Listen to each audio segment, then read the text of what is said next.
Hi there, welcome to Joshi'ing Around Weekly, a podcast in which we will discuss the most important shows, the best matches and the hottest topics in Japanese women's pro wrestling on a weekly basis.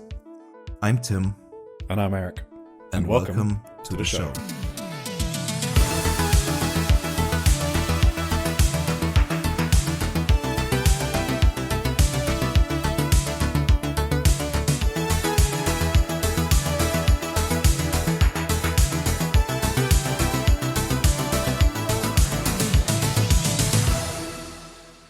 Hello everyone, and welcome to Joshi'ing Around Weekly episode 30. 30th anniversary, huh? That's crazy. Didn't even think about that. Anyway, we are a part of the Social Suplex Podcast Network, a network dedicated to bring you the best coverage from all over the world, including Keeping It Strong Style, Trish and Sarah Wrestling Podcast, One Nation Radio, Tunnel Talk, All Things Elite, IMS AEW Adventure, Wrestling Art with Chris Things, and the AEW Match Guide. We also release the Social Suplex newsletter around once a month that gives you in-depth coverage from promotions all over the world, the best coverage in all of wrestling media, and you can find it on socialsuplex.com. If you have any questions for our podcast, you can join the Social Suplex Discord where you can find Eric and me.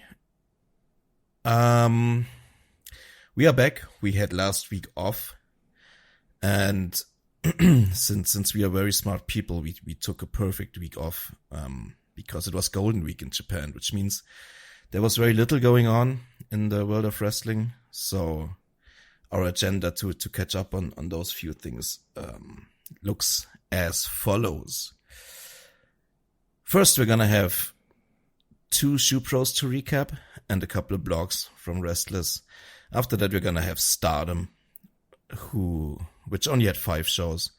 We have TJPW with a big Korakuen Hall show, Marigold with 2 shows, and then we enter the Indie Zone, where Eric is gonna lead us through the big, marvelous 10th anniversary show, Sendai Girls in Shinkiba, Oz Academy, Evo, Ice Ribbon, Diana, Wave, Actress Girls, Pure J, Gokigen Pro, Michinoku Pro, Tenryu Project, and Ganbare Pro.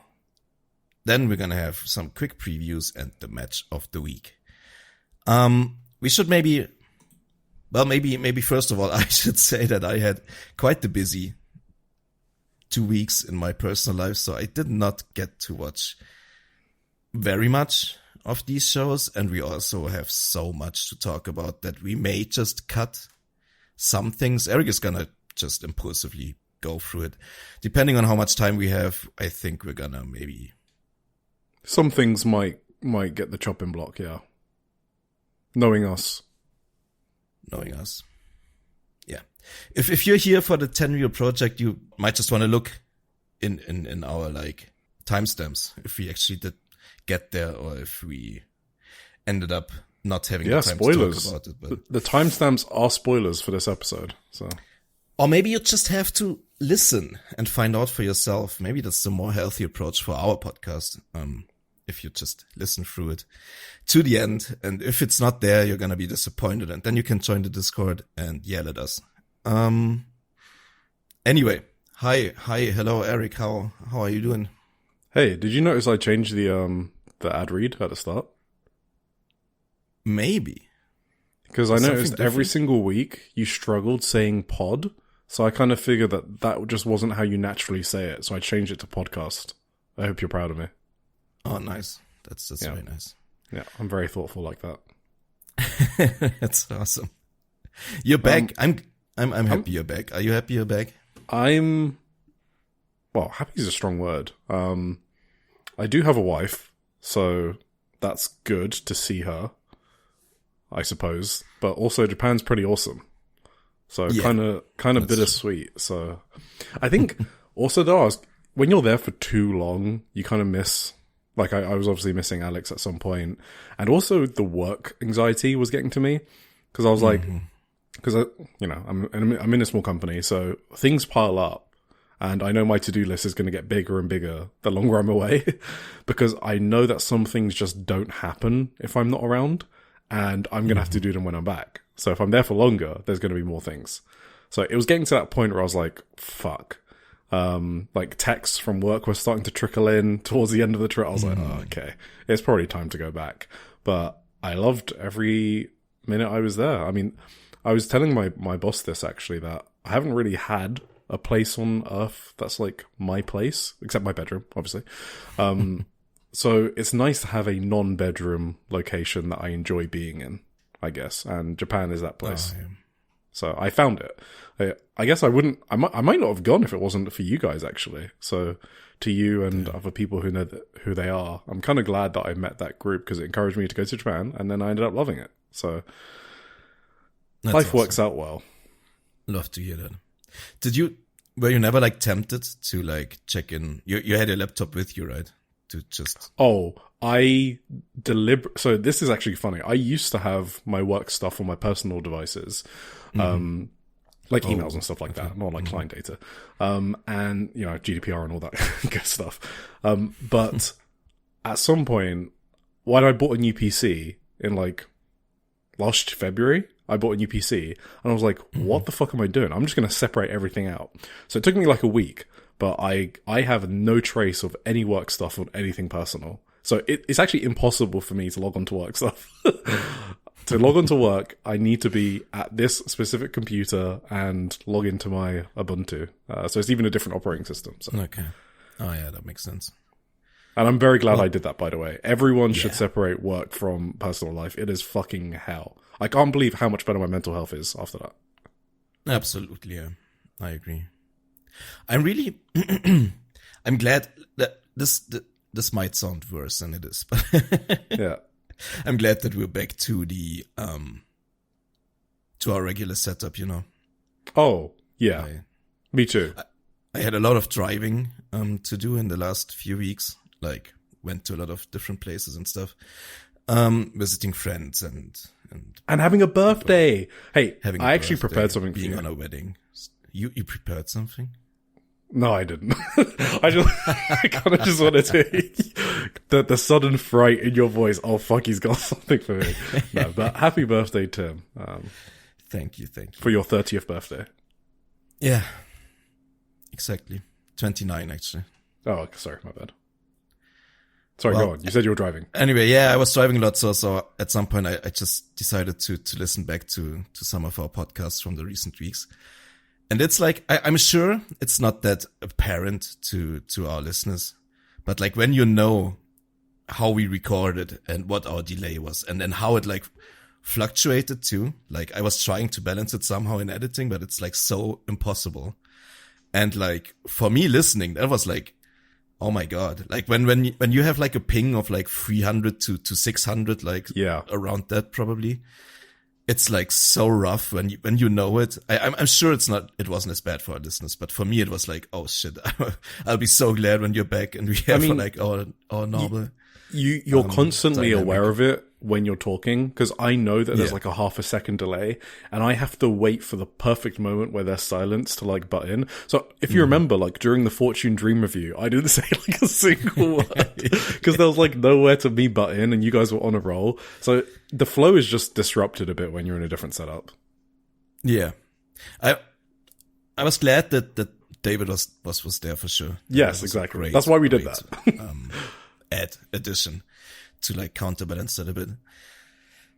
But I wonder where like, I don't know, like where it placed us. Well, like you always get dropped onto like some server from Discord, right? We talk on Discord, we record locally, but I wonder like how that worked out with like the ping with like UK, Germany, Japan all in one call. Like it had to like balance that out somehow, but it didn't go perfectly. I have to say that.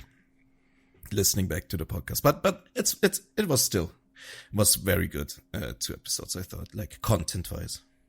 We did 7 hours of content, and we got another 7 hours today.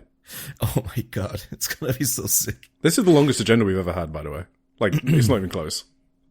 Mm-hmm. So should we stall some more? Should we stall some more? What else do we have to talk about? I don't know. What's been going on? I don't know. I did actually want to mention one thing real quick. Yeah. I don't I got one present, from a long ways away. I don't know if the person wants it publicly, like, known, but I just wanted to publicly, like, shout them out again. That was a very sweet and thoughtful gift that I got on my birthday, and I think they're listening, and it really warmed this cold, dead heart in my chest, and it was a very, very sweet surprise. And for that, thank you again, if you're listening. That's what I wanted to. Thank you, stranger, anonymous stranger who warmed Tim's heart. Absolutely. It came from a podcast listener. I can say so much, I think. Hey, don't dox them. Relax. You've also got presents coming from Japan as well. Well, not Japan, but... Oh, I'm excited. Yes. Yeah. I hope you like it. By the way, fuck Brexit, okay? The amount of shit I've had to deal with, because I'm sending 7 parcels out. So 3 of them are in the UK. 4 of them are international. I think I filled out like 25 pro formas and my signature on all of them. And also, America is the cheapest. What the fuck? Really? Yeah, America was like £30 and like, you know, well, not to dox you, but I think people know you're German. Germany was like £50 or something like that. I was like, why the fuck is Germany double the price of America? I'm gonna pay you that back. No, sure. I wasn't. It was just that, like, I don't understand how America is the cheapest. Yeah, I mean, UK is incredibly expensive. It's fucking stupid. It's fucking insane. It's so dumb. Yeah, but I hope it's worth it. I hope you like it. I feel bad for you. Like, people actually sending you like lists of stuff to buy. And I like, what made me laugh was when Chris Whitehead was like, "Did people ask you to buy a wardrobe for them?" I was like, "Yeah, kinda." But it's good. I mean, when's the next time we're in Japan? Like a year's time? Are you going in December? Probably not. Yeah. So like next April is when we're in Japan. So it's kind of nice to buy some stuff. I do want to go April for sure. I'm 100% going April. Yeah, same. Cool. That sounds good. Let's have a meetup or two then, maybe. Hell yar. Well, what did you do for your birthday? Before we move on. Well, I was at a wedding actually. Oh, so they like threw you a party? Yes, exactly. It was kind of awkward. It was really sweet. But also kind of awkward for me. I don't know. I don't actually like to be in these situations sometimes. So for example, like they threw a wedding on a Friday, Saturday, and even until Sunday morning breakfast and brunch, and then slowly leaving there. So basically it was the entire weekend was their wedding. On Saturday was like the main wedding day, and that was also when my birthday was. Oh. So the running gag was obviously that this is actually my birthday party, and all these people are just my guests and stuff that was going on. But then like, they had the surprise for me that when they, were about to cut like their wedding cake, they called me over, right? To go in the middle of them. Oh. And it wasn't actually a wedding cake. It was actually a birthday cake for me instead. Oh, that's cute. And so I had to cut, the cake in front of like 200 guests or whatever. Yeah, it's really sweet and really cute, but it's just like I'm so uncomfortable in a situation like that, especially if it's like a surprise and I'm unprepared for it, you know what I mean? So why do you have a cold, dead heart when you have so many people that love you? You got anonymous strangers sending you birthday gifts. You got 200 people that witnessed you cut your birthday cake. You're very well loved, Tim. Yeah, I guess I'm blessed in that way. I guess whatever. That's cool. Yeah, I was cool. I was done that day. I've told you about this before. I have like this social battery, you know. I think everyone does. Oh, I mean, I'm the same. So where like, and I told you before that it was actually really surprising how long I lasted in Japan before I needed like a day for myself. I think I spent like 8 or 9 or 10 days in a row with people every day. Usually I last like 3 or 4 and then I need time for myself. This I lasted like 1.5 days. It was too much attention on me. I went to bed on my birthday at like 10 p.m. and just fucking slept through the night because I just couldn't handle stuff anymore. Obviously, we were already partying for like 2 days at that point, so it's probably natural to be tired at this point, but still, I was like done with this weekend. And I needed like 2 days to recover too from all that. That was. Didn't you do something this weekend as well? Yeah, I was at a friend's birthday party this week. Oh my god! Like look at you socialite. So I spent 2 days basically away this weekend as well. That was really cool, really fun time with friends. And I also decided on that birthday party to go to the festival again this year. So we're gonna have to see how the pod is gonna live through that. It's gonna be a tough 1 or 2 weeks. Maybe you're gonna have to do a pod on your own then for the first time. Oh, no. Or like with a guest, but like without me, I mean. Do I get to pick my guest? Absolutely. All right. I'll think about it. I mean, it depends if it's like a hater or something. Maybe that'll be fun. I'll pick someone who hates Suri Takumi. Just do 2 hours on debating Suri and Takumi Europa. Hell yeah. I would listen to it. Yeah. Well, that's a spoiler for later in the pod, so there you go. Yeah. But tell me about your time. Oh, I feel How like was the rest of your trip? I feel like I'm going to talk about my time during the shows. So, All right. it's going to come up a lot, but yeah. No, it'll come up a lot. Trust me. Flight back was all right. How long have you been ill for the rest of the trip? Or? No, I had like the perfect cold timing. I got ill after All-Star Grand Queendom, like literally the day after. Mm-hmm. So you know, remember when during the review I was like, yeah, I was falling asleep during Rana Yugami, and I realized after it was because I was ill. And so the day after I was fucked, the 27th, but there was only Gokigen Pro, so I just kind of ignored it.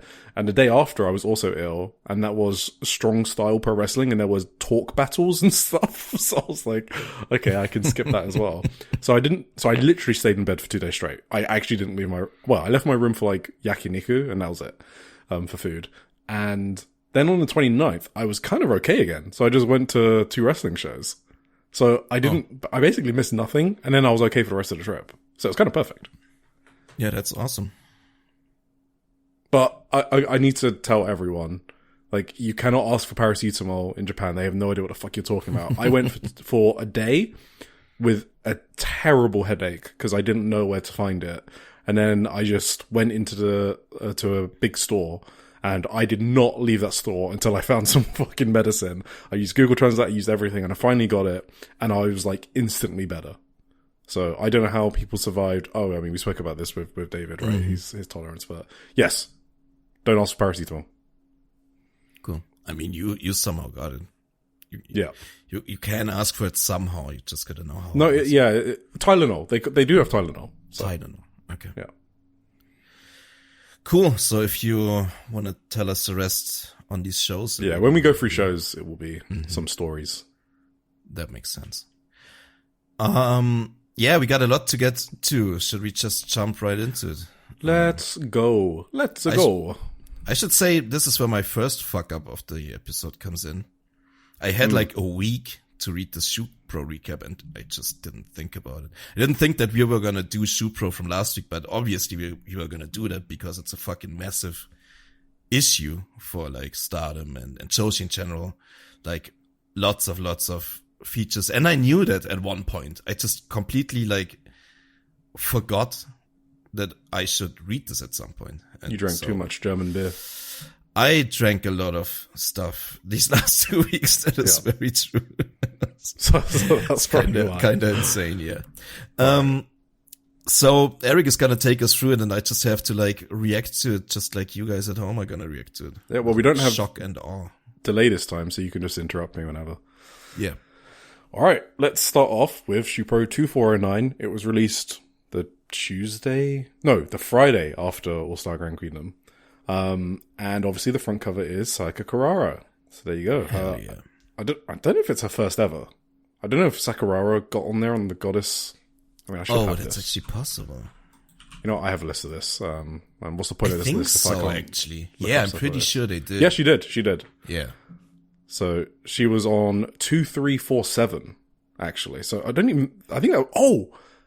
was Was that just the Saya Kamitani defense? It might have been. Oh, that's possible too. Yeah, because I don't have Aya Sakura having one, so Sayaka got one by herself in 2025. That's cool. Nice. Well, now she's got a number Or one. maybe it was when she won the Cinderella. She won the Cinderella you're right. too, then. No, it was absolutely Cinderella, yes. Yeah. So now she's tied with Saya Kamitani. So there you go. It's a really weird year for Shupro covers. The ones that have the highest number is 2, and that's Suri, the Knockout Brothers, Yota Tsuji, Jake Lee, which is hilarious, and then Tanahashi and Hiromu, because when Hiromu left.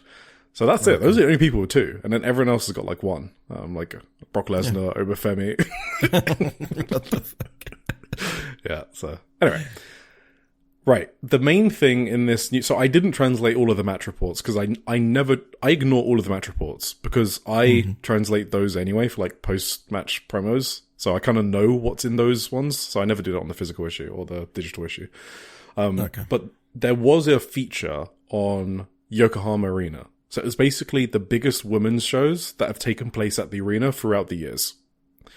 And there's a lot of historical stuff, so I don't want to spend too much time, but I do think there is some interesting stuff in here. So they start off with Chigusa Nagaya, and they spoke about Nagaya retiring there for the first time in May 1989, which is kind of crazy. That was her first retirement. May 1989. That was a good answer. That is, 37 years ago, and then she wrestled last week, so there you go. She says something interesting about big arenas, like Yokohama Arena, and I remember saying this in like the live chat.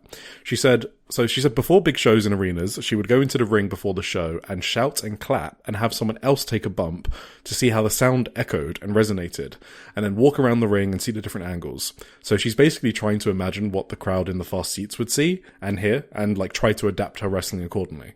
And Yokohama Arena is quite big. It is like not like the O2 Arena or something like that. So it kind of makes sense, and that's kind of what she was getting at. She says that wrestling in Yokohama Arena is really difficult because the sound gets totally absorbed and the audience is so far away. That's why I kind of said don't trust what you hear on TV in terms of who's over and who isn't in that building. It's a really cavernous building. And like Ryogoku is an insane arena, by the way, for sound. The sound in Ryogoku is incredible when you're there live. That's true, yeah. I think it's my favorite arena for like crowd noise. Like being second row at Dream Queendom was just kind of insane, and I'll like forever laugh at Sakurara versus BMI 2000 being like rated 6.5 in cage match because it was one of the most insane environments I've heard for that match, and people were going crazy. It was hypnotizing for Aya Sakura. Like it was insane. Yes. So if you haven't made the trip to Japan yet and you're in a financial position to do so, you should do a sumo hall show and obviously a Korakuen hall show. They're 2 really, really great venues for environment. So that was the interesting part from Chigusa. Everything else, whatever. Shinobu Kandori, I kind of thought was funny. So she speaks about the legendary 1993 match with Akira Hokuto that took place in that arena. I'm not going to go through the match, but it's so funny how dismissive Kandori is of Hokuto like 30 years later. So she's kind of like, yeah, she's really not even on my radar. Yeah. She's like, Hokuto isn't on my radar. Maybe if I thought the match was the best of my career, she would be, but it wasn't. So she thinks it was the 3rd best match of her career, behind the chain death match against Bull Nakano in LLPW in 1994, and the match against Tenru in LLPW in 2000. So there you go. Kandori is still bitter after all these years. Okay. 3rd, we have Momoe Nakanishi. And it's funny because my only exposure to her is coming out of the woodwork like every other retirement show and then blowing me away with how she moves. Yeah. Like she's 25 years old. So I don't know much of her history. So I was kind of interested in this article because I kind of want to know more about it. So I did translate more of this one. And she speaks about the May 2003 event for All Japan Women's, and it was like the 35th anniversary of the promotion. It was their first big-scale event exceeding 10k people since the 30th anniversary 5 years earlier. She was the ace, and she was worried about attendance. The year before that, they had lost the Fuji TV deal, and that had been around for like 30 years. Manami Toyota had left the company. Kaoru Ito, who was the champion, moved to China to train wrestlers. So at the start of 2003, they only had 10 active wrestlers on the roster, and yet they were going into Yokohama Arena. So she was praying for the company to like come through and do some great promotion and put a good card on. And then they booked her against Ayako Hamada, who had just won the Women's Pro Wrestling Grand Prix that year. And Momoe had won the year before. So they booked a big main event for it, right? She was 22 at the time, and her body was breaking down. She had a herniated cervical disc, and she thought this Hamada match might actually be the last one of her career at 22, which is just how insane things were. Mm-hmm. The event itself was starting to like fall apart before the main event. So Nanae Takahashi, the GOAT, she was in a random 6-woman tag early in the show, and she spoke about retirement in her backstage comments, which she later retracted, probably because she was upset about where she was on the card or something. Yumiko Hotta announced her departure after her match in the ring, and then she went on to make Atos. So all of this happened before the main event. So Momoe is kind of like shitting bricks in the back, and she says that all of these things kind of built up and made her make a lot of mistakes in the main event, and it's like a match she's not proud of, basically. The writer basically says that they announced 9.8k, but it was a fake number. So this is the writer of the article saying this. So I guess I just wanted to point out. I think everyone knows this, but yeah, go on. So Momoe said it was over 10k, but they announced 9.8k, and that was still fake. No, Momoe was like, we did 9.8k, so we did pretty well. We did 2k more than Stardom 2 years ago. And then the writer writes separately, they announced 9.8k, but it was a fake number.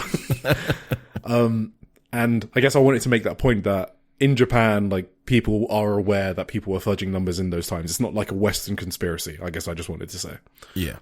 But it was still like a respectable turnout for All Japan in 2003 is what the writer said. So they definitely did less than 7,000, he said. Like less than Stardom, 7,503. Oh, okay. But it was respectable, they said. So that's why we don't even know, like, how big these two Yokohama arenas did compared to the past. I think we know for sure, like 1995 or something. That's like the Tokyo only guaranteed, right? Like bigger one. Was Tokyo Dome in 1995? Yeah, I think that might be like an Ajikong Minami Toyota match. Maybe. I don't have it in mind. Yeah. So Momoe then went on to do the Hokkaido tour, like later on, which is 17 shows in 18 days, and she realized that she couldn't do it anymore, so she left 2 months later. The writer basically says All Japan Women's dissolved 4 months later, like a rotting tree finally falling over. Wow. So yeah. Momoe went on to marry Shinji Oe, who is a Stardom commentator. And so they have the big Tokyo Dome show was at the very end of 1994. So. Oh, okay. Yeah. That one did like 30k or something, right? 32.5k, yeah. But in Yokohama Arena, I don't know when the last bigger one was. Did that Tokyo Dome have Ajikong and Minami Toyota? Should be. Yeah. It did. Okay.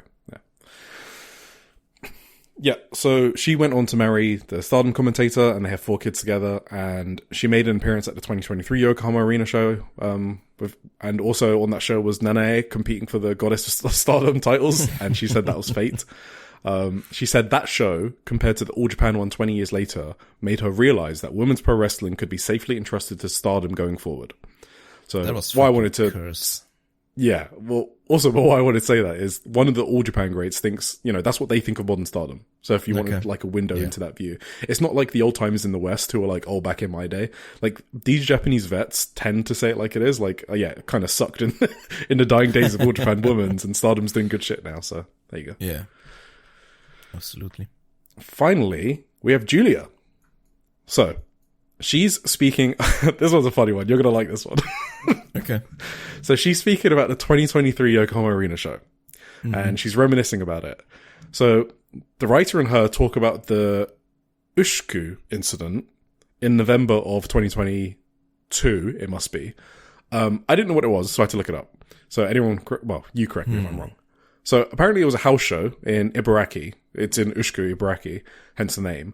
And it was on, I'm guessing it was, is it November 2023 or 2022? It must be 2022.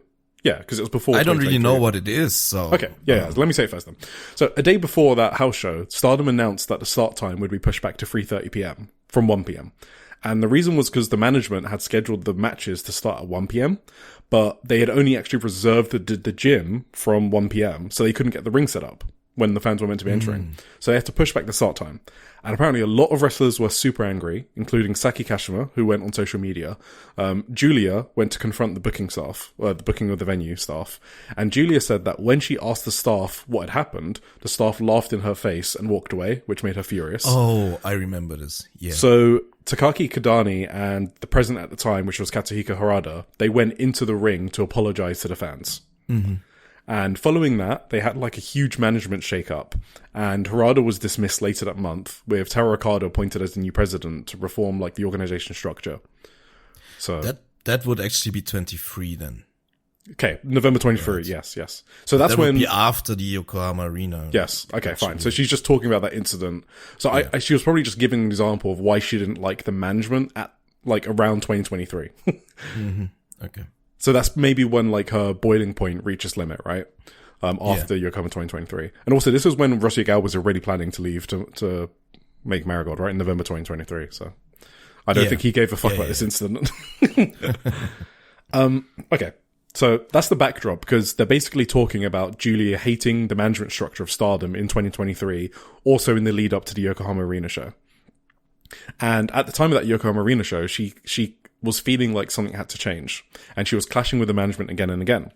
So she said shortly before the Yokohama Arena show in 2023, the former president, Harada, told her that the wrestlers who sell merch the most are the most important, and that enraged her. And she thinks that there are wrestlers who pander to the fans to sell their own merch, and that there are wrestlers who play heel and make fans support their opponents, thereby selling the opponent's merch. And then there's wrestlers who put on incredible performances and make the fans return. So she said that there's a lot of invisible elements that contribute positively to the company. So the former president telling her she needs to sell merch like Tam Nakano pissed her off. So Julia said that backdrop is what led to their match being so hard hitting, because at the time she just wanted to smash Tam's face in. So obviously some of this is kayfabe, but I wouldn't be surprised if, she actually was kind of pissed off too. Just for context, this is the first disgusting match I saw in Stardom. I remember watching this card and I was like, wow, this card rules. And I was starting from like Shuri Hashimoto. I was like, fuck yeah, Stardom's awesome. And then I got into the main event and I was like, this is disgusting. It wasn't even like the most disgusting match. Like, I mean, isn't this the one where Tam literally had like a tennis ball shaped lump on her forehead after? Yeah. She had that going in though. She had that from like the brawls that ensued like in the build up to the match. Yeah. She already walked around with that lump. I think she, in their very last match, are you talking about their very last match now? I'm talking about the 2023 Yokohama Arena one. Okay, no. In their very last match, she had a big lump on her forehead again, which, came from the very same match. So, the very last match, which was like a 15-minute draw in 2024, like right before Julia left, that was probably the most disgusting one they had. They were just fucking killing each other. That was crazy. Okay, I don't think I've seen that one. And I would probably say the white belt match in 2021 was more hard hitting than the Yokohama Arena match too. Well, I don't want to see those then, because this one was, I thought this was gross. I mean, maybe I would like it now. I actually don't know, because I haven't gone back to watch it. I mean, anyway, in the Yokohama Arena match, they did like more crazy stuff, like that bump from the top through the table and stuff. And like the suplex off the ramp into the chairs and stuff like that. Yeah, I've got something on that. Yeah. So she basically says the same as Chigusa Nagaya, which is Yokohama Arena is very flat and wide and not bowl shaped like Nippon Budokan or Ryugoku. So she thought about different spots that she could do with Tam. And that's why she did the table spot, basically. She actually says directly it was because of the arena that they were in. Oh, okay. Yeah, but I'd say like they did like crazier shit in that match, but like from a hard hitting perspective and how much they fucking just beat each other in the face, I would say that wasn't their most hard hitting one. So yeah, amazing, whatever. Crazy people. But anyway, yeah. So I thought it was kind of interesting. She speaks about hating the management and Tam at the time, which is the reason why they had matches like that. Apparently, Suri, maybe this was well known. I guess I didn't know it. Suri was at that event in Top Secret, is what the Shupro says. I don't know if that's actually true. Okay. And that match was she already back then? So April 2023, probably, yeah, because I think the first Suriism show was like June 2023 or something. Oh, really? Wait, I somehow put a comeback in 2024. Am I stupid? No. I'm going to look it up quickly. Maybe I mixed it up. I mean, she might have been there even if she was still with WWE. That's like not... Yeah, I mean, the first... it was Japan at the time. It was in May, the first Surizum show. So really? Her being there like a few weeks earlier, that kind of makes sense. Yeah. But, yeah. What is time? Yeah, so apparently that match was when Suri thought that she needs to face Julia one day, apparently. That's what Suri told Julia, what Julia says. The writer tells Julia that, actually. The writer tells Julia that Suri was there and told him that, that's when she wanted to face Julia. And Julia is like, oh, okay, I guess that show wasn't that unpleasant. Some good came out of it. So there you go. She goes on to say, actually, I'm thinking about this show again because of this interview, and yeah, it really was the worst event ever for me. Julia was one of the best ever for show. Me. Yeah, she hates that show. I love that show. She keeps on shitting on Tam. Tam's already dead, and she goes on. I have never found anyone as detestable as Tam Nakano. I've had countless physically demanding matches, but I think I can say now that I've never had another match that pushed me past my mental limits like that one. So damn. Yeah. And one final nugget, I guess, which everyone probably know. The WWE offer that she got was not the first time, but she accepted it the second time. So it was like the second offer she got. Oh, okay. Hope she's happy. Yeah, I don't even know what she's doing now. So there you go. Me neither. Wait, didn't David tell us she's like Kiana James's sidekick now? That's what I heard too, yeah. Yeah, awesome. Awesome. All right. Next up, we got Suzume. It's just a short one. She says that she feels way more confident in her current run compared to her previous run with the International Princess title, and she wants to defend not only against juniors and raise them up, but also against wrestlers outside of TJPW. She wants to raise the value of the belt on the same level as the tag team and Princess, blah, blah. She notes that the 4th of May show put Daisy Monkey in opposite positions to the 4th January show, which is actually kind of interesting, where Arisu Endo was challenging for the IP title against Mirai, and Suzume was challenging against Miyu Watanabe, obviously, for the POP title. So that was kind of a cool nugget. Jungle Kiona. So I don't know if people know this, but she did appear in Dragon Gate on the 26th of April against their rookie Jiro Shimbashi. His gimmick is basically a salaryman. Like, that's literally his entire gimmick. He works for a company, he gives people business cards, he apologizes to them, he gets knocked out with his own lunchbox in different various hilarious ways. That's what he does. So she basically came in as like a higher level corporate employee, coming to like beat him up because he was like failing to hit targets and stuff like that. It was in her hometown of Nagoya, so I think that's part of why it was her too. But she's returning for a full appearance at the Hanakamura Memorial Show on 23rd of May. She says she wants to face Mayu for the GHC women's belt, as she has history both with Mayu and that belt, because she was on the Muta retirement show, and she mentioned then that she wanted that women's belt created, and then while she was out, it actually was created. This is according to her, so. There you go. That's cool. Utami. Utami. You're excited for what? Excited to see Jungle Kiona back on the Hanakimura show. Yes. You've never really seen her, right? I think I've seen one match of her. I don't even remember who it was against. It might have been a tag title match. I just don't remember. It's one of the famous ones. I just don't remember who it was. Okay. So, yeah, Utami. Utami did an interview on this Shupro as well. But she basically repeats. So we mentioned it last episode, but she repeats it in this interview that the Marigold Grand Prix on the New Year's Eve was the catalyst for her leaving. So last episode I was like, yeah, she mentioned it, but I don't think it was the whole reason. But she's mentioned it again. So that's basically when Miku Ono was awarded the MVP, even though Utami was like the champion for 10 months. So she repeats that she couldn't stop crying in the ring and in the dressing room. And that's when she realized that she still has really strong ambition. And she said that's when she decided to leave. So I want to go back and see if that's true.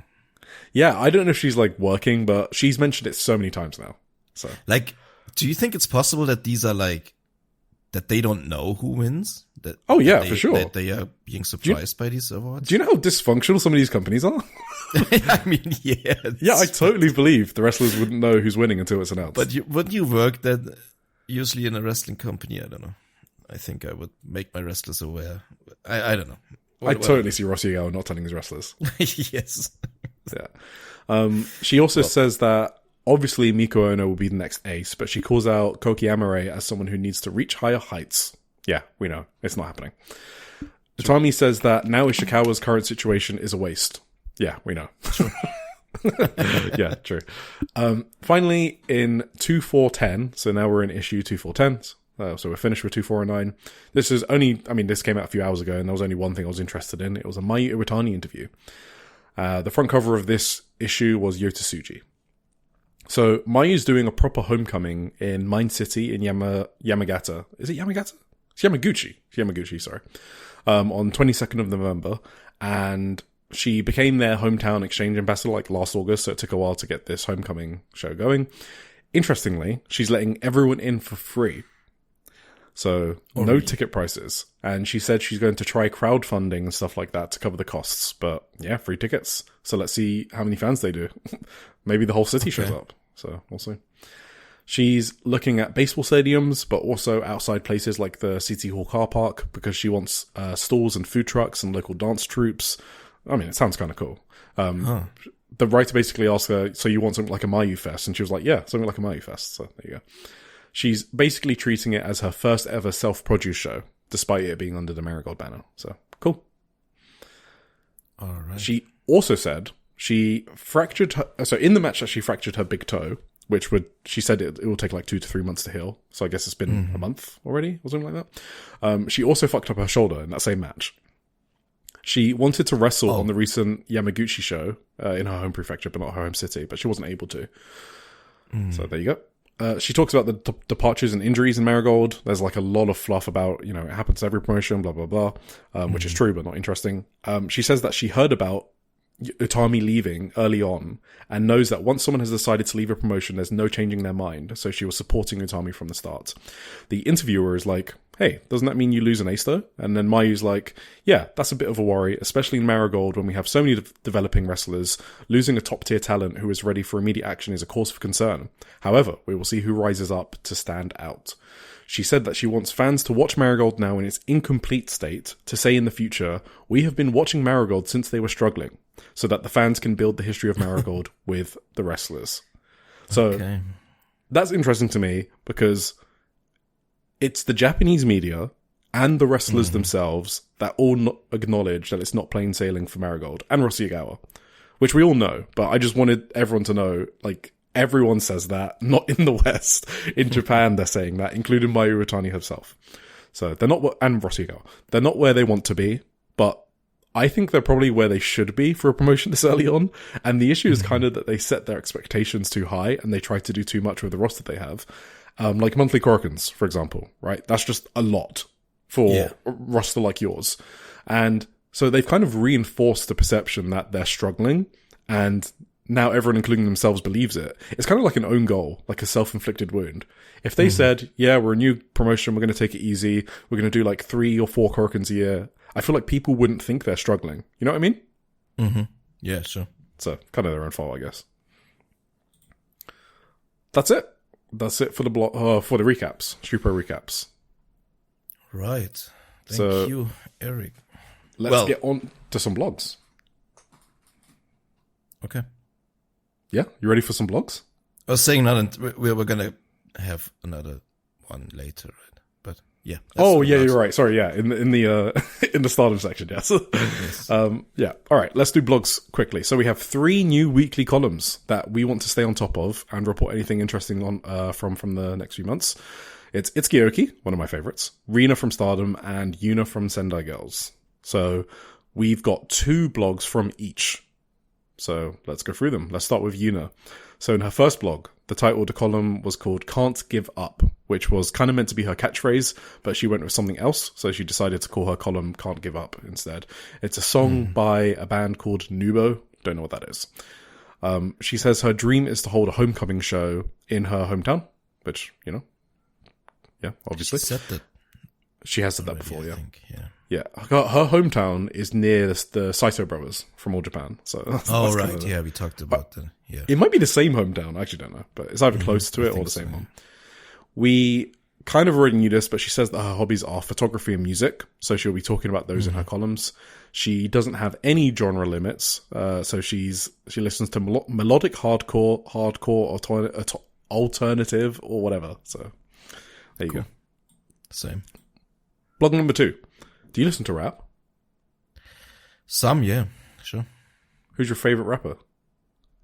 Who's my favorite rapper? Yeah. That's a good question. Well, actually, it's a German rapper, which nobody will know. Called President is like my all-time favorite rapper. Okay. If I had to name like one that I know, American rapper, maybe MF Doom. One that I know. You don't know MF Doom? No. Who the fuck's that? He's a legend. Okay. Unfortunately. I mean, the stock answer would be Kendrick, I guess. Okay. All right. I know Kendrick. Probably maybe Nas. I like Nas a lot. I also know Nas. Are you proud of me? I know these people. I haven't really listened to like the more recent Nas stuff, but I love the old Nas stuff. I actually like West Side Gun a lot. You know West Side Gun? He's a AEW wrestler, right? No. He has his own wrestling promotion, and he's constantly in like he did entrances in AEW. He like rapped Daniel Garcia to the ring one time, I think. Oh yeah, that's where I remember him from. And I think he was on a Hurt Syndicate entrance too once. Oh wait, doesn't he do the Hurt Syndicate thing? Yes, he does the We Hurt People. Okay, yes. Yeah. Are they back? Are they on TV? Apparently, I think they're packed together with Jericho in some way. That's that's like a toxic faction for you. They just need to put MJF in there. Yeah, absolutely. All right. Okay, YUNA blog number 2. So this blog is about photography and how she got into it, which is basically through wrestling. So she saw the photos on social media, and we know that Japanese fans have a crazy photograph culture when it comes to wrestling. And she was kind of swept up in it as a 11 or 12-year-old. Actually, I can mention it now because we're not going to do the Chocopro show, but I was at a Chocopro show at the Ichigai Chocolate Square, and literally every single person inside Chocolate Square had like a full-ass big lens camera, like a professional camera. Every single person. Oh my God. So they don't allow photos during the matches, but they allow them before and after. So as soon as you hear the 3 count, you just hear like 30 people pick up their huge ass camera and start taking photos. It is so insane, the culture of photography. I mean, it's awesome, right? I love it. Yeah. Like I mean, as long as they're not creeps about it. That's yeah, of great. course, as long as they're not creeps about it. But it's almost like inspired me, because like I was taking some photos on my fucking Pixel phone just because I was like, you know, it is kind of cool. So I think she actually describes it. Oh yeah, so she talks about being able to anticipate people's moves. You know, like, you know that they're doing one of their signature moves next, and to get a good shot. And she talks about that's like an awesome feeling to capture that, and also being really happy when the wrestler looks into the lens, or getting upset when the ropes get in the way. And I kind of felt those emotions. Yeah. So I was like, I kind of get it. Yeah, absolutely. Yeah. So she said that she wanted a DSLR camera when she was 11 or 12, but it was too expensive for how old she was. But she eventually got one in the 3rd year of middle school. She got, I mean, if there's any photography nerds out there, she got a Canon EOS Kiss X9 double zoom kit. Okay, there you go. I think we have a Canon EOS at work, actually. I don't know if it's the Kiss X9, but I don't think so. Yeah. So she got that 3rd year of middle school. I don't know how old that is, like 15 or something? I don't know. No ideas in Japan. So she was in the photography club at school, but there weren't many members, so she was able to do what she wanted. So she put up her wrestling photos in the school, and then she realized that there were other fans, and she started going to shows with them, which is super cool. One friend that she made back then still goes to see YUNA's matches, so that's very sweet. Nice. She said now the photography club at her school is 40 people strong, so it's grown ever since. There you go. Damn. So that's YUNA. We'll keep tabs on her. Awesome. Itsuki Aoki. Yeah, we like YUNA. And we're going to talk about YUNA later, actually. The Senka match. You watched that, right? Yes. Absolutely. Okay, amazing. Okay, I can't wait for that. Itsuki Aoki. Yes. She introduces herself, and we already know, since I speak a lot about it, but she basically says she does a lot for her local prefecture, because she's a member of Sean Capture, which is run by Ikuto Hidaka. I kind of just always say she runs it with him, because she does so much for that promotion, because she's like a PR ambassador, not just for her hometown of Hamada, but also the entire prefecture. So She does a lot for Shimane Prefecture. And I already knew this, but, you know, maybe you guys needed this info to buy into how awesome Itsuki is. She said one day she told a journalist she wanted to do a column, and then it actually happened, but it was right in the middle of her distancing herself from social media. And she spoke about how difficult it was for her to update her Twitter. And then, here's a really cool part. In parentheses, Itsuki says, "I absolutely refuse to call it X." She doesn't give a reason, but I don't care. I love Itsuki. So there you go. Yeah. She's awesome. That's why. Yeah. This blog that she wrote also gave me the idea of what to say to her at the merch table when I saw her at the Wave Show. Because basically in this blog, she says that she wants to hear certain things from fans to encourage her to keep writing it. Because she's not sure if she can, she says she's very shy, very insecure, like not like the Itsuki in the ring. And I said those exact things to her and she was very, very happy. So, nice. I thought that was cute. She talks about being very different outside of the ring. She speaks softly. She's a pessimist. She's a fairly big warrior. She avoids crowds. She said her favorite thing to do is being lazy and reading in bed, reading books, scrolling through shorts, and bookmarking tweets full of knowledge she'll never use, and generally wasting time in wonderfully meaningless ways. Yeah, I think we can all relate to that, Itsuki. She says that she's the very definition of an introvert, and in MBTI terms, which I think is some personality categorization thing, she says that she's 100% an I-type for introvert, I think. So, there you go. Mm-hmm. She addresses the idea that the in-ring Aoki is fake, but she says that that's also the real her, and she says, if you're confused, don't worry, because that's what we will get into in this blog. So, cute first blog. I thought it was really good. The second blog... Sounds intriguing. Yeah, the second blog, she actually just talks about Golden Week, where she lost her voice, which I can attest to in person, and also you can see it on the Stardom house shows. Mm-hmm. So she says that Itsuki without a loud voice means she has no identity. And she said that she finally learned at age 28 that you can get scabs on internal organs. So apparently her vocal cords were kind of like already inflamed from a virus. And when she does the shouting that she normally does and overwork them even more, her vocal cords had like developed scabs, is what the doctor told her, which is fucking insane. What the I didn't know that could happen. No. So she was basically talking about her fucked up throat and how it affected her in everyday life. She had to like use her phone to talk to people, other wrestlers.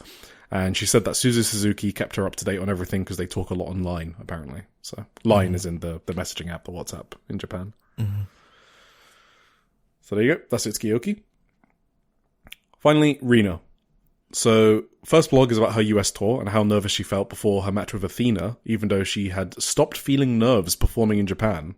Which kind of makes sense. You can kind of see it, right? It's very apparent to me. Yes. So she said this was the first time she felt nerves in a while. It was her first trip because she was too young for a visa before, I think is what happened. Funny little tidbit, I guess, is when they travel, it's always Natsuki taking care of check-ins and stuff like that for her, but she wasn't there this time.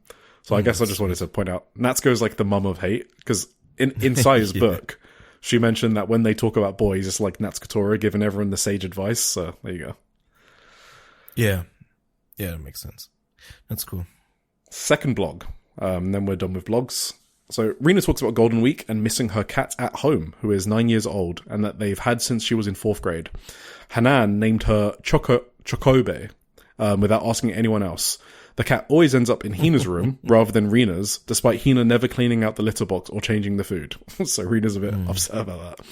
So that kind of implied she still lives with her parents, but she goes on to say that she lives alone in Tokyo. So I think she was just kind of saying that she wanted to go back and visit her parents and the cat. So she says that when she moved to Tokyo by herself, she was so excited to cook her own food. But since living alone for the past year and buying a bunch of cooking equipment, she's only cooked 3 times.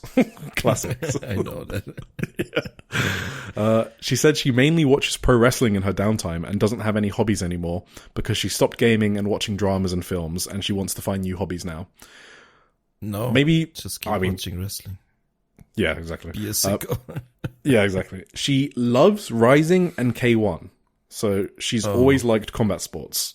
Okay. She says that she was shocked to hear that the first ever UFC win by a Japanese woman was Shuri. I did not know that either. She's a huge fan of kickboxer Takeru, who I don't know who that is, but maybe one of you will. He was apparently a guest commentator at Noah's show in 2024, and she was very, very jealous.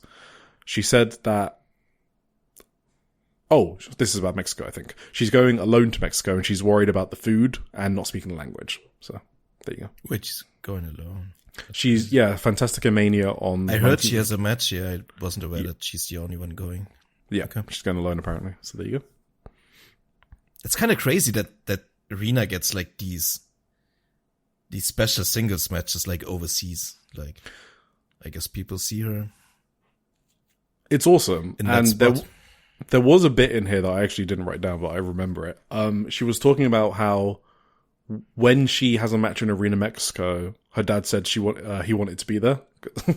He wanted to be at her first match at Arena Mexico, but it happened so soon in her career that he wasn't expecting it. So he doesn't have the time off or anything to actually go. No. It kind of seems like it's a thing in the family where they want to, branch out and do these things and experience these things. So that's cool. So it might be her like volunteering for it, I guess is what I'm saying. Oh yeah. Okay. All right, let's move on to Stardom and our last Shupro thing. Well, actually, that's not true. I have some in the Marvelous section as well. But the last major one. That issue was honestly so fucking long. So yeah. I will read this, I think, tomorrow at work or something. Cool. I'm interested. So we've got Taro Okada, and he's talking about Yokohama Arena. So let's get into this. The very first point made by... So remember, there's a new editor-in-chief of Shupro. The previous one left. Naoya Yuzawa. Now it's Hikaru Inoue. That's the new editor-in-chief at Shupro. So basically, the first point that he made is what we said in our preview. And what Taro Okada repeated in the backstage comments. So last year's show included the retirement match for Tam Nakano, Maiko Satomura, just in case you forgot, Maiko Satomura in her penultimate appearance, Chihiro Hashimoto, Yumiko Hotta, whereas this year's only consists of current contracted talent plus Megan Bain.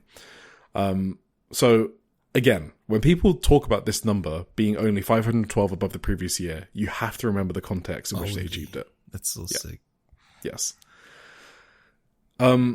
Okay, so I just wanted to say to Chris Whitehead, I love you, and whoever else predicted they would do better. But I have to say, you guys need to show you're working out.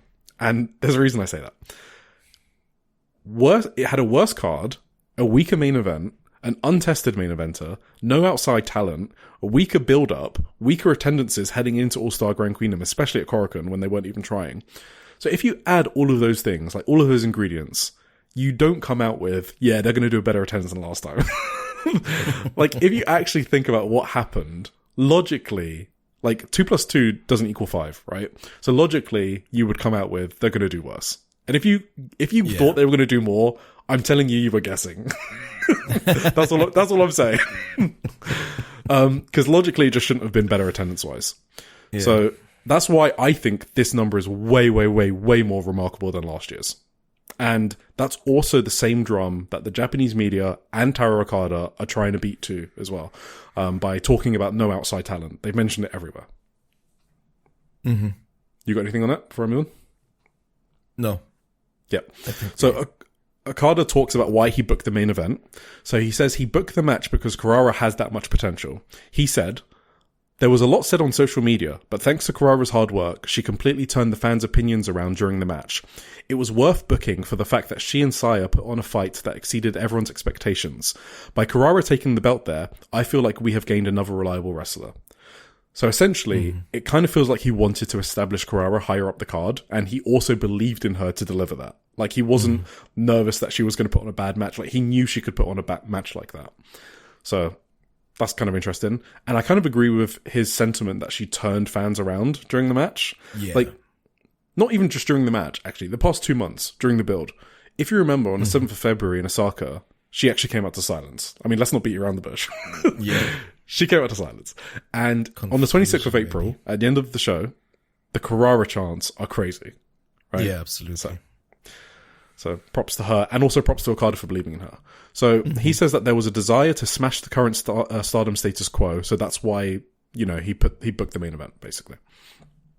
He finishes off that part of his thoughts on booking the main event by saying that everyone in Stardom has great matches, but he truly felt that Sayaka Kurara could go beyond even that.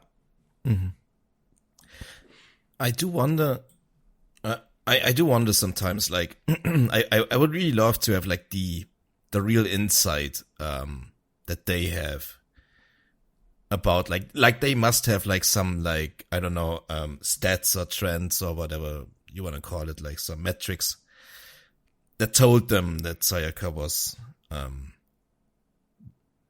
like, in the position, or at least had the potential to do that, right? Because, like, I've told this before, I think, on the podcast, when I was at, like, Korakuen Hall in 2024, when Sayaka Kurara had a Future Belt challenge. Yeah. Like, you could really feel how much the entire audience was behind her, and, like, how much people, like, were going crazy for her, actually, in that match. That was, like, yeah, like, over 2 years ago at this point. She was already, like, being Tom's little darling at that point, I guess.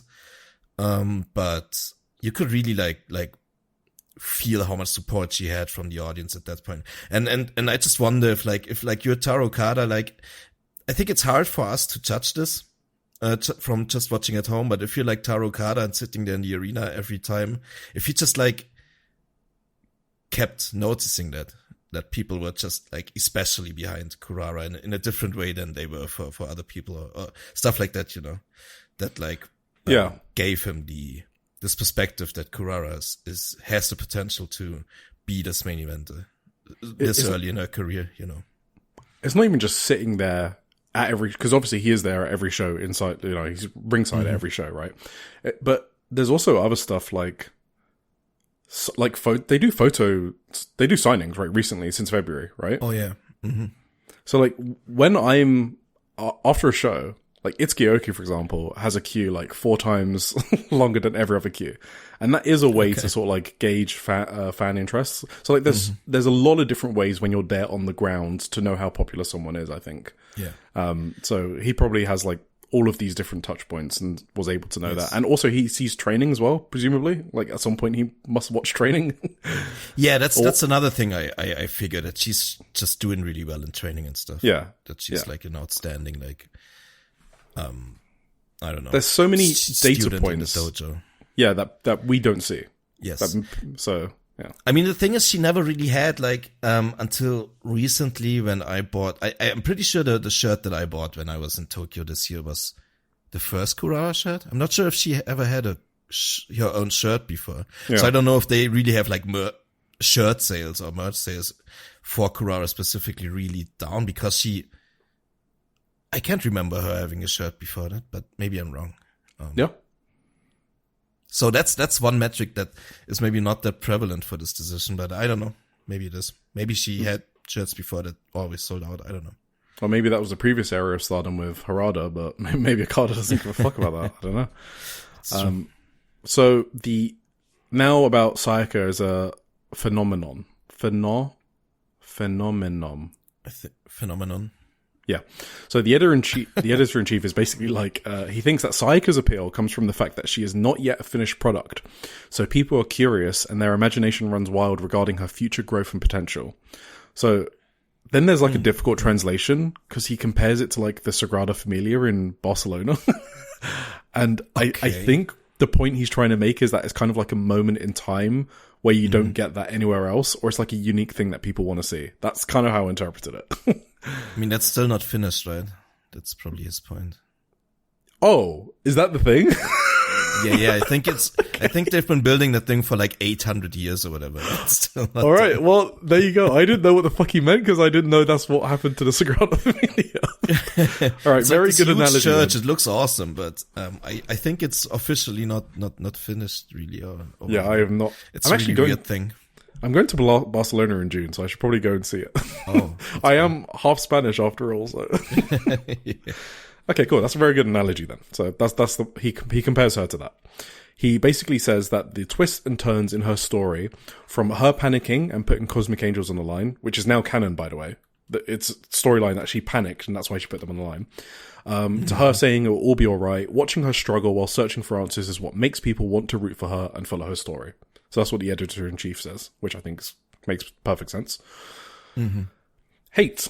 Okada talks about hate briefly and that he doesn't think the unit's value has dropped, and he wants to see who takes the lead now that hate's monopoly has been broken up.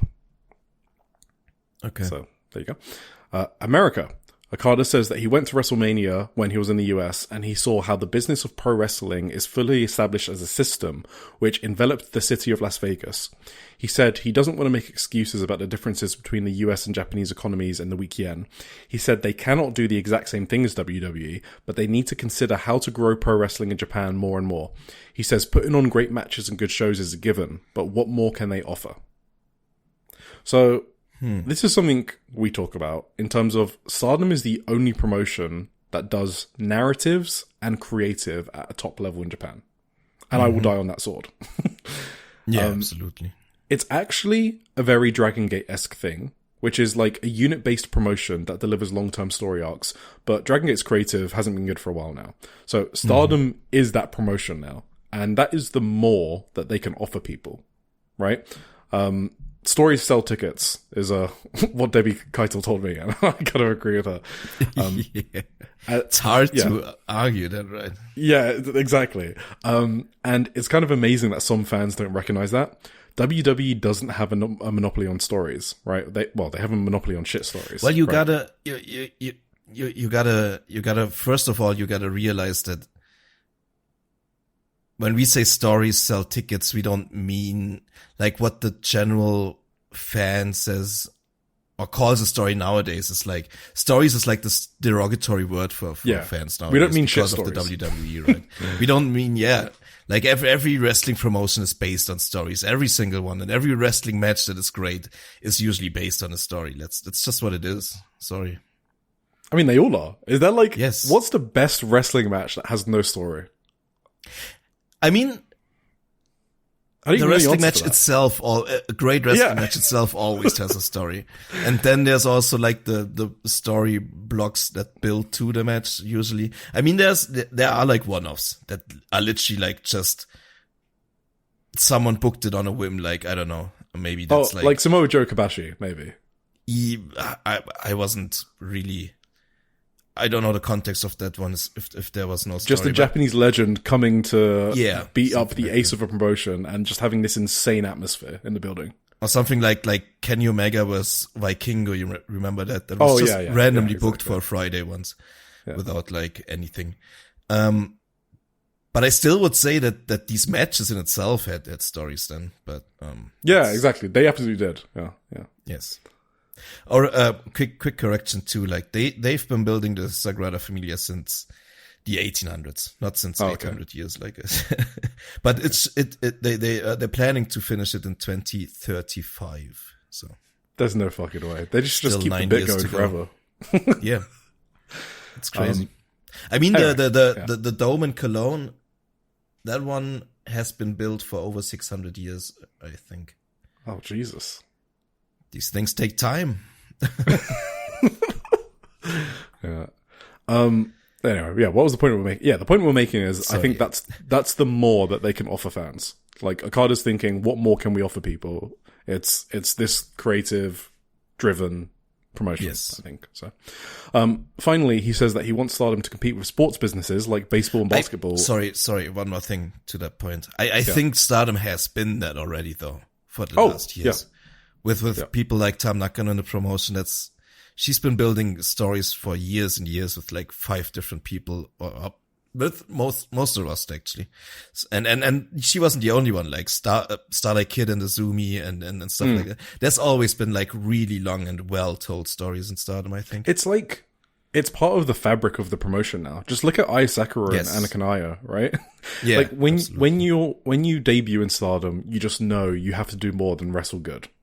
And that's, I guess, manifesting in selling tickets. Like it's working. And you think like even the like shooter types, like Shuri has a lot of stories going on with Saki Kashima, with Rana and Koguma. I mean, Suri, obviously.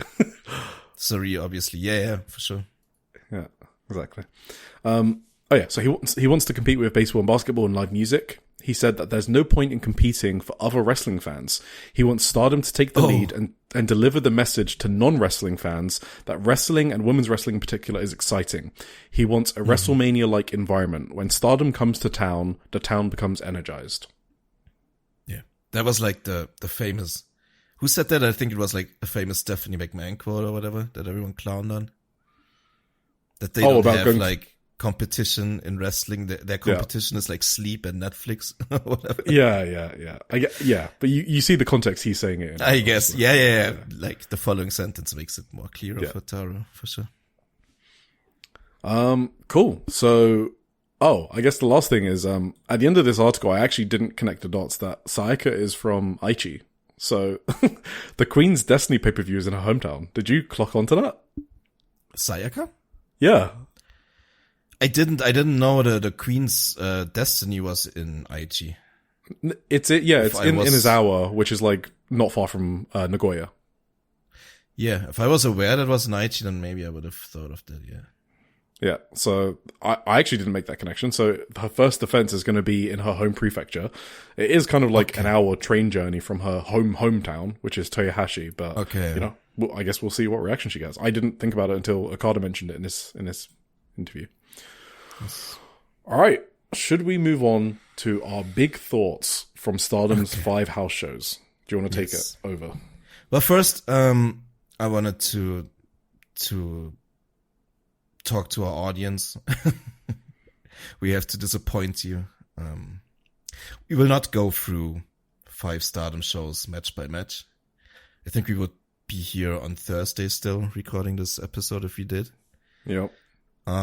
We decided to like just mush them all together and just give our big picture thoughts on everything going on in Stardom. Would be a bit more of a reasonable approach than just, I mean, would you really want to hear that? Like us just fucking going through each, I don't know, multi-man hate match move by move.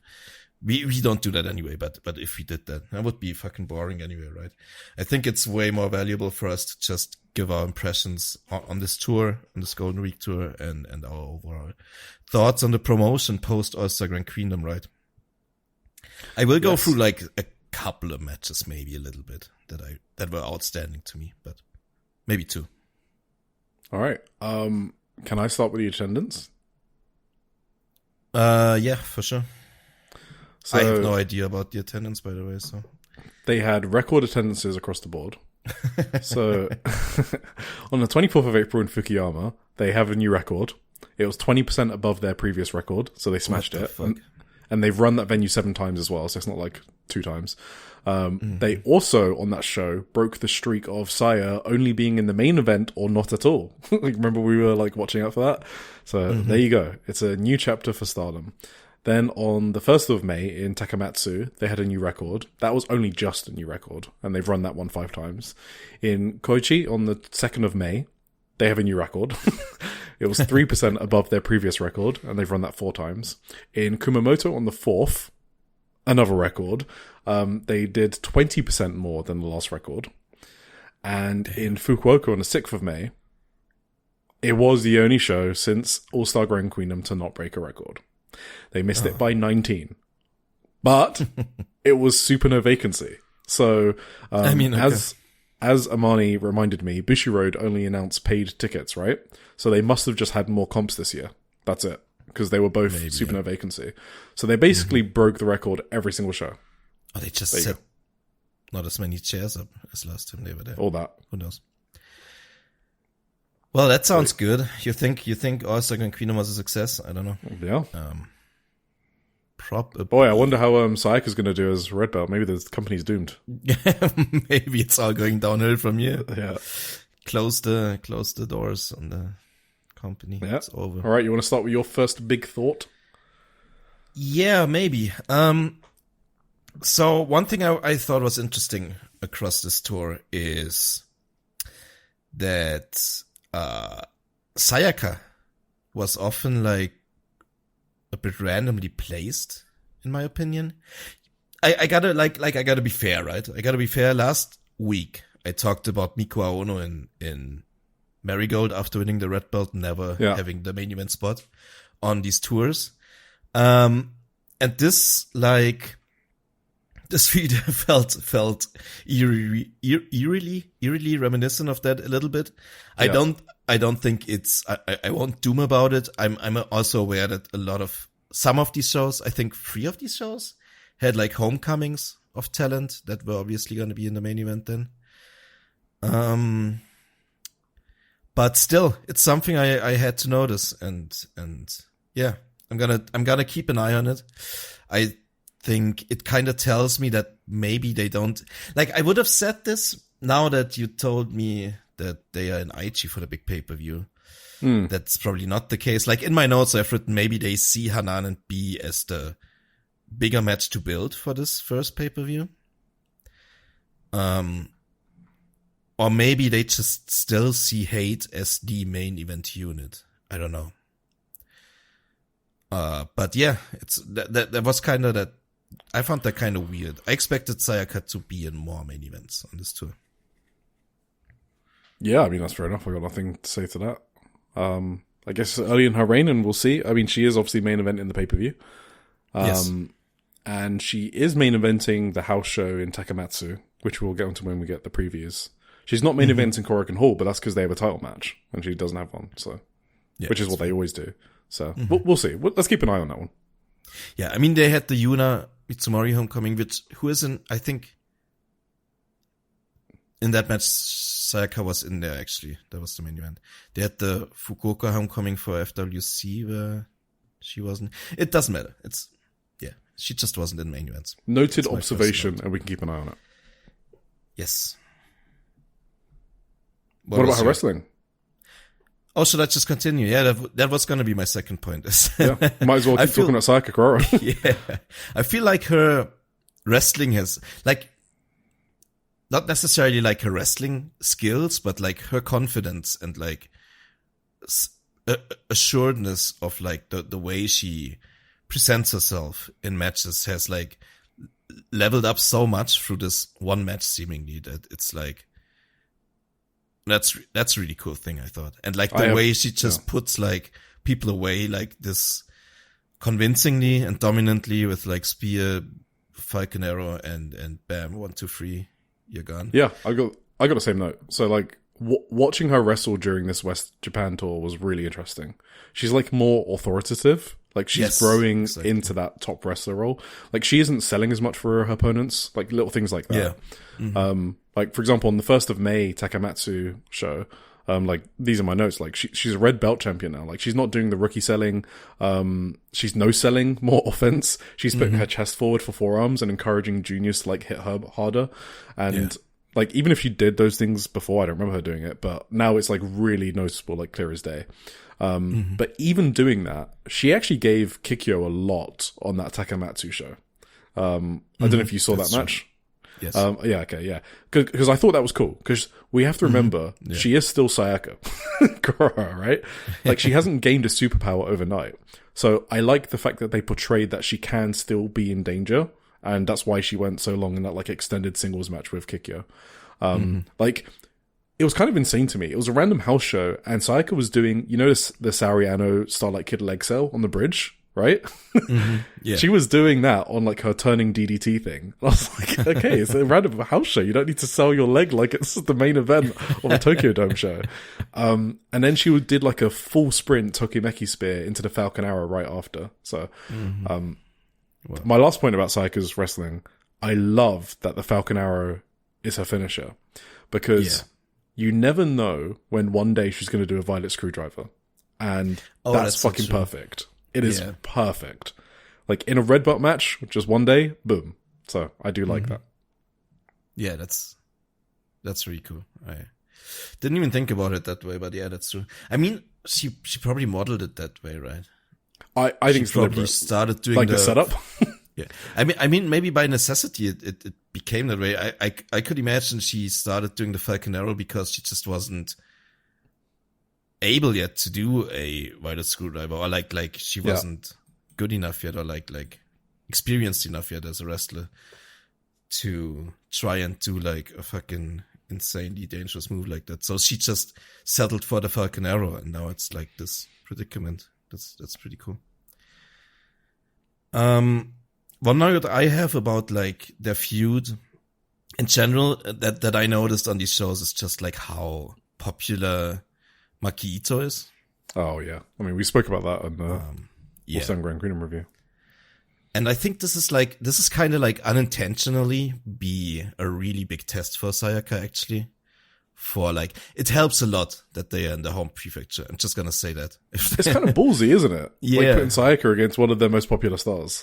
I think it's kind of like, maybe even like an unfortunate coincidence in a way, because like, I think it's very apparent and very obvious that this path was booked for Maki Ito from day one. She was the storyline's coming coherent, into the company. She immediately started feuding with Cosmic Angels. She immediately started feuding with Aya Sakura. This was building since then. The fact that Maki Ito has become this fucking popular to the audience wasn't like guaranteed back then. They couldn't have known that.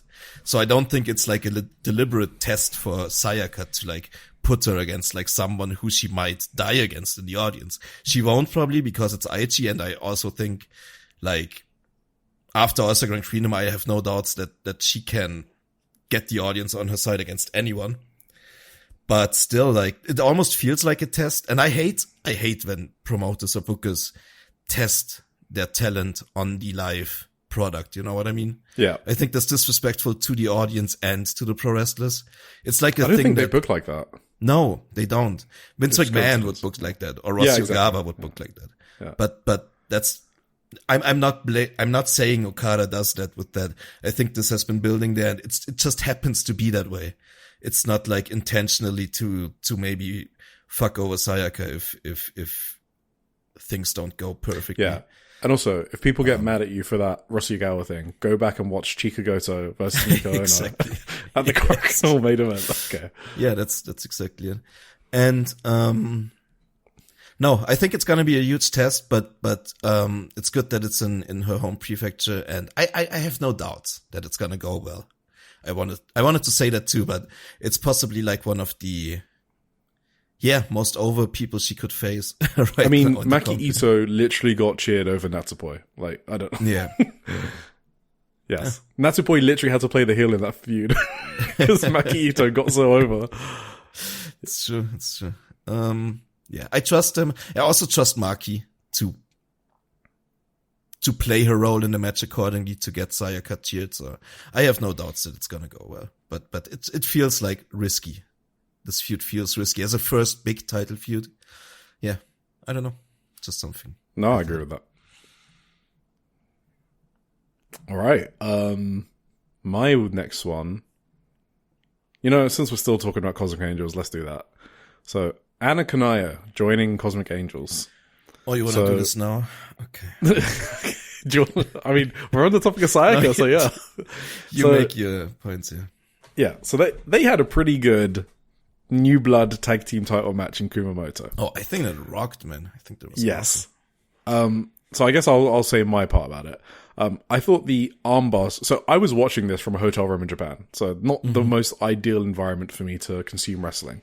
But the armbar struggle between Motoi and Sakura was great. Yes, absolutely. I think for me, what defines a good struggle is if the crowd get more and more into it rather than less and less into it. So some struggles, the crowd just kind of die down when they get bored of the clapping, you know? This one had the crowd ramping up throughout the struggle. The rollback into the middle was great on the armbar. Like, both sold this struggle really, really, really fucking well. So props to Motoi. I thought Sakura and Motoi were excellent in this match. The buzzsaw kick from Sakura got Motoi flush in the face. It was fucking awesome. And then Aya won with like a sick leg choke. So those two were the standouts in that match for me. So do you want to talk about the match first, and then we can talk about the backstage and everything after? Yeah, no, I don't really have that much to add from the match. I just thought it was fucking awesome, but I have the same notes essentially. Like, the armbar struggle was obviously like the highlight of the match, and it was just very well done. And Aya Sakura is fucking great. I don't know. Yep. So, backstage, Anna Kanaya has officially began the Cosmic Angels initiation. She interrupted Sakuraba backstage and said, "There's something I want to say to both of you. I had something I wanted to say after winning today, but I lost today, and yet I can't hold it back any longer. After fighting both of you today, I realized I want to go stronger right by your side, the unit where someone I loved used to belong. My beloved Sakurara and Unimon, Natsupoi, Sarano. I want to join Cosmic Angels, please. Of course, if you're a Joshi'ing Around weekly listener, as in if you listen to us weekly, then you already know that Anakanai is a Tam head, because I mentioned it a few episodes ago. So that's the person that she loved that used to belong. Unimon was about to welcome her, and then Sakurara are like, hey, what the fuck? We have to go through all some insane auditions to be accepted. She has to as well. But the interesting part was, it was Aya Sakura driving these conversations, not Kurara. So Sakura said that, and Kurara was like, yes, right. And Sakura was like, come on, say it properly with me. So I'm really getting co-leader vibes from these two, despite Sayaka Kurara being the red belt champion. And I think it's a really interesting dynamic. Yeah. Yeah, I agree. I think this was kind of brilliant, to be honest, the way they did that. And it makes so much sense to me. Like a light bulb went off in my head, right? About this whole Cosmic Angel situation. Like, everything they did, I don't know, I don't even know if it's deliberately. These are like my cloud stories, right? As Tunnel Talk would call it. But like, I think it makes so much sense how Aya and Ayaka just assuming the leadership role of Cosmic Angels. Yeah. Together. And in the grand scheme of like the entire story of the Cosmic Angels ever since Tam went on her short hiatus. Yeah. To heaven. Yeah. The Cosmic Angels, they were like almost dysfunctional, right? They were desolate. They were like, it has just, that's why everybody said it's time for them to go, like, right, in a way. That's why everybody predicted them to go bye-bye in All-Star Grand Queendom. Because they were just like, they were such a loser unit at that point. Well, remember the Sapporo build between Poi and Saya? It was kind of like, it was a bit weird, I guess. Yeah, everything was kind of weird with like Saori and Natsupoi. They just didn't lead the unit in the spirit of Tam Nakano, I don't think. And like the unit more and more became like a loser unit. They lost so many challenges and so many big matches after Tam left. And Aya and Sayaka channeling Tam so hard now in this leadership role, in the Cosmic Angels. That's so fucking cool to me. Because like, I don't know if you're aware of this whole history of the Cosmic Angels stuff, but like Tam is like a notoriously hard ass, unit leader. And you couldn't just join a unit like willy-nilly like that. You couldn't just say, hey, can I join? And Sakurara made that point, right? That's why they're putting Kanaya through this. Yeah. Exactly. But like the reactions of like Natsupoi and Saorianu, who were both like, yeah, sure, whatever. Yes, exactly. You're welcome. Unimon like was about to welcome her. Yeah. Yes, exactly. That kind of told me that they were not ready to lead the Cosmic Angels. And I feel like this whole challenge, this whole Sayaka putting Cosmic Angels on the line in the first place was something she needed to do for like almost like a wake-up call for the unit, and just to assume the leadership, because maybe she realized that they just were unfit to lead the unit. It was going nowhere, and it might as well just die if she wasn't strong enough. So all this, like this little segment, like made this whole Sayaka challenge click for me way more, even now after everything is said and done, and the way they are just like, the way they are the new Tam Nakano in a way, Sakurara combined, I guess. And that's really cool. Well, what did we say a few episodes ago? They're like different halves of Tam Nakano, and now they're actually like leading. So them leading the faction feels appropriate, I guess. Yeah. And I love that Sakura is the one being the more dominant one, because Sayaka's got the red belt, you know? So I like that. Okay, fine. I'll, defend this red belt for our unit, and you take care of all like the admin stuff. So it's like a cool partnership, I guess. Did you know that Yuna Mitsumori had to lose 15 kilograms before she could join the Cosmic Angels? Was Rossier was booking that, right? Surely. Yes. Okay, fine. Of course he was. But it was like Tam Nakano was doing it as like a challenge to join the Cosmic Angels. So you couldn't just join however you wanted. And I also Did you watch any of these like little videos they did? Yeah, so that's my next point. Yeah, so they released a video of Ai Sakura kind of training Anakanaya on how to do some dance. It was like an 8-minute Twitter video. It was very good. So normally I stay away from social media videos, but when they have subtitles, like I'm more than happy to watch them. So this one had English subtitles. I don't know why they've suddenly decided to. Well, I think it's Ai Sakura. I think she's producing these videos herself. Yeah. And she decided to make them more accessible to international fans. So Ai Sakura is like the best wrestler in the world. Mm-hmm. Yeah, no, it's awesome. So Sakura is a fucking dork, by the way, in a good way, in these skits. Yes, absolutely. It's so funny. She does not care about making a fool of herself. And I will again repeat, the first time we kind of saw this was the Maki Ito feud. That's kind of when she came out of her shell, and she's just been projecting that forward the whole time. Yeah, so they're doing a series of videos or skits of Anakanaya training to be a Cosmic Angels member, doing dumb shit for Ai Sakura. So that was the first one. The second one, which I think released today, was Anakanaya visiting Sakura at her quote-unquote photo studio. Written in English, by the way. And teaching her how to have pictures taken of her, basically. Because she was like, you know, if you want to be ready for like Shupro and, you know, what's the other one? Ring Plus, then yeah. So what's funny is, watching this video, I was kind of... the thing I picked up was Sakura has really good... This is going to sound weird. She has really good katakana pronunciation. You know, like the English borrowed words? Oh, and yeah. she pronounces I know them, what you mean. Yeah, she does. She does. And Anakanaya, like, struggles with them. So that was really interesting. I think, like, Sakura's kind of, like... She's more in tune with the English-speaking fans, it feels like to me. I could be projecting. I think but the fact she did the subtitles, the fact she speaks really good, like, katakana, which is weird to say. Yeah. Did you see the tweets she sends out after? Like, specifically addressing the English. That's why I think she produces these. So she basically said, I ran it through, like, a translation app, and during, like, the song, it thought I was speaking Arabic or something, so it accidentally put Arabic subtitles. Yeah, that's why I think all of this is her. But she also said, like, she knows that some of the stuff came out somewhat inaccurate. So she must know enough English to spot that there were some mistakes in, like, the subtitle. Did you meet her? Translations? No. Okay, I'm really curious. We were last in the line of fucking, when they did the photo thing, and we were the first ones to not make it, I guess, were Kazi and me.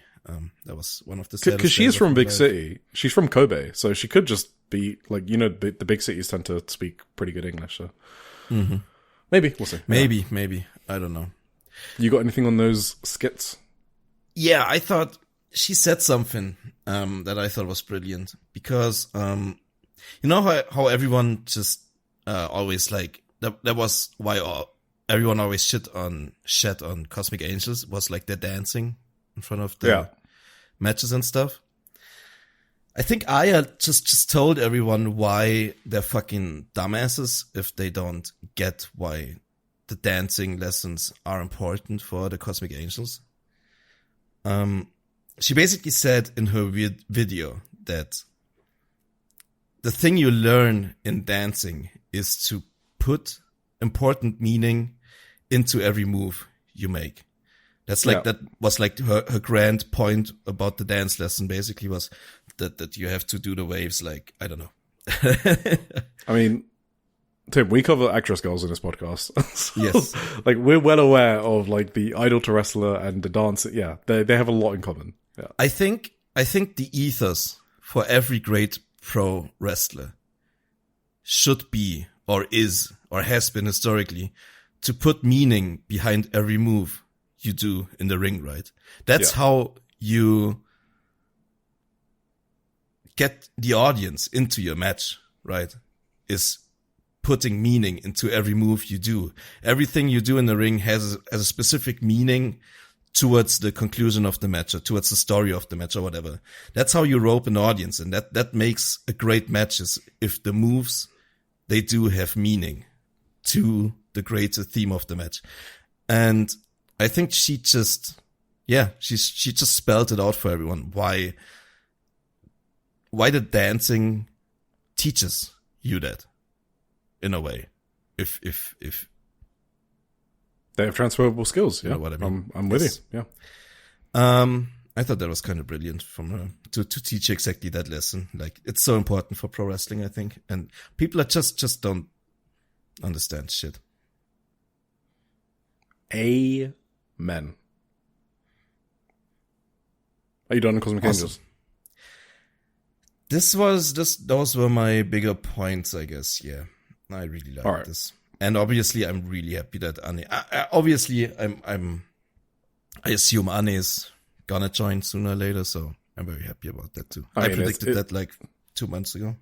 Yeah, it's dead on. She's definitely, I mean, I consider her already Cosmic Angel. Yeah, I have been considering her Cosmic Angel. Yes, exactly. Yeah. If you have been listening closely to some of my speech past weeks. All right, I'll pick another big thought. Stardom house shows in general. So I kind of noticed in a random 8-person tag in Takamatsu, they just go hard on every house show. And I'm thinking why. And it's probably because they realize it's important to like drum up the regional base as well if they want to grow as a company.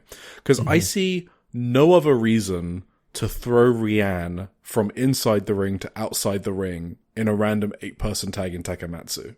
So, the Fukuoka main event went 26 minutes. So this was the Master vs. Apprentice match. Fuwachan, Hanako, Kikyo Furusawa, and Rani Igami versus Fukuoka Quadruple Crazy. So Hazuki, Koguma, Maika, and Maki Ito, who is from Kyushu, and I did not know that. So that was awesome, by the way. I loved the match. That was going to be the second one I was going to talk about too, yeah. Do you want to talk about it? No, you go. You already I don't actually have many notes from it, to be honest. Because Okay. again, I was in Japan and I was kind of half watching it. Like, I know it was good, but I'm probably less Let me it. find my notes. Yeah. My notes are all over the place now because I made like these things. Yeah, that's why I told you I was going to reorganize my stuff.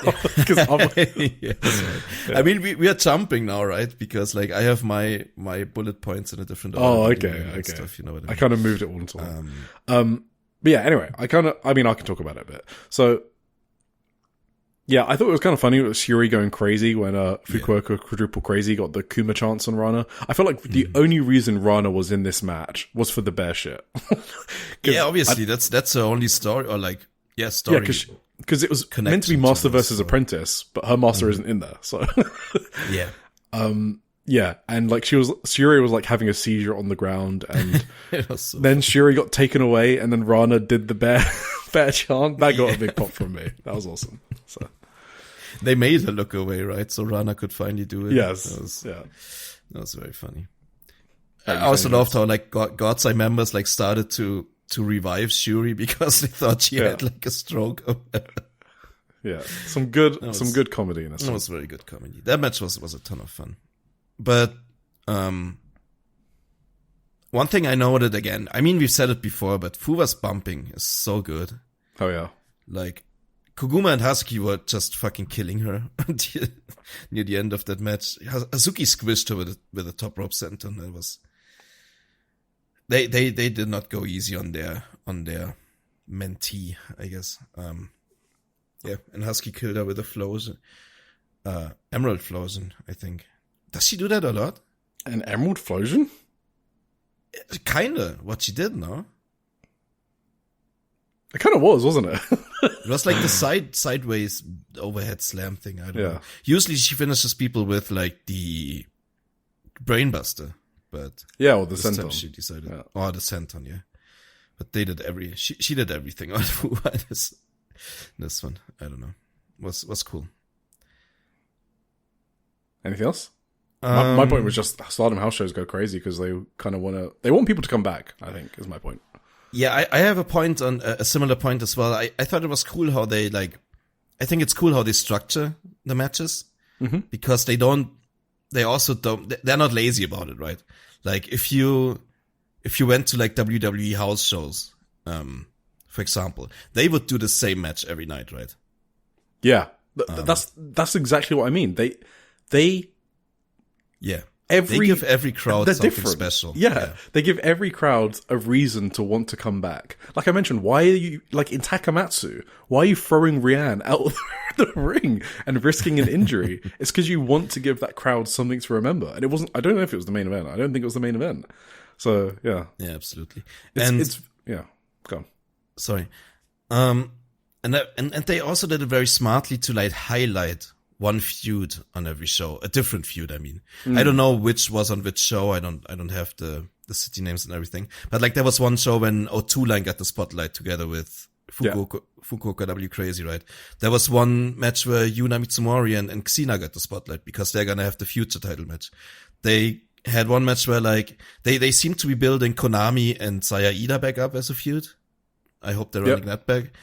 They got the spotlight in one of the matches. And then of course you got like the Hanan and the B Priestley match, which got the spotlight. Maybe two matches because it's a bigger match. And then of course Sayaka and Maki Ito, and like every little feud that is going on in the company right now got their spotlight on one of the house show main events at one point. Well, which is really cool. They built 3 matches just from these house shows. So the Hate vs. Stars artist title on the 17th of May. That was another one. Yeah, that's the Ida Konami one, right? As well. Mm-hmm.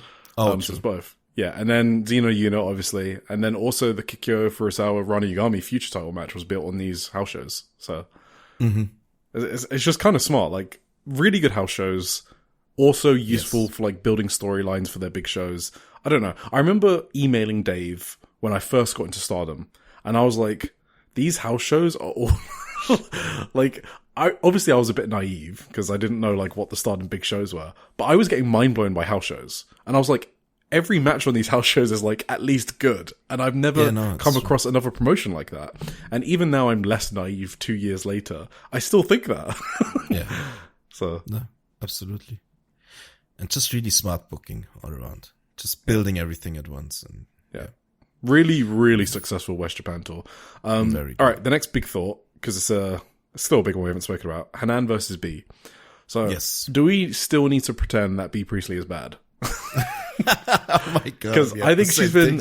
I think she was good with Hanan here. I'm not even going to say she was fine. She was good. Yes. I thought the Fukuoka preview on the 6th of May was fucking great. Actually, Hanan did.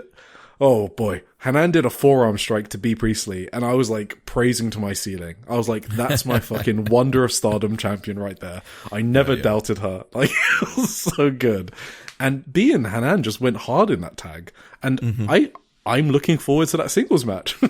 So I'm buying stocks. I'm ready to be the high man on this match. I know everybody's gonna hate it because especially Hanan too, like people have weird Hanan derangement syndrome as well. I think that goes mainly back to her entrance music, but I love her entrance music. Maybe for me, the only reason would be the Billy Gunn offense that I still can't get behind. Oh yeah, the leg drops is bad, yeah. Other than that, like their previews look very promising. Like I'm optimistic for their match for sure. Yeah. Cool. And I think B is just better. She just works better as a heel. Like everyone said she's gonna turn heel for a reason, I guess, because like she's just better as a heel, maybe. I don't know. Oh, she made me eat shit. Remember the All-Star Grand Queen preview? I was like, I just don't want to fucking see her as a heel. She was absolutely great on this tour, to be honest. I was like, I can live with. So I don't want her challenging for like the red belt, but if she like goes down a bit below in the card after this match, I want her in the roster. Not just I'm okay with it. I think she's a plus to the roster. True, I agree. My next point is about her partner in crime, Saya Kamitani. Yep. What do you got about Saya? I've got 1 point on Saya. I got 1 point too, and it's like she seems awfully happy to me. Like she's playing to the crowd like a baby face, like not like the tongue, stick your tongue out and pull on my eyelid type of like playing to the crowd, but like she's legit playing like a baby face right now. She's letting her hair down. Yeah. I know that shit's on purpose. I know she's doing something here. I don't know what exactly yet, but that shit's not an accident. She has a very weird mood for someone who just lost her like 16-month fucking epic best title reign ever. she's got something. I don't know what she's building, but she's building something. This is not an accident. It's just my Do you agree with me that she's winning the title within a year? Oh, I can totally see that. Yeah. Yeah. Do you think it's leading to a split from Hate? It would make sense. I can see why everyone thinks that. It would make a lot of sense. I think I have to wait until Momo's back to know where they're going. I just think her demeanor, that's not like something you just do because you forgot. Saya is not a performer who forgets that she just lost. No, I think we know it's she all thinks on a lot purpose. about it. Yeah. It's got to be on purpose. My point about Saya was Akira Kurigane.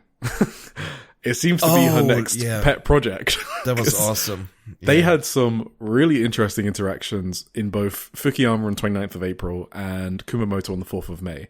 That was 2 shows that Saya was like, fuck it, let me just have a 5-minute singles match with Akira. And they were good. Exactly. So, oh, yeah. And she gave her a lot, too. She gave her a lot. Yeah. A lot. Absolutely. So, just wanted to note that.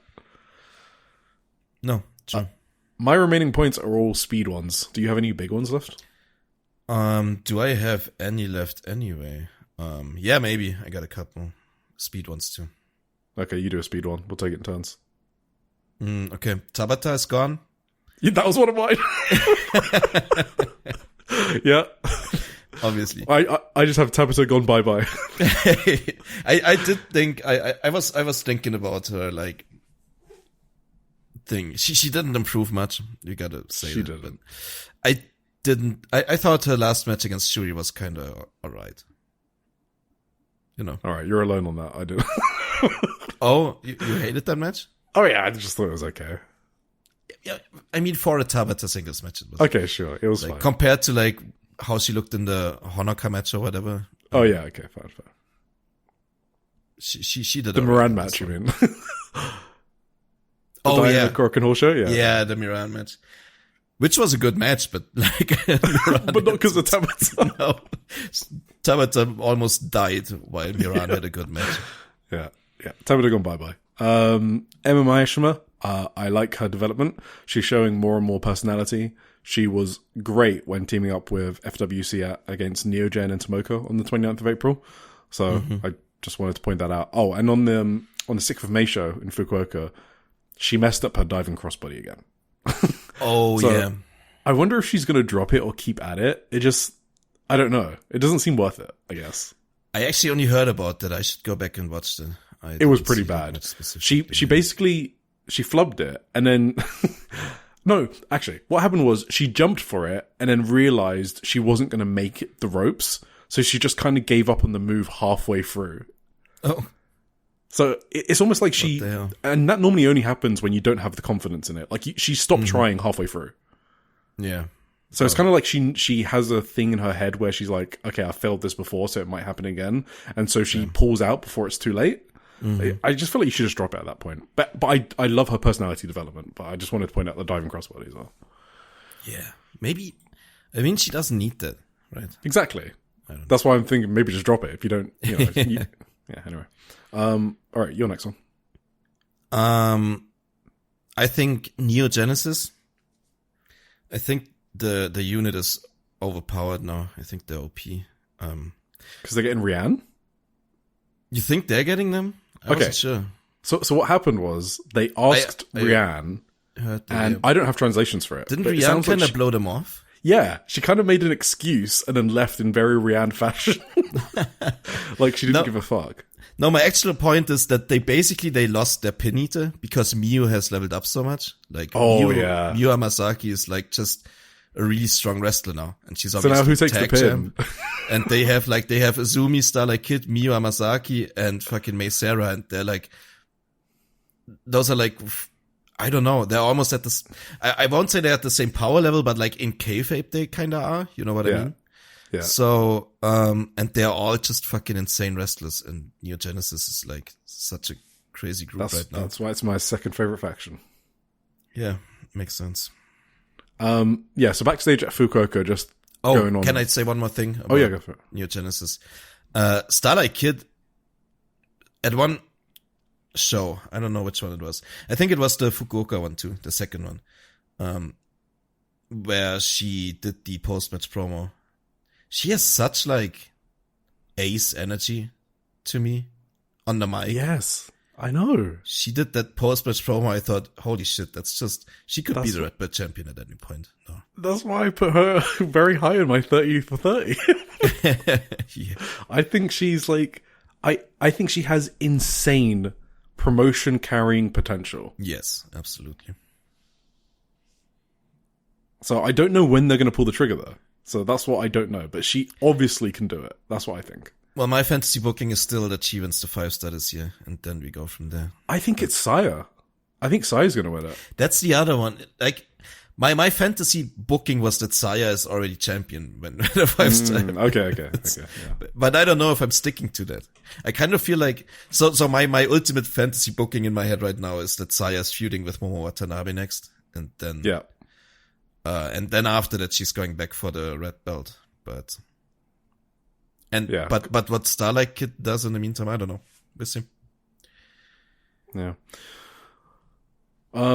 So Rian got asked to join Neo Genesis and then blew them off. And then backstage at Fukuoka, she could also be joining Cosmic Angels because Natsupoi was like, the final day of the Kyushu tour has safely, well, not so safely, come to a close. Is your leg alright, Rian? And then Rian goes, it hurts. Because something happened in the ring where she was trying to step on someone's toe. And then Natsupoi goes, that's because you go around stomping on people's feet. The universe is watching. If you're going to do it somewhere the universe can't see you. What the hell? I think Poi is like her dumb mum or something. Yes, you know, like the mum that's into astrology and like shungai? No, absolutely. Yeah, that's Poi. So just dumb jock duo Natsupoi and Rian. So I think she could join Cosmic Angels, to be honest. I honestly think she's gonna be the next one. Also, because I feel like also YUNA is like, kind of her like, Rian is like YUNA's fucking brat daughter that she raised wrong, but still kind of loves. Exactly. And the daughter's still trying to fucking step on her toes. She doesn't fit Neogen at all. No, not at all. Not at all. She would fit. I mean, if you watched like any Natsupoi vs. Rian match, you know she would fit perfectly as Natsupoi's little gremlin daughter. That's a perfect spot for her. Exactly. Absolutely. All right.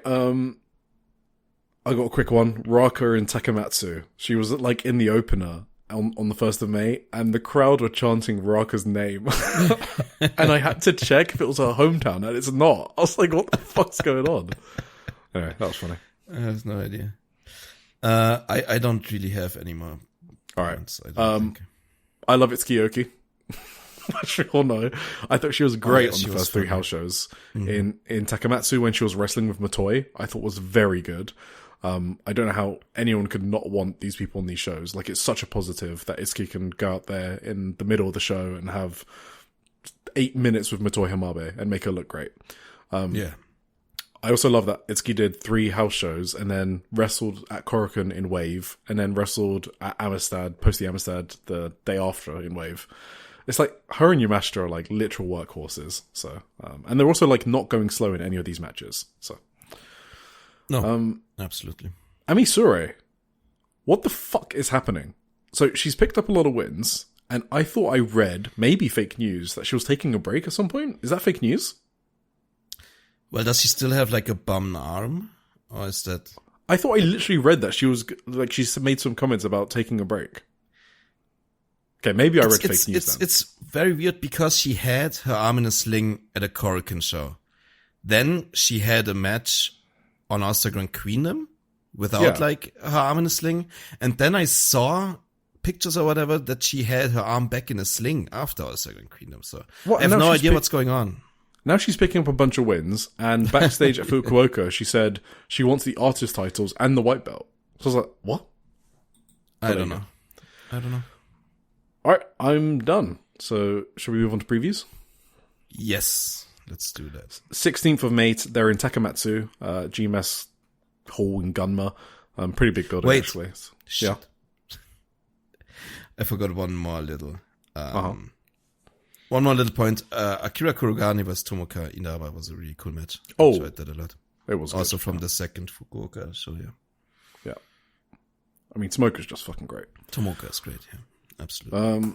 Right, what do we got on this house show? Anything worth mentioning? No. The main event is Kikyo Furusawa and Maki Ito versus Rana Yagami and Sayaka Kurara. So, there you go. Rana? What's she doing there? Rana is in the main event. And then we they're having the future match, Kikyo. Yeah. Yes, exactly, yeah. So, Korakuen Hall, 17th of May. So we got the full card for that now, which came out like a few hours ago. Aya Sakura and Kyoka Kotatsu versus Suri and Tomoka Inaba. Mm-hmm. I'm assuming this is the card order, by the way, but they never released the card order, so, yeah. A three-way between Motoi Hamabe, Ryan, and Waka Tsukiyama. We have it's Akira Kurogane, Hanako, Maika, and Suzuki versus Ami Sore, Emma Mayashima, Hina, and Lady C. Hate, which is Azusa, Natsukatora, Ruaka, and Sayaka Mitani versus Fuwa-chan, Natsupoi, Saru Ano, and Starlight Kid. Okay. You know, someone said that they're randomizing the babyface teams, and they kind of are. So, maybe. Anyway. Then we have Azumi, Miyu Amasaki, Rana Yagami, and Sayaka Kurara versus Hazuki, Kikyo Furusawa, Koguma, and Maki Ito. And then we have the two title matches. So Xena versus Yuna Mizumori for the high-speed title, and Fukukin Def Konami and Rina defending their Artist of Stardom title against Hanan, Momokogo, and Saida, which is a repeat of the 23rd of September match that Konami destroyed Hanan in, and then she was written off Stardom a few days later. So, okay. There you go. And finally, so I did want to talk about briefly the Queen's Destiny pay-per-view. Oh yeah, that makes sense. Yeah. So we have the Goddess of Stardom title match, obviously, between Azumi and Miyu Amasaki versus FWC, which was finalized in Fukuoka. You have the future title match we mentioned, Kikyo versus Rana. We have a 4-way battle to determine the next World of Stardom title challenger. And it's between Maika, Natsukatora, Starlight Kid, and Suzu Suzuki. That's cool. So we'll obviously have a preview next week or whatever, but I did want to talk about that match. Sure, I forgot about that. It feels weird. Like, I know the match will be good, but I feel like I kind of want a bit of a more meaty storyline than someone just won a random number one contenders match. I know that can be a story in itself, and it's kind of a common thing in Japan, right? But like Stardom, like we mentioned earlier, and Sayaka in particular, it's meant to be the storyline heavy promotion and the storyline heavy red belt champ. So if Natsuko wins this, which I think makes the most sense, I think they could have gotten there naturally, and I think I would have preferred that. It's kind of like more of a nitpick, actually, than a huge dislike. I would have actually thought this is more like an American thing. Yeah. Book a 4-way. Especially a 4-way. 4-ways are not like typically done a lot in No, those Japan, aren't done in Japan. No. And the winner gets a shot. That's like a very AEW thing to do or whatever. Yeah, exactly, yeah. I guess so, yeah. But yeah, I think Natsuko's going to win, I guess. I don't look forward to the match because it sounds like a fun match. I don't know. Yeah, it sounds like a fun match. You can't have Starlight Kid win. If she wins, I will lose my mind, to be honest. I just will. She would need to win the red belt then, yeah. Yeah, and I think that's just crazy, probably. Suzu is fine, I guess, as a filler defense, but I think I prefer Natsuko because there's like a tie-in with the hate stuff and Sayaka. No, absolutely. Maika, I feel like should only be challenging for the red belt if she's going to win. I feel like she's one of those wrestlers. Kid, yeah. Yes, she's one of those wrestlers you need to like permanently keep strong, even if she's protesting or whatever is happening.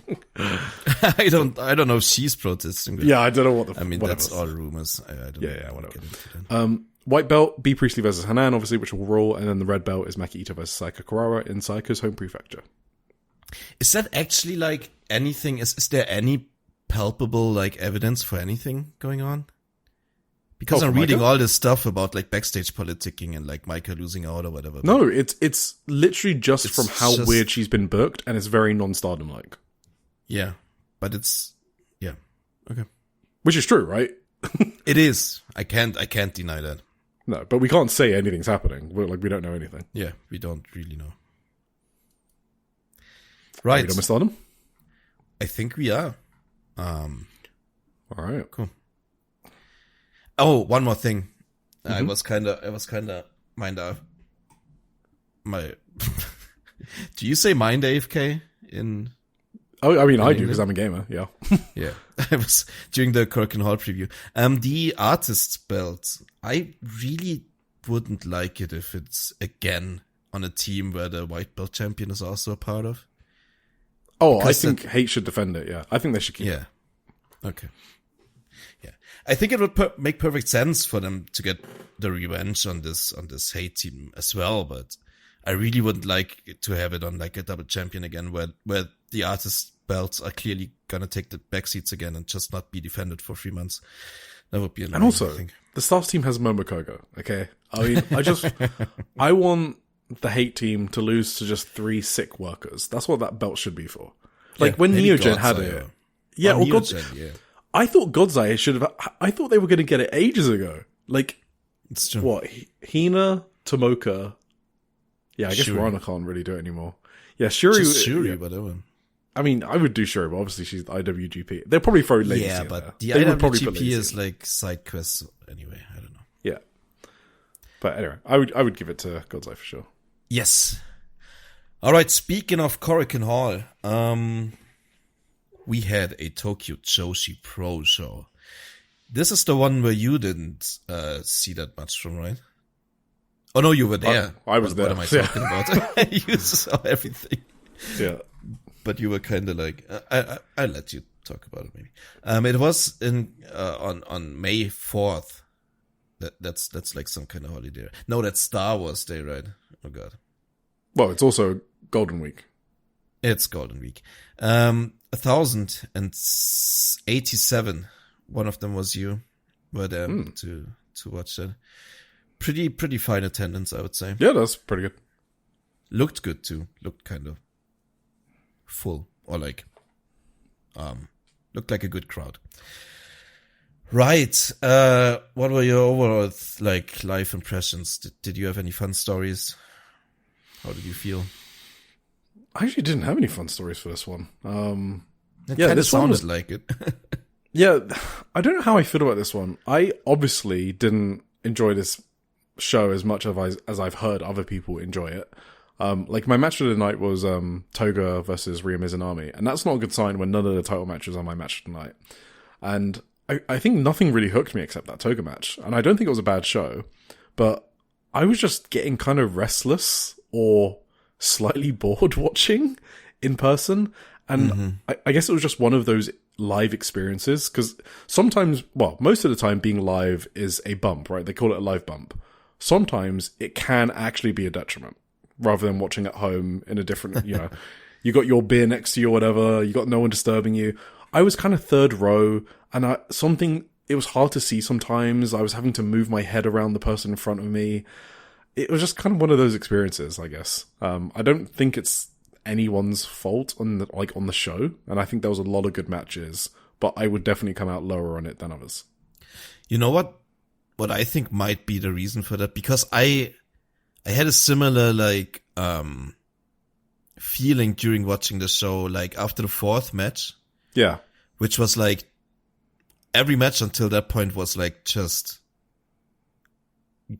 goofy comedy for the most part. Yeah. Which I'm not against in Tokyo Joshi Pro, because they're good at comedy, but like they had to put like something in between these 3 matches. Or like there was the rookie match at the start, and then there were 3 like just comedy matches in a way. So it was kind of samey for those for like the entire undercard to watch in a way. Yeah, and then after the awesome like Toga match, there was like a Hyper Misao match, which I just didn't care for. And then there was like a nice Haruka Zashiro Suzume match, and then it was the inspiration. You know what I mean? It was just kind of yeah. I did really like this show in the end as well. Like, I understand people who were high on it, but like during the early goings of the show, I was also like kind of like, oh my god, can this card get going at some point? I guess I'll also come clean and say I had a show after this. It was in Shinjuku Face, and I was praying that this show wasn't going to be more than 3 hours, and it was. And when I first saw the first few matches go as long as they did, I was like, fuck, I'm going to be late for my show. And that probably gave me some anxiety, I guess, because I don't like being late for things. And this show felt like it took even longer because I was watching the clock. So that's probably what contributed to it. That's a factor, for sure. Yeah. So I'll let you. I want people to listen. When people listen to this review, listen to Tim more than me, I guess is what I'm saying. I don't know if my notes are the best for this one. But, well, we start off with Ren Konatsu versus Shion Kanzaki. Yeah, I like them both. I think I'm higher on Shion than you are. You like Ren a lot. I like Ren. I love too. Ren. I like Ren too. But this match was just kind of there for me, to be honest. It was really short. It was really short. Ren Konatsu's double jump dropkick hit perfectly and was the finish, and it was good. But yeah, I thought that they would give Shion a win here or like do a time limit draw because they had this exact same match, I think, a few Korakuens ago. Okay. Oh, I remember. Ren, it was. Yeah, and Ren won that one like in the exact same fashion. That's where she debuted the Aries Comet. I was like, oh, okay, Shion's going to get her win back or time limit draw. I was like, no, okay. So yeah, but I had more like notes about the crowd than about the match. So Ren is really over. Yeah, that's true. I mean, she's cool. She's fun to watch. So in our second match on the card, we had a special guest who arrived just for Eric. Yuri. I like Yuri now. Yeah, you like her now. She's teaming with Wakana Uehara and Kira Summer, sorry. She's not a relative of Buffy. They were facing the bumping Wait. Is like Buffy the Vampire? Wasn't her name Summers? I don't know. That's what I'm asking you. Yeah. I was talking about her. Okay. I think she was called Summers. Maybe not. I'm sure we have listeners who know this better than me. I just know Emmy knows this for sure. Emmy this knows is something that she'd watch. Yeah. Or a listener, someone. Yeah. Himawari, Shino Suzuki, and Chika Nanase were on the other side. Okay, you like Yuri now, right? Yep. I kind of. Oh, have we swapped positions? I think I understand why you used to not like her. Let's say it like that. I just feel like something feels off about her work in a way. Yes. That's hard to describe. But it's not like, it's just kind of, it's not. For me, it used to be the way she run the ropes. That used to annoy me. Yeah, maybe it's that. It was just so goofy looking. It's hard to pinpoint, but something feels off about what she for sure. Wrestling. The reason I like her now is because I've seen like her Gambare Pro singles matches and she goes hard in them. If I hadn't seen any of those matches, I'd feel the same way because I don't like her in Wave. But yeah, well, like against Suri, against Utami, she's had really good matches. So that's all. Yes. But here I didn't think she was particularly great. Here you thought she was particularly good? Mm-hmm. No. I mean, she was okay. I guess. She was okay. My main notes are on Wakana. What's up with her and Kamiyu? Did they like separate? Well, it's because Kamiyu's going for the big belt. Spoilers. Yeah, that's true. Anyway, Wakana, she does some nice work, but she kind of does it at half speed. Like, she did a really cool armbar transition at one point that would look cool if she just did it a bit more crisp, a bit more quick, got into the right position more quickly. She also does like some cool suplexes, and then she does like the worst looking finisher in the world. Like, she needs to change that shit. The submission or the tornado? The spinning DDT thing, whatever it's supposed to be. I don't even know what it's supposed to be. She just lifts them up and then just kind of looks away and they spin or whatever. I don't know. It looks so awkward. It's not good. Her dropkick's really good though. I do like her dropkick. Yeah. I tried to give her a lot of chances. Yeah. Anyway. My new notes on this were when Chika Nanase was wrestling Yuri, I was like, see, this is where you belong, Chika. Come home to the indies. We will take you in. She just looks at home wrestling Yuri. Okay. Like, she hit one of the best running elbow strikes that she's ever hit on Wakana. I thought that was great. She did like a springboard elbow drop. Like, as the match went on, I kind of thought they were going to give her a big win. Because, like, and you could hear it in the crowd as well. There was like, they started to really get behind Chika. But, you know, Wakana wins. And only Gaijins can beat Wakana. That's the rules. Sorry. Oh, I do also want to say, TJPW's use of indie talent, I think, is really good. You don't want to overdo it because, you know, they've spoken about how they want to protect their brand, but you don't want to do nothing, right? Like outsiders coming in is it's an old as time trope in Japan, and it works for a reason. It galvanizes the crowd behind the homegrown talent, and it did that here, right? Like when Chica was facing Yuri. It's like such a fucking cheat code for a big show every now and again, and I think they do it really well. That's true. Speaking of outsiders, we had another guest. This is insane. Yeah. Booking Mei Suruga in a team with Mizuki and Uta Takami is like, holy shit. That's like... So, I think this is where I started to sour on the show, by the way. Because I was so excited for this match. Yes. And it just felt like it turned into nothing. Yes, I have the exact same feelings on this. Like, when I saw these two teams come out, I was like so fucking giddy. Yes. And like Mei Suruga, Mizuki, and Uta Takami, can you assemble a greater team? No, it's an amazing team. And we've seen them work together at Wrestle Princess or whatever last year in September. And it was fucking great when she teamed with Uta Takami. That's true. Yeah, so but I was disappointed by this. Was kind of nothing in the end. You're totally right. I don't know why or whatever. Yeah, exactly. I don't know why. But yeah, Mizuki looked good though. She did a cool basement dropkick. She murdered Pom with a double stomp and pinned her in the end too. She kind of slipped on her double foot stomp, so it was kind of like a double foot stomp and a senton at the same time. That must have sucked for Pom. But, well. Yeah, unfortunate. This didn't really live up to the potential it could have had. I'm seeing here on Cage Match it has a really high rating. I don't know if you missed something. That's just whatever. I don't care. I mean, I agree. I wrote in my notes this is already 5 stars, like after the entrances. But then it wasn't. Exactly. I don't know. Yeah. I don't know what happened. The idea of it was so much better than the execution. Yes, it's true. Whatever. We had next, there she is. There's Yuki Kamifuku. She teamed with Aja Kong against Kakeru Sekiguchi and Mahiro Kiryu. This is also kind of funny. Another friend from the outside. Did you get the bit here? I mean, they've been doing they must have explained it on like, commentary. I don't watch English commentary. Oh, okay. They have been doing this bit for like half a year at least. Oh, okay. That like Kakeru and Mahiro look the same. Yeah, exactly. Yeah. They've been doing this for a while. And I like that they're playing into it. Don't you remember that one show where I thought like Mahiro was Kakeru actually? Yeah. And that was my thing. Yeah, but what is Yuki Kamifuku and Aja Kong? That's a funny team as well, kinda. Maybe they look alike. Yeah, absolutely. I kind of liked Kamiyu in this match. She was like a Pokemon who was like hurt.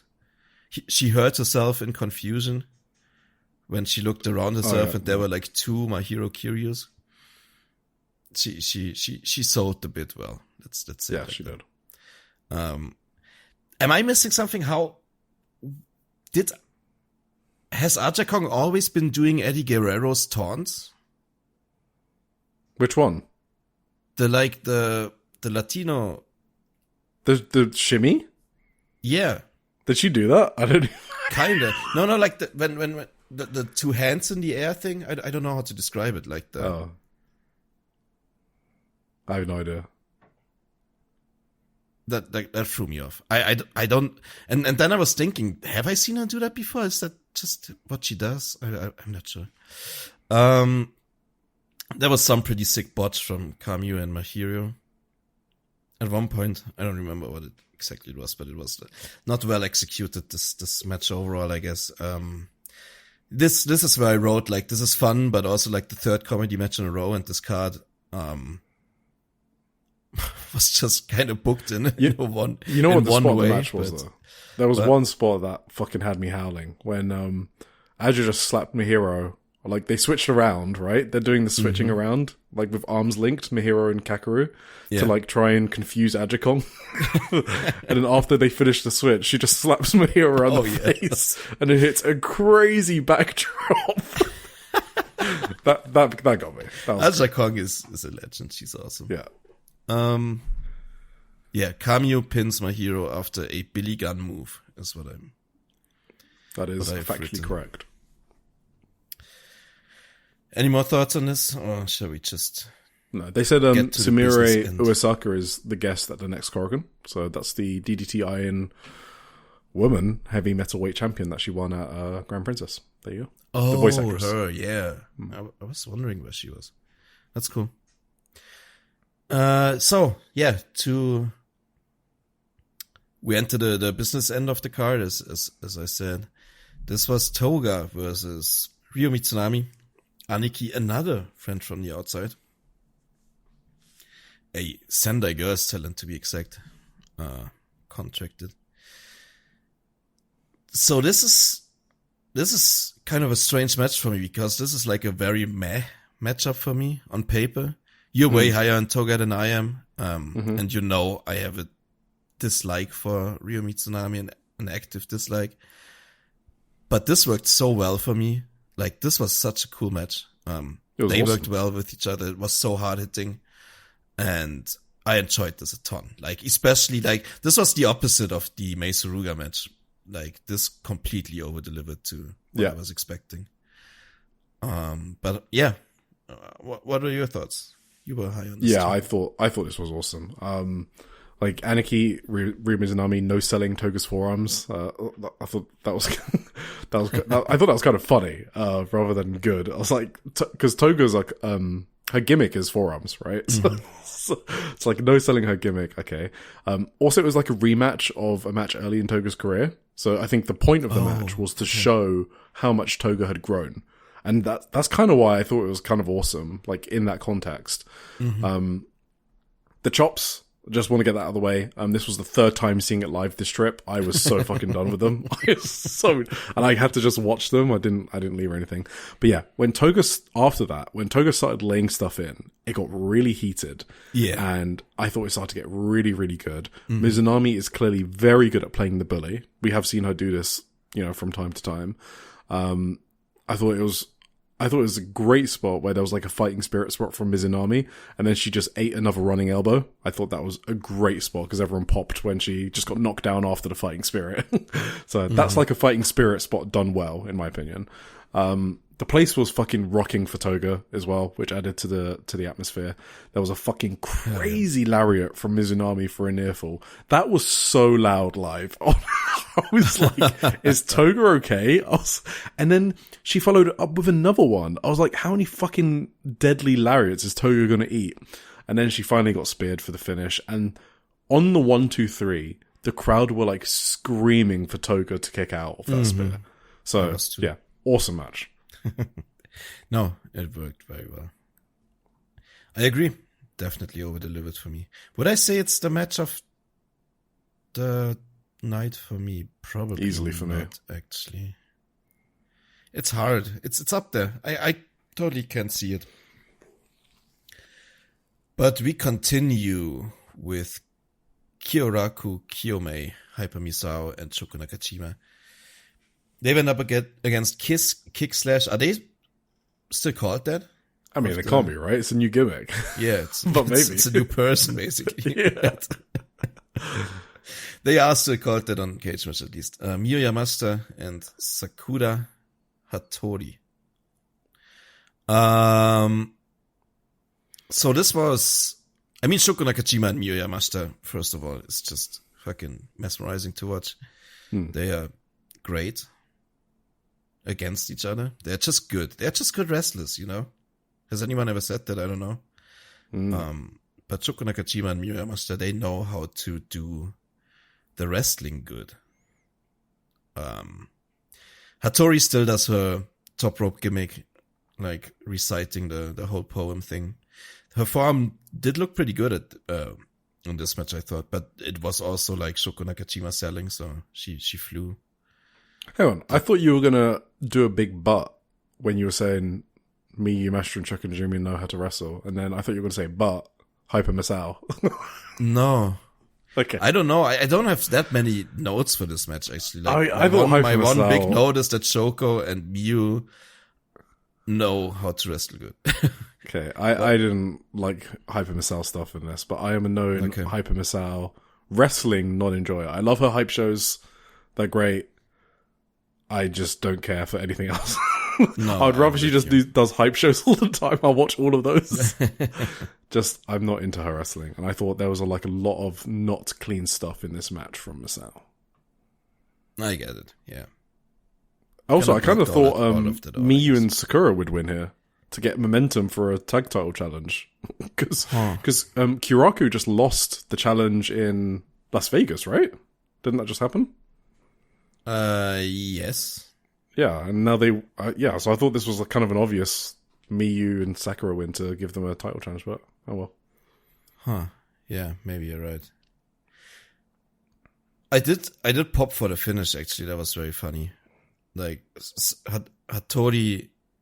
Sakura Hattori did like this elaborate, I don't know, arm submission gimmick thing where she like twisted and turned like 30 times and then Shoko just fucking rolled through and pinned her. That was very funny. It was kind of like the Aja Kong spot where they just kills her. But no, you're right. Now that I didn't even think about like the result of the match, but yeah, it would have maybe made more sense for Sakura. It would also because they built Sakura a lot, and then obviously she lost her challenge. So this would have helped to keep her up, you know. And Miyu hasn't. I feel like she hasn't challenged for a title in fucking ages. I don't even know the last title challenge she's had. And it's kind of a gimmick now, right? Just to be an undercutter, but I don't know. It's true. I agree. Well, maybe they just don't want to do this match immediately. Because Miyu and Sakura they don't want them to lose like the first title defense, you know what I mean? I don't know. Maybe, yeah. Maybe they're keeping it for a later spot. I don't know. Well, after that, unless you have any more deep thoughts on this one, we had the International Princess title match with the champion Suzume going up against Haru Kazashiro. This was cool. Haru Kazashiro was just murdering Suzume's arm. And when Suzume had no arms anymore, she just started doing her submissions with her legs, which was pretty fun. You didn't like it?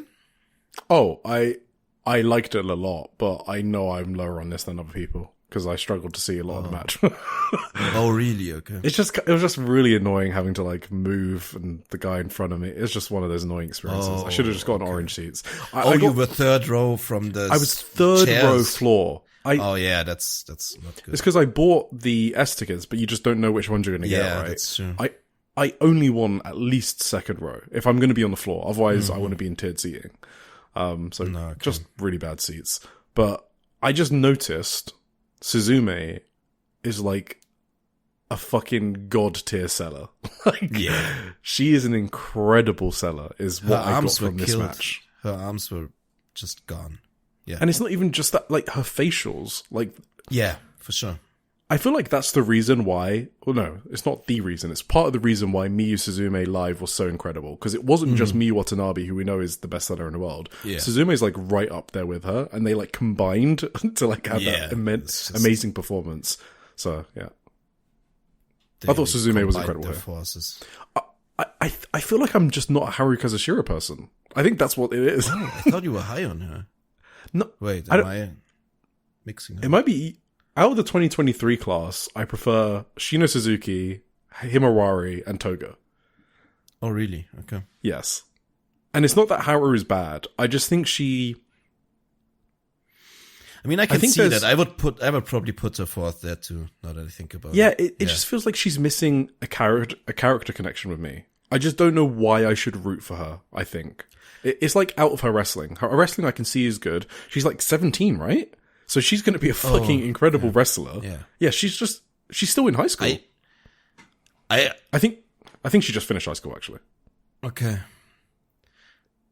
Yeah, now that I think about it, I just never really had any opinion on her. Exactly. That's my problem with her. It's just exactly. Yeah, that's true. Her wrestling's great. She was really good in this match, yeah. Yes. I liked her a lot, yeah. I really like the early limb work from Haru on Suzume's left arm. That I thought it was really cool that she attacked the left arm and then she kind of used it to break a hold on her later on. Like, I just like it when it builds into a story and gets used like that later on. Also, Suzume is like the queen of counters, right? We've seen it so many times now. Yeah. Like, she was countering Haru's springboard with her own springboard bulldog. That's fucking cool. I think I wanted Haru to kind of sell the ringer bell, the kneeling ringer bell. You know, when Suzume the did like desperation one, yeah. Yeah, she kind of just did a Northern Light suplex straight after, this is a really small nitpick, by the way. I just want to say that. But yeah, there were like just some small things that I thought could be a tiny bit better. Suzume's panic in the triangle armbar was really fucking was really good. So good. I loved that. Yeah, and I could barely see it, and I knew that was good. I love Suzume just fucking getting pissed off and repeating the bulldogs. Like, that's just a really cool spot. That is actually my nitpick of the match. That didn't really work for me. She did like one-armed bulldogs because she sold her other arm. Yeah. But like, they kind of looked too hokey. Like, Haru had to do so much of the bulldogs on her own, like just falling over for them. I guess I like the concept. The concept was so angry, good, but you just spam a move. Yeah. But like, if you also have to sell your arm at the same time, it's too much. Just could have skipped it, I think, or dropped it. And then the perfect rope walk bulldog didn't look great with MIRAI. She landed it perfectly here into a ringer bell for the win. So I thought it was a really good match, but I wouldn't have it like anywhere near like match of the year contender lists. She hit like a pink devil out of nowhere, right? That kind of surprised me. Haru did? No, Suzume.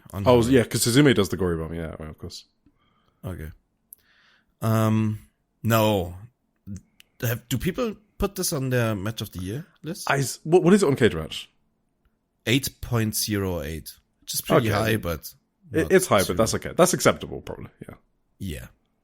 Okay, fine. Fine match. Yeah, so I guess just to wrap up, I just want to say Haru is a really good wrestler. She's really young. She's going to be great. Yeah. But I think she just kind of needs to work on that character thing because I agree. Like you, I don't really have an opinion of her, and that's very unlike TJPW, I feel like. So No, I agree. I just always, for some reason, I thought you were high on her, but maybe that was someone else. Yeah. Himawari is our girl from Himawari is awesome. Yeah. Oh, hell yeah. Well, after that, we had the great E-Inspiration coming in. Cassie Lee and Jessie McKay. Okay. They were the Princess Tag Team title holders. Are you okay? I'm having a stroke. No. It's all good. We had the Inspiration going up against Hakuchumu. I don't know why. Isn't it just Daydream? I don't know. Yeah, I don't know why they use their Japanese name. Miyu Watanabe and Rika Tatsumi. Let's call him Daydream then. I just remembered how I took my notes. That's why I'm kind of like out of this one. Yeah, and like the long national nightmare is over. We finally free. We are free. We are free of the Inspiration has been caught and compromised to a permanent end. Yes, and it's a good team to. It's an established tag team. Yeah, exactly. Yes, and it's like two of the best wrestlers in the company, so makes sense. Do you know what I hate about them? About Miyu Watanabe and Rika Tatsumi? No. The Inspiration. Their selling fucking sucks. That's what I hate about them. Okay.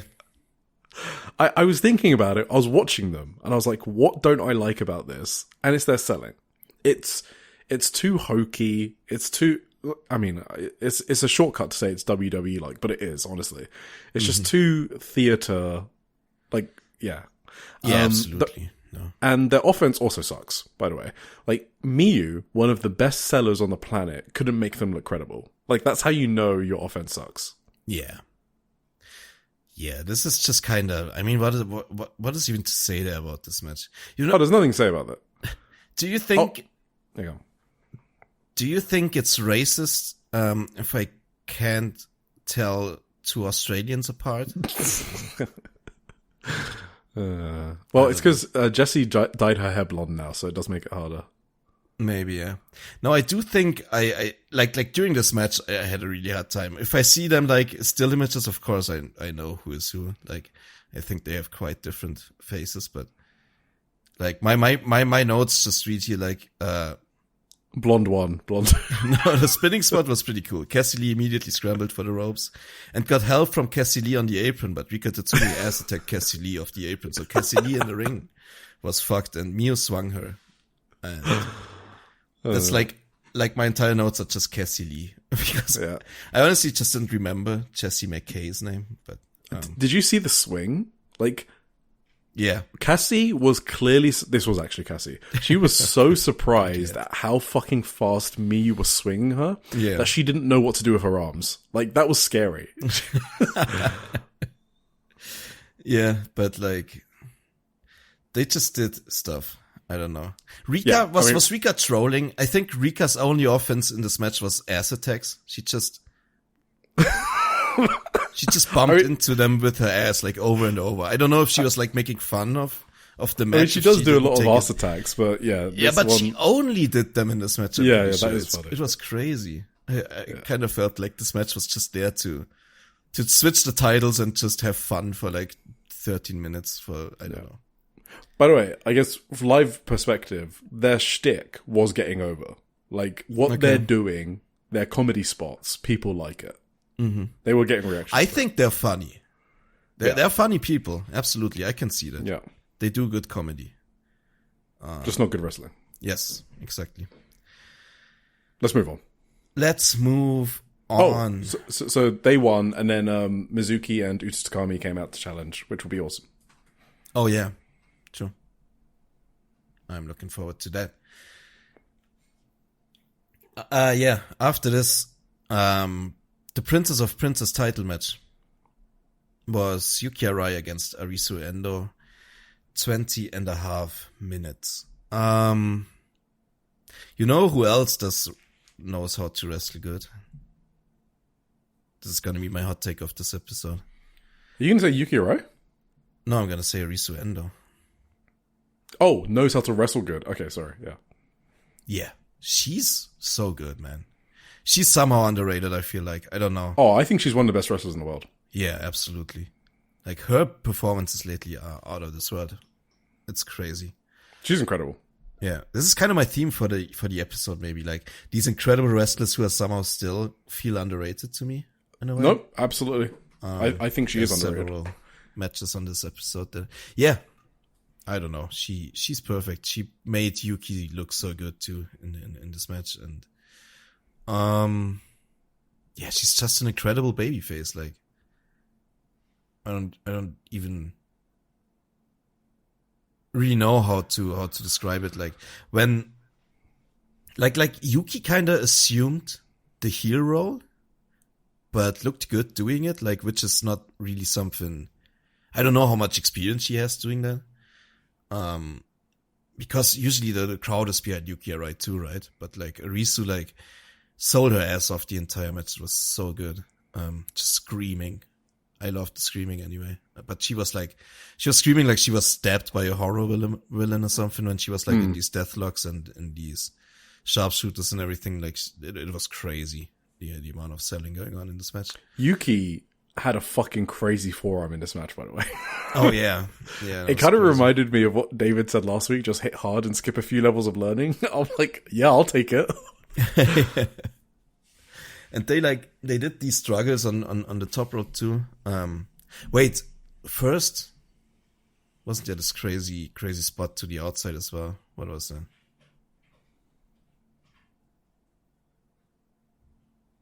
I don't actually know. I don't know. I lost my plot here. How about you? What were your thoughts on this match? Arisu was incredible. A few things took me out of this match though. Mainly Yuki Arai. I just didn't like some of her selling. Yuki Arai selling, and I thought some of the spots, like the setup for the spots, were just kind of clunky. Okay. there was also like an extra camel clutch submission towards the end, and I don't know if it's because I was watching the clock, but I was like, "Are you serious?" Because like the match was building so perfectly. Like the story was kind of like, you know, obviously Arisu getting beat the fuck up, but also that Yuki Arai is so big, and there was a struggle over the full Nelson slam, which by the way is like. I love that because it's like Kento Miyahara's struggle over the shutdown suplex. Yeah. Like, that's a really cool spot for Yuki Arai, and she should keep doing that. But the whole point was Yuki Arai's too big, and she can't get her up. Arisu can't get her up for the Juno Akite, right? The jumping cutter, or the spinning cutter. Yeah. Like, she tried, and then she couldn't, and I liked that thread, and Arisu sold that thread really well. And then Arisu puts Yuki Arai in the camel clutch. I was just like really caught off guard by that. I don't know why, I just didn't like that specific spot, and that took me out a bit. They should have just continued with Arisu like being beat up. Why is Yuki Arai being put in a submission spot when she's like been dominating Arisu the whole time? So some match structure stuff basically is what took me out. Yeah. And also I think it did kill the crowd a bit. Maybe I'm being a bit harsh, but like maybe my section, they just got kind of quiet at that spot when before that they were like going crazy for Arisu. Obviously they brought it back again, but yeah, I do want to point that out. That was a big deal, that camel clutch spot. Yeah. But no, Arisu was just incredible, I think. So Yuki Arai looked like a demon when she was holding Arisu's wrist and like shoving her boot and the forearms into Arisu. That was really fucking good. Especially with how much of a connection Arisu has with the crowd. Like people started screaming for Arisu on that spot. So yeah, that's what I mean. She like assumed the villain role really, really well, I thought. Which is why I didn't like camel clutch. Yeah. At least. Yeah, that's true. I didn't think about it, but you're right. That didn't really fit to the overall story in the match. That led to like a really deep roll up for Risu that I almost bit on. But I mean, obviously I never bit on anything seriously, but you know what I mean? Really close pinfall there, which popped the crowd as well. Yeah.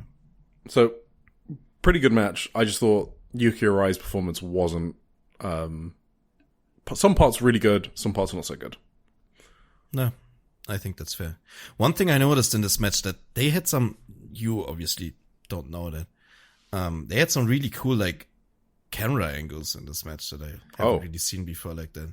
Like they had some corner camera. I don't even know how to describe it, but this is the opposite, by the way. I'm gonna talk about cameras later again. I had some strong feelings about camera work on another show, but on this one they had like some really innovative camera angles when they were fighting for these top rope positions, I guess. There were some cool shots that really looked like impressive, like and I like those too, like the struggles on the top rope, and they struggled for this like avalanche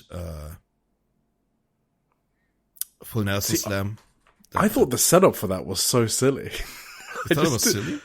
Yeah, I thought it made Arisu look so dumb. Okay, maybe. I don't know. Maybe I was just in a bad mood. Yeah, maybe it came across better on TV. Oh yeah, that might be it. Because I've obviously got the full angle. Yeah. I just wrote that she kind of struggled to get like on her shoulder, but oh no, that was another spot. Wait, that was when Arisu did get up.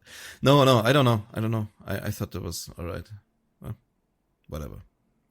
My notes are all kind of confused towards the end of the show. I don't know what was wrong with me, but Arisu Endo was incredible. It's like the main story of this. Yeah, let's go with that. I left immediately after the bell for the 1, 2, 3. So I missed the whole Yuki Kamifuku challenging, and I was on the train, and I just got jump scared by. I was like, "What the fuck?" So anyway, and also Mihiro Kiyu is challenging Suzume. Yeah, that's going to be a card. Yeah, I missed that. That's crazy. Yes. So the next two title matches are maybe gonna be not as promising. Yes, but we got the tag titles, which is Mizuki and Utami, so they'll save us. do Yuki Arai and Yuki Kamifuku have the most awkward leg offense In wrestling. Yes.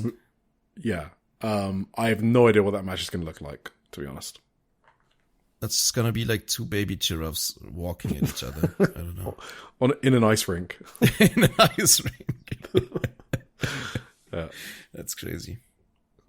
And to be clear, I do like Yuki Arai. I like her as champion. We've said this before. Listeners of this podcast know that you like her a lot. You're probably the highest guy on Yuki Arai in like a lot of fan circles. Yeah. Right. That was it for Tokyo Joshi Pro. You have any more thoughts on this show or any other notes? Nope. On Tokyo That's Joshi? it for me on TJPW. Awesome. We can just move on straight to Marigold. Eric, you wanted to talk to do something about the Ibaraki house show notes. I'm going to be right back. 30 seconds.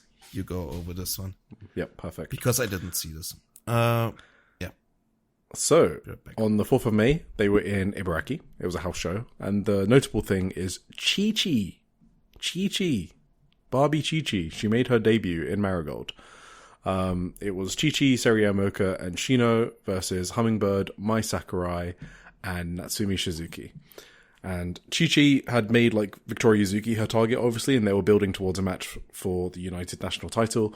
But after Yuzuki went down with an ACL injury, Chi-Chi needed someone else to go after. And she and Natsumi had a short back and forth, with Natsumi kicking the fuck out of Chi-Chi. But Chi-Chi won by pinning Hummingbird with the backdrop suplex that she's inherited from Suwama, her mentor. More importantly, after the match, Chi-Chi was cutting a promo, and Rhea Seto, a favourite of our podcast, ran into the ring. She snatched the mic, she pushed Shino away, she slapped Seri around the face. It was awesome. Rhea, Seri, and Shino took turns confronting Chi-Chi. That's what you want to see. After Rhea was done explaining that she and Chi-Chi have history going back to Rhea's Sendai Girls days, she hit Chi-Chi with a stiff forearm, and Chi-Chi just like nodded her head, and then she responded that, you know, you might not be cut out to be a heel, and I'll repay you that forearm 100 times over. So I thought this segment made Chi-Chi look like a big deal in the promotion already in her debut. Obviously, she hasn't signed with Marigold. She's just there as a freelancer. But this was very well done. And this is the sort of thing we've been complaining that Marigold didn't have. This is what we want more of. Like, it was legitimately good. Seri, Shino, Rhea Seto. In my head, those are the three, legit futures of Marigold. I rate them much higher than Mayu's other proteges, like Yuzuki and Komomo. That's not to knock them. I love Yuzuki. But Seri and Rhea in particular are very legit to me. So them, Shino and Chi-Chi feuding is very compelling to me. And all of it is triggered by Yuzuki's injury. So it kind of seems like some bookers only do their best work when something unexpected happens. And we've seen that a lot in wrestling. Awesome. Then on the 9th of May, they were in Fukuoka. And this is a singles match between Seri Yamaoka and the departing Utami Hayashishita. So, yeah, it came out today. It was on the 9th, and it came out today. I thought it was on the 10th, but I don't know. No.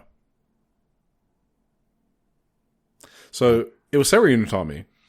Mm-hmm. So, it was great, I thought. I thought it was funny that... so, it was a time limit draw. So, I found it funny that Utami couldn't beat the rookie on her way out. But, I mean, I totally get it, because she's leaving. But, come on. I mean, Seri's a rookie. She can take a loss. But, what did you think about the match? I thought it was kind of an up and down. For me, it had its valleys and its peaks, I guess. I thought it started out really good, and then with their mat wrestling, we talked about it before, how clinical Utami's early matches often are with the great mat wrestling. Obviously, Seri is great on the mat, so that worked perfectly. And then when they started going over to more of the mid-match struggle or whatever I want to call it, it kind of started to meander for me. Just maybe it was maybe I had the problem you had at the Tokyo Joshi Pro show. You know what I mean? This was my last match. I watched this while I was eating, and I was hoping it would be over quickly so I could get to recording. You know what I mean? Yeah.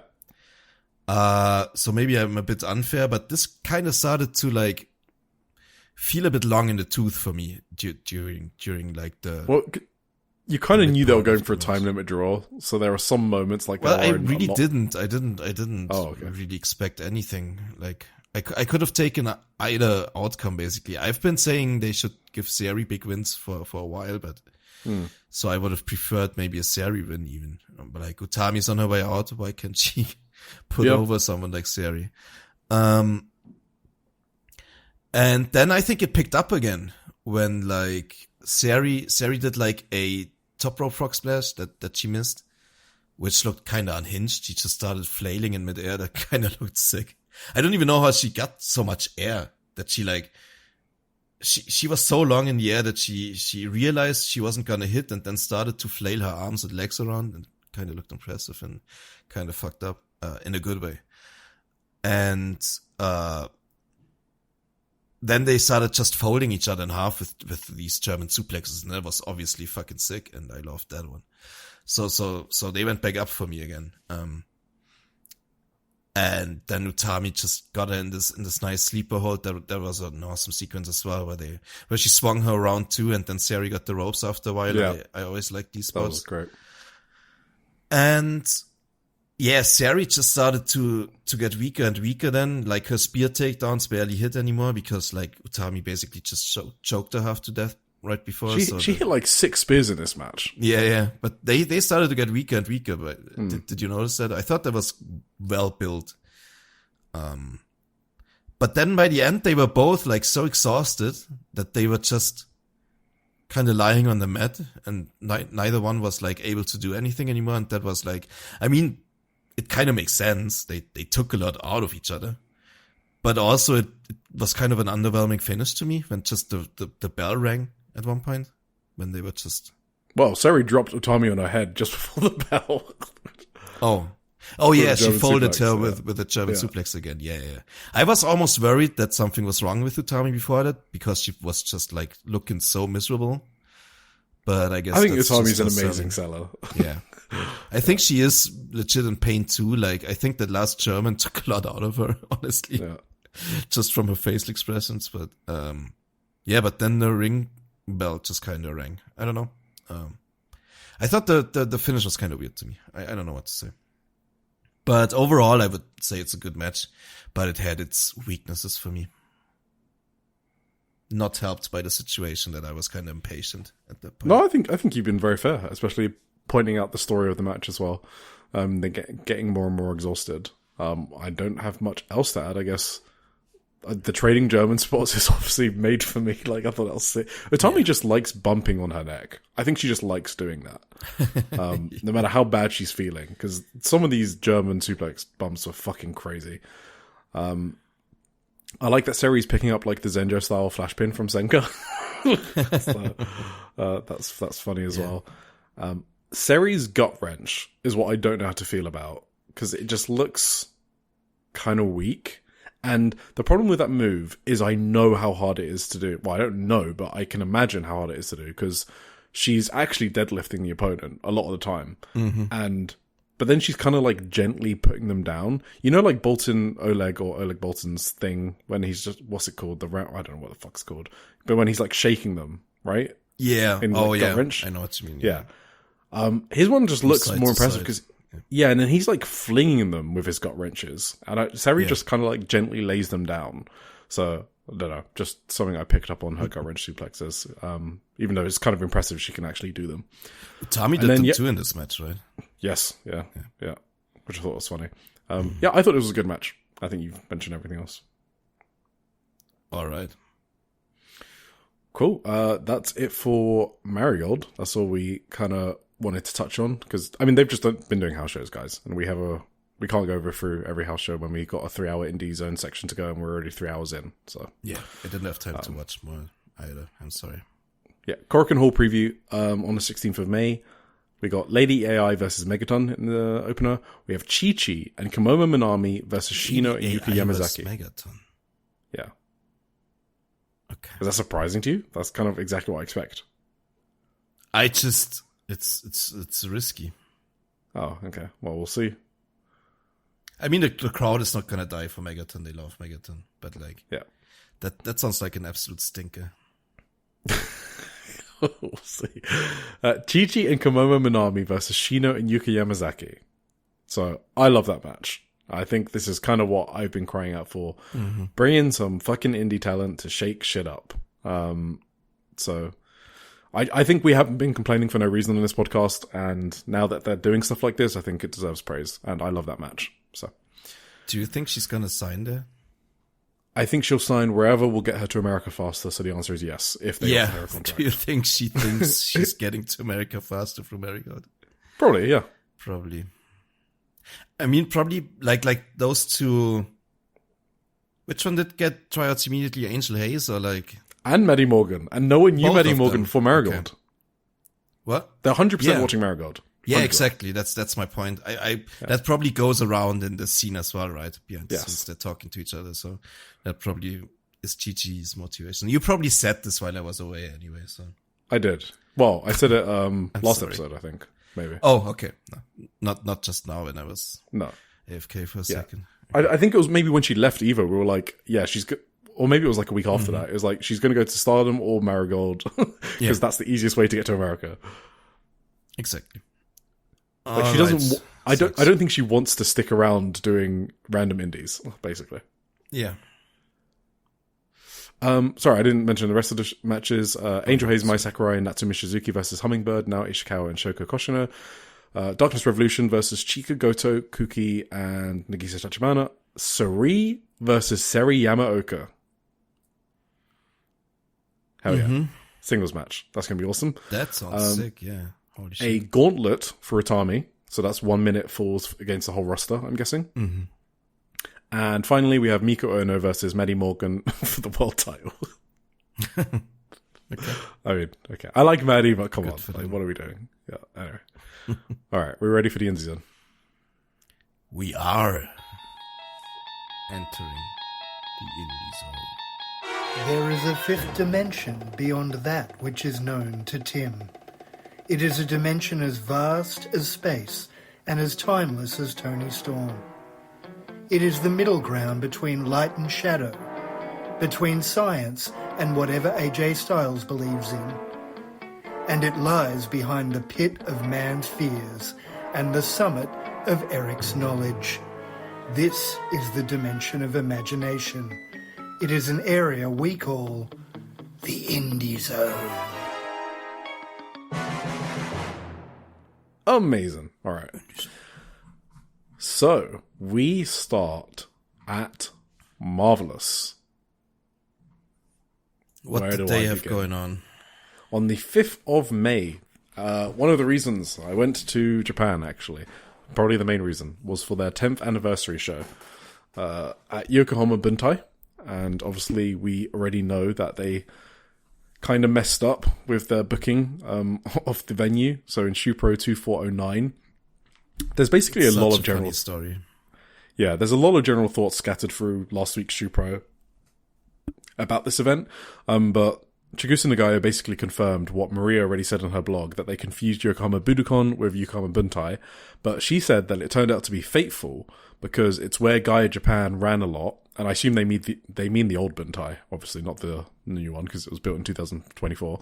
And it was also where Crush Girls reunited in 2000, and where Akira Hokuto retired, and where Leoness Asuka, her partner, retired. So she saw it as fate that they made that mistake.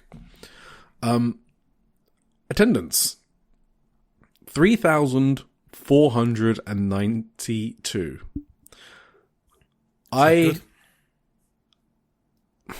I think it's almost as good as Stardom's Yokohama Arena number, if it's real. This is so good that it's making me wonder if it's fake. That's off nothing but my gut, by the way. You think Chigusa would be working? Yeah, exactly. And because this is an insane number, by the way. They don't even sell out Korakuen Hall. Okay? Yeah. But the more I thought about it, the more I realized that the empty seats that I saw in the arena, it kind of because the arena is so much bigger than I think it is. So at Yokohama Buntai, the concourse for the food and drinks is so narrow, and small because they basically optimized putting so much space into the arena. You know, like the ratio of the arena to the building size is quite like big, basically. Yeah. There's not like huge food and drinks. It's like you go in, there's tiny narrow aisles, and then it's a huge arena. That was the same in the Saitama Super Arena where I was. That was weird. Yeah. There was like no concessions, nothing. There was exactly. Yeah. Yeah, whereas Yokohama Arena, for example, that has like huge like merch table, like really like long food stands, stuff like that, and Tokyo Dome as well. So having a bunch of empty seats could just drop you down from like 5k to like 3.5k. Like that was reasonable to me. Like the more I thought about it, so I'm gonna give them the benefit of the doubt and assume it's true. And if it is, like in my head, 2k was an insane number because. Even if you get 2k, you kind of justified not running Korakuen, right? Because you can't do 2k in Korakuen. Yeah. And that would have been awesome. But the fact they almost doubled that is mind-blowing to me. Like, their previous Korakuens have done 600 to 800 people. So, and some of them, they just stopped announcing them, by the way. And they looked like the same or less than Diana and other small indies. So I had no idea they could do a show like this, I guess. There were a lot of marvelous staff there who were working really, really hard behind the scenes. So I met some of them because I was trying to buy front row seats last second. And every time there was like a new person I didn't recognize. Like, you would think it's a small team, but they have a huge backroom staff at Marvelous for this one. Okay. Like, one of them was constantly on her phone talking to people and running around. It seemed really frantic. So I guess I just wanted to give them props for... One, if that number's true, it's absolutely insane. I do consider it almost as mind-blowing as Stardom's number, relatively, to what they did before. And two, they just worked so hard on this event. The wrestlers with the local promotion, the staff members, all I saw, this number didn't happen by accident if it's real. Like, I feel like it's not a fluke. It's a well-deserved number, and it's a card that deserved a good number. Yeah. And the final thing I want to say is it's a really expensive venue. You can tell by the you can tell by the staff that are around the food stands, like how it's a new building. I could tell it was an expensive building, so they needed to do a good number to win money back, and it feels like they did that. So props to them. That's what I want to say. That was going to be my first question. You think they made up for the blunder? It feels like they have it, especially if that's the number. If that's the number. And the tickets were expensive too, right? Oh no, that was the Sarias. I'm sure that was so fucking expensive. No, these were expensive. That's why I didn't have front row. Yeah. All right. Because I was like, I didn't want to pay 50k for it's like a non-hard cam, you know, the ones that aren't where the wrestlers face you. I didn't want to pay 50k for those front rows. That just seemed insane to me. Like, I got a second row at Stardom for 50k. And it didn't feel like Marvelous should be charging the same thing. So, but all of those front row seats gone. The 100k ones and the 50k ones. Yeah. That's so good. It feels like all of the Marvelous super fans basically showed out and they clearly don't go to the Korakuens. Or like a lot of them don't. But yeah, they showed out for this show. Yeah. And I think there were just a lot of attractions too, right? Yes. Just like a Mayu, obviously Sari, and like, I don't know, Mei Sarah from Stardom, and the legends, of course, Chigusa Nagayo. In the ring probably drew something. I think it's the Crush Girls thing. I honestly think it was. Yes. There were so many middle-aged women that just had so much Chigusa and Marvelous merch. And that was like... For sure. So, yeah, I guess just props to them. And Chigusa can still draw. That's what I wanted to say. Yeah. In terms of the show, I thought this was a fucking great show. Like, live in the building, I thought there were top-tier vibes. The blemish... If there were blemishes on the card... Like, from the old people 10 years ago, by the way, it ended up not mattering, by the way. Like, the anxieties I had about those people were, like, way bigger than reality. They were, like, confined to 2 matches, and those matches were actually pretty fun. I don't think there was a bad match on the card. The main event was so good that you could have just gone for the main event and left happy. So, I thought this was a really successful main event for Marvelous, with lots and lots of people, and a great show. Production value, very good. I thought it was very well run. Obviously, the graphics were a bit crap on the main board. That's the only thing I thought. Oh, yeah. They misspelled a couple of names, right? Misspelled some names. They also got some people wrong. Some teams wrong. Okay. Yes. So everything except the graphics was very well produced in the arena, I will say. Like, the the entrance, the opening ceremony, like all of that was so fucking cool. And it's worth pointing out that this was the only Joshi show that had Stardom, Marigold, and TJPW wrestlers on it. I haven't looked that up. That's crazy. That feels right to me. Yeah, that's true. Probably true. No, I didn't look it up either. Those are my overall thoughts. Sorry, I had to get that all out. What are yours? Yeah, same. I highly enjoyed my watch of the show. I actually went back and rewatched my main 3 matches because I felt like, first of all, my notes didn't do them justice because I just kind of was lazy and didn't take many notes on my first watch. Yeah. But, otherwise, no. There was like one match which didn't do much for me. We're gonna get to that later, but Sure. Other than that, I completely agree. I thought it had a lot of like it had a nice mix, you know, of like fun and different styles. The legends were put nicely on the card. The rookies were highlighted nicely. The hardcore match worked.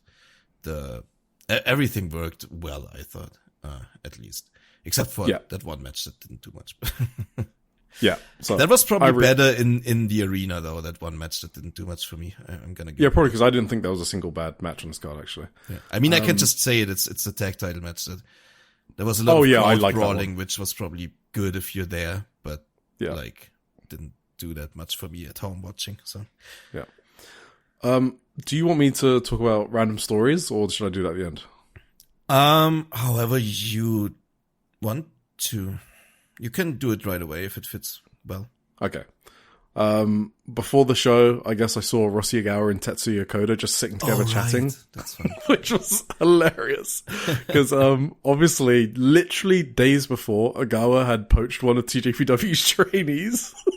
That's crazy. So I guess, all is fair in wrestling. So they forget. They live and forget. I mean, I took a photo. Is the real story known? Is it like legit like a poaching act, or did he maybe buy it out or whatever? Maybe he gave him a bunch of money and he was totally fine with it, Koda. Yeah, exactly. All we know is that she appeared as a second on the Marigold show, and she was set to debut with TJPW. That's all we know. Yeah, maybe it was just a good business transaction maybe for it was a both business ends. transaction. Yeah, exactly. Who knows? I took a photo because I thought it was funny. And because I sent it to Velke just because I just thought it was hilarious. And then I looked at the photo and I saw that Rossi was glaring at me in the photo. So then later I'm at the ticket sell stand because I want to see if they have any front row so I can upgrade. Mm-hmm. And Rossi just walks up to me and I'm like, shit, he's going to fucking say something to me. Mm-hmm. But then he walks past me, because apparently the ticket sale stand is like near the locker room, so he was just trying to find the locker room. But it was just I thought he was following me around like the fucking boogeyman. So that was hilarious. I met some wrestlers that I love after the show, but I just want to get out of the way now. So I met Venny. This was my favorite meet and greet by far, because it was also my last time seeing them. Because obviously I met Venny at the 01 show, and so this was kind of like I was just saying bye to her basically, and I'll kind of see her next year. That picture, I don't know if you will post it, and probably not, but you got such a good picture. I'm probably not going to post that one, but I have an amazing picture with her, where it was basically like a selfie, I guess, and she was getting way closer than I expected, because I thought the rule was like no touching the wrestlers, and then she's got like her hands on my shoulder and like leaning on me. I'm like, okay, man. Okay, I'm not going to complain. I was also really happy she had fucking t-shirts. She had t-shirts. Yeah. And I had never seen her sell her t-shirts at any of the shows. This is the first time. I can see people in front of me in the queue are buying them. I'm like, fuck, she's going to sell out. I got there. There's one fucking t-shirt left. And just so you guys know, Japanese sizes are really small. Okay. And I'm not a tiny guy. Okay. I'm like 6 feet and kind of chunky. Okay. In a good way. And absolutely. So I need like an XL. At the very minimum, I can fit into a Japanese XL. She has one left, and it's a fucking XL. And I just got so excited in front of her, and she was like looking at me, like reciprocating my excitement. And I just like bought it immediately. And then she like spelt my name correctly without prompt, which was, so she remembered me from a week ago. So, awesome. Later on, it was like after all the meet and greets, mostly everyone had left. And she's running back to the locker room. She just runs past me and she just yells, like, Eric, matinee, which means like, see you later. Mm-hmm. So, and then she was like waving me as she runs past. So that was a 10 out of 10 reaction. I met Itsuki Aoki as well, who also remembered my name from the Wave show. That was cool. We did a 2-shot as well, but then she grabbed my phone and started taking selfies of herself. I was like, okay, go for it. So that was cool as well. And then maybe I'll save this one for later, actually, because I also met Nightshade, but that ties into something else later, so I'll come back to that one. Yeah, really awesome show. I had a lot of fun. Let's get into the matches. All right. Should I go through this? Yeah. Why not? Okay. First, we had the deciding match for who was right, Starboy Charlie fans or Titus Alexander fans. In the opener. And this was fucking crazy. He did some fucking sick shit in this match. They were just trying to do all of the shit they could. Oh yeah, it was clearly like a goodbye, I think, for them. Yeah. Starboy Charlie. What's his name now? I don't even know. Chaz Hall. Yeah. Yeah, they just did crazy stuff and it all looked good, it all worked. They were working very hard. Obviously, his back looks so fucking... Is that all from that one match, by the way? The hardcore match with... who was it with? He scraped the table or whatever. Oh, yeah. Happened. I think he still got the scar from that match. That was a nasty scar. But it's like the entire back, bro. How deep was the cut? That's crazy. It was fucking bad, yeah. Oh my god. His back looks fucked.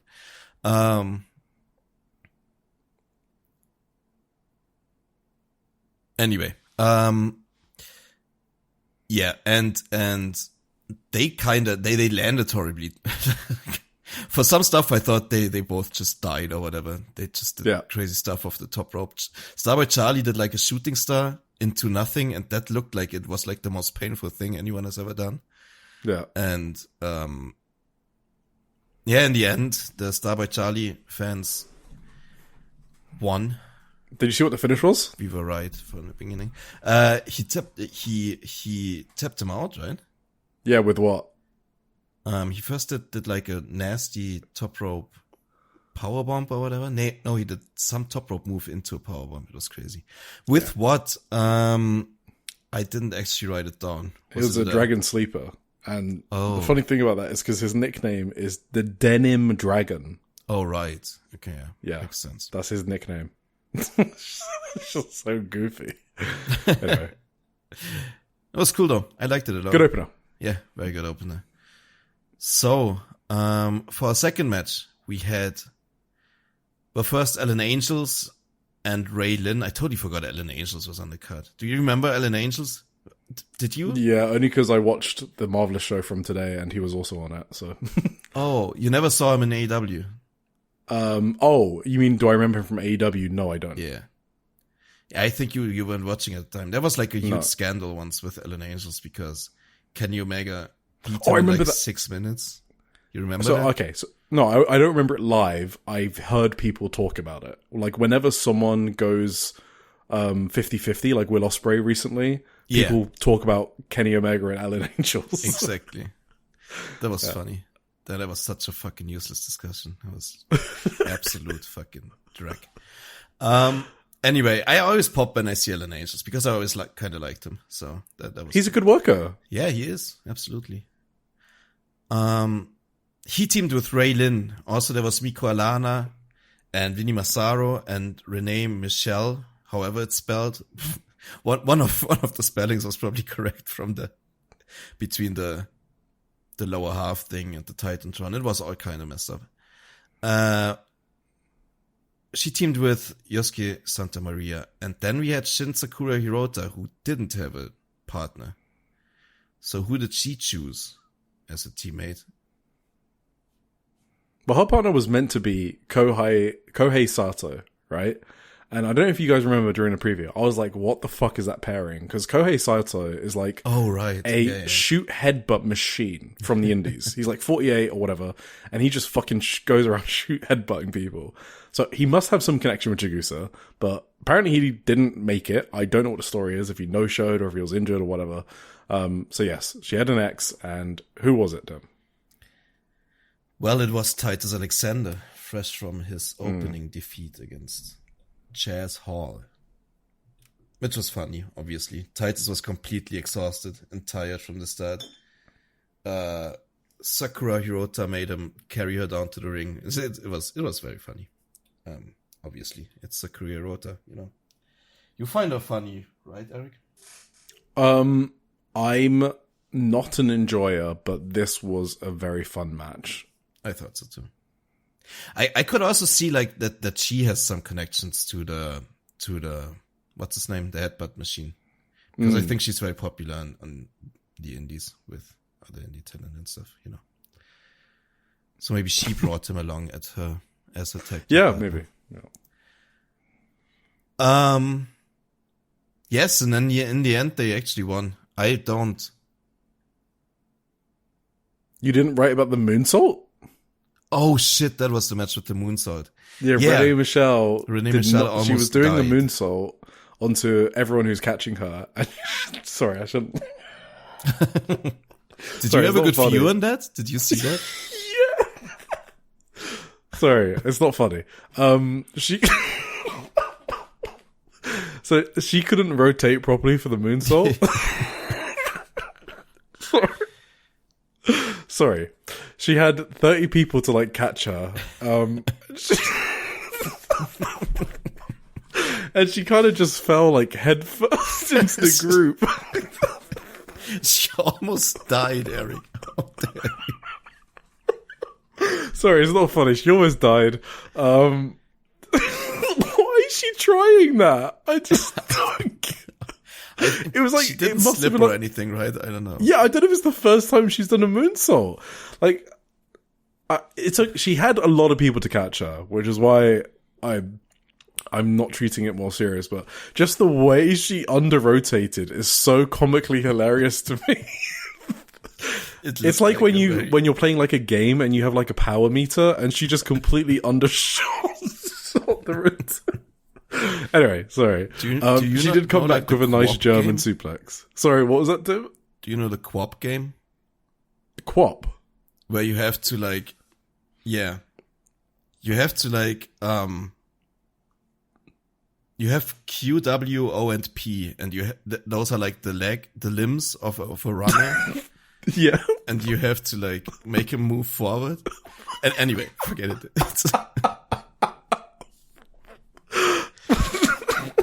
It's not like funny. Like the controller disconnected halfway through. Anyway, sorry, yeah. That's what happened. You know what though? She did a very nice bridging German suplex on. Yes, on that's what. Yeah, right she after. Did. So she redeemed herself. Absolutely. Yes. Yeah, she needs to work on a moonsault. But other than that, good for her. So there was a funny finish. Sakura Hirota shark attacked Titus by accident. Oh, right. Yeah. And then he gets kissed by Yosuke because that's like a never-ending feud in Marvelous. And then Sakura surprised Yosuke with a Hurricane Rana pin. Wow. This is when I wrote down in my notes, this is going to be a long-ass card. I already knew from this point. A good card, but very long. Didn't feel that long to me, actually. It was long, obviously, but... Was it not? Maybe it wasn't. I mean, if I look at the match lengths, it was pretty long, probably. But I don't know what the file length was or whatever. I left Buntai at like 9:30 or something, and it started at 3. Yeah, that's pretty long. That sounds pretty long. But like, if it's entertaining, it doesn't feel long. You know what I mean? That's no, yeah. It didn't feel long. No. Yeah. Anyway. All right, let's move on. That was a fun match. Then we went right into the business end. I was very surprised at the placing of this match. But it made sense, kinda, because like, it was like this, they didn't do like the TJPW match where they put like all the comedy matches in like one spot. They kind of mix it up, which is good. Absolutely. And it was Miyu Yamashita against Senka Akatsuki. Yeah. This was fucking awesome. This was like... Can I say? Yes. Please. I actually don't know if this match is better live or at home. I actually don't know the answer to that. Okay. Because watching it live, you lose some nuance, like, of her facial expressions and stuff like that. Mm-hmm. Like, the things that make Senka really, really great. The things that make her work in, like, rooms like, you know, in Las Vegas, when it's a tiny room and everyone's going apeshit. Yeah. And live, you kind of see all of those things and you can, like, feel maybe her energy a bit more. The only thing live you do get is, like, the crowd going crazy, right? Like, you get a really big electric reaction. I feel like this match, they could have given Senka more. And I don't know if I only think that because I was there live. Like, I didn't have any, oh shit, sort of kick out, I guess. So I just think, I don't want to call her a small building wrestler like some people call Serene. That's just so stupid. No. But I do think her matches do lose something in a bigger arena. Maybe that's true, yeah. It's like harder to get that electric reaction that she's so good at getting in a building that houses 5,000. It just is harder. I do think this match, this, like, on tape at home, it definitely did struggle from lack of crowd reaction. I'm not saying there was a lack of crowd reaction, but, like, the audible crowd reaction on the tape wasn't as much there for it as it could have been if it would have pushed this match even higher for me. Yes. So I thought this match was awesome. I thought it was a banger, but this is a match I would want to be there front row for, and I would think it's like a match of the year contender. I think is what I'm trying to say. Yeah, maybe. I don't know if I would go that high for it. I was thinking about this. It's so tough to evaluate this one for me in a way. I don't really know why, but I thought it was fucking awesome. Like, there's not really that much what to say, but like it didn't reach the heights of like a true match of the year contender for me, like other great matches.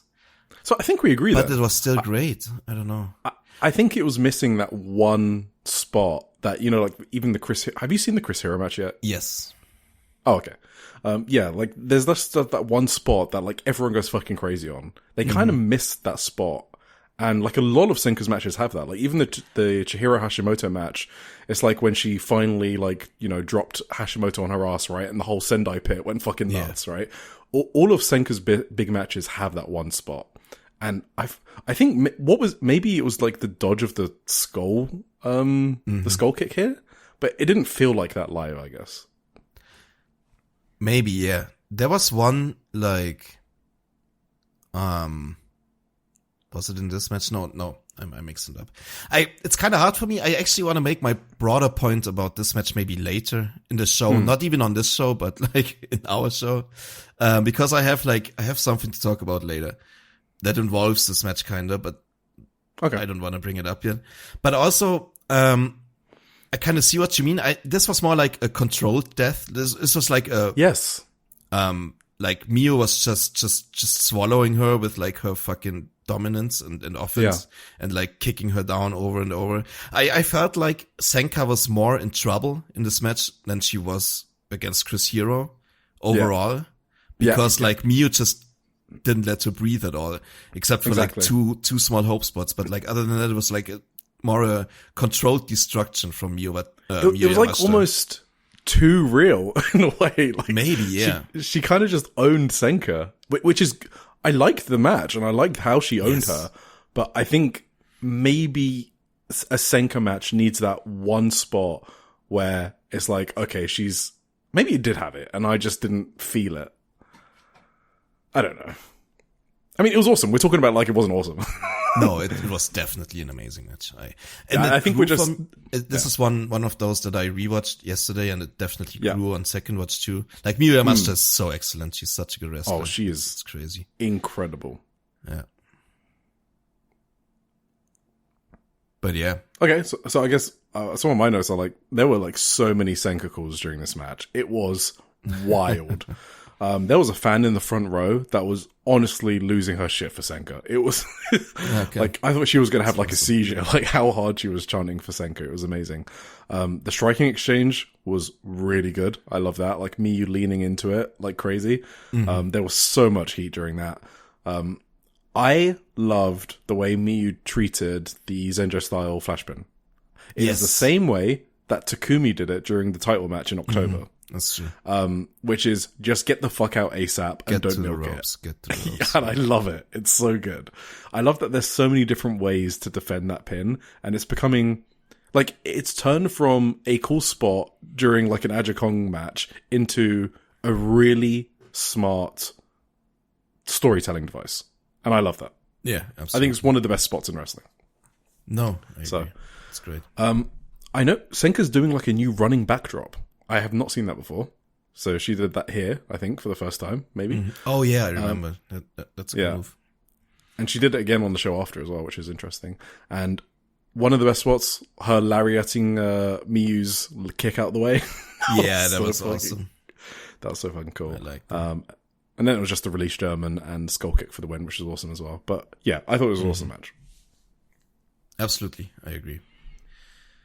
Miyu is just incredible. Right. After this, we... let me talk about the backstage quickly, because I did translate those. Sure. So, I just want to note how awesome Senka's promos are, because they're like in character, and they're just so great. So she's like talking about how hard she's been training to try and beat Miyu, and she wanted to shoot directly to the top by beating the leader of TJPW. I just love how kayfabe all of her interviews are, I guess. Hell yeah. Like, she's such a worker. It's great.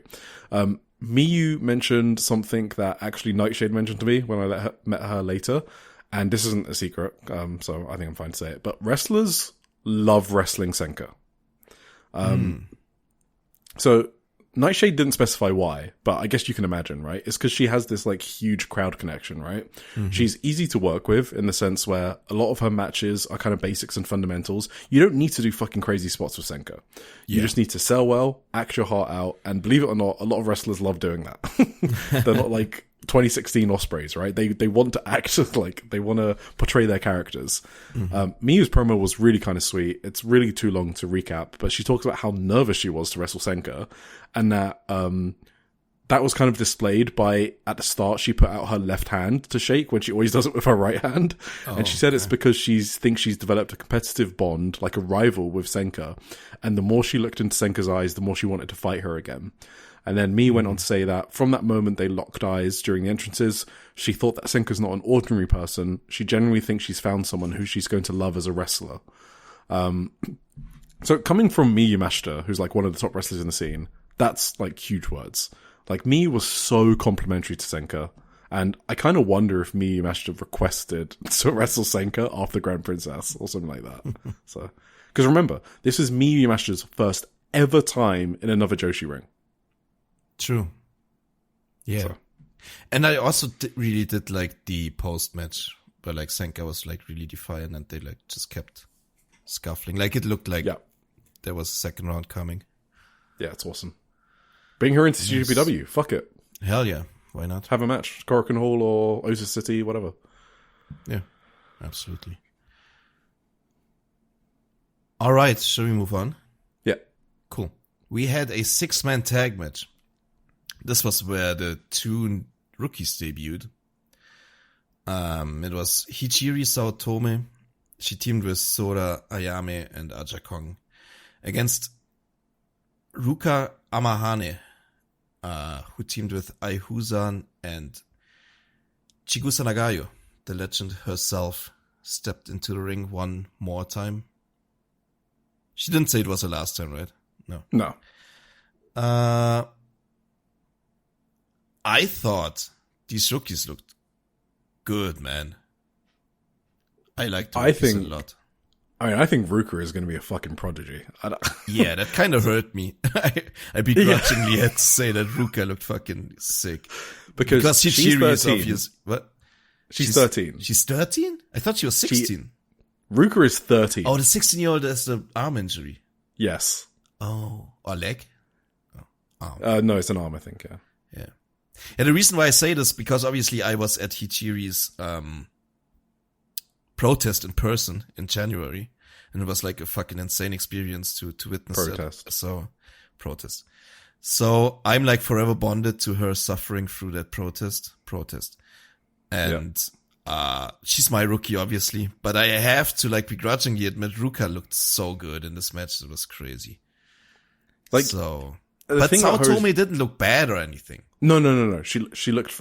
The thing that caught me about Ruka is she's really young, and you can tell she loves it. I think is the main thing. Yeah. Sure. And when a kid her age loves wrestling, they're normally going to be fucking great because they're going to put in everything to become great because they love it so much. So one to watch for sure. Mm-hmm. They both have completely white rookie gear. Was that did Sora and Senka start red and blue, or well, obviously that's later? the Crush Gals colors, right? But no. So the standard for Marvelous, and someone can correct me, Belke or whatever, or John. The standard was swimsuits, right? Like colored swimsuits. Like Momono's was pink, right? So I think they've departed from that because these weren't like normal swimsuits. Yeah, they were kind of a weird mix, but yeah. So they've deliberately done new costumes for these rookies that are kind of departing from tradition in a way. Mm-hmm. Like all white, not totally swimsuit. And not like the fucking Uptown rookie white gear. Not like the Uptown rookie ones, yeah. Which are Rest all in peace, completely Shiona. white, but Shiona, goodbye. No, I thought the gear looked good, actually. It looks very athletic wrestler-like. I don't know how to say it. Yeah, I like them. Yeah, like, it's kind of like for those. Are you still there? Yeah. Okay. It's kind of like for those who didn't see it. It's kind of like the Willow Nightingale gear, where she has like a bottom thing over the top of her top thing, but it's like separate. But like, I don't know. It's good. Good gear. But what were your thoughts? What do you think of them like live in the arena? How did they come across?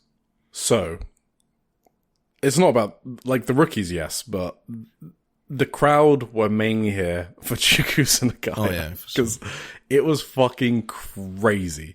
There were so many fucking middle-aged women here screaming their lungs out with pom-poms, by the way, cheerleading for the Crush Girls, like 2 rows in front of me. Nice. Yeah, it was insane how... You know when they came out and there was like money dropping on the floor? I don't know if they showed that on the cameras. It was fake money that dropped down, and literally hordes of people ran to pick up the money. Oh, probably had Chigusa's face on it or something? Yes, it did. Yeah, I think it had Chigusa's... There's some pictures on social media. It definitely had Chigusa's face on it. There was a gaijin 2 rows next to me that I also saw at the 01 show. He goes to a lot of shows. He fucking ran down and picked he just grabbed a handful. And then the nice thing he was doing though is he was handing out to people around him. Okay. So I think he gave some to like a kid and stuff like that. So that's cool. That's good gaijin behavior. Nice. But yeah, that was funny. But yeah, everyone was here for the Crush Girls. It was kind of crazy. Yeah, they came out together, right? Yeah. Linus was there. That was cool. In terms of the match, what have I got? Yeah, crowd here for Chigusa. Chigusa's booking coming to bite her back in the arse as Sora destroyed her shins. Oh yeah, Sora was going wild on her. I was like, that's your boss. I would be like a bit more careful. But hey, Chigusa's the one screaming for it on commentary every single show. So that's true. That's true. Chigusa loves her. I wanted to know, I think Sora is actually improving. We talk about how Sora is not great athletically, but she is getting smoother. And you can actually... I could really tell it in this match, especially seeing it live. So, yeah, I think maybe the shoot pins were going a bit too long because they went. Was it 15 minutes or 20-minute draw? What even happened? Ajikong won before the draw.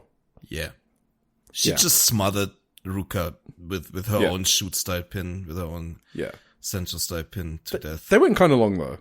On the back and forths, I thought. I thought it was good, but they could have cut like a minute or two. Maybe.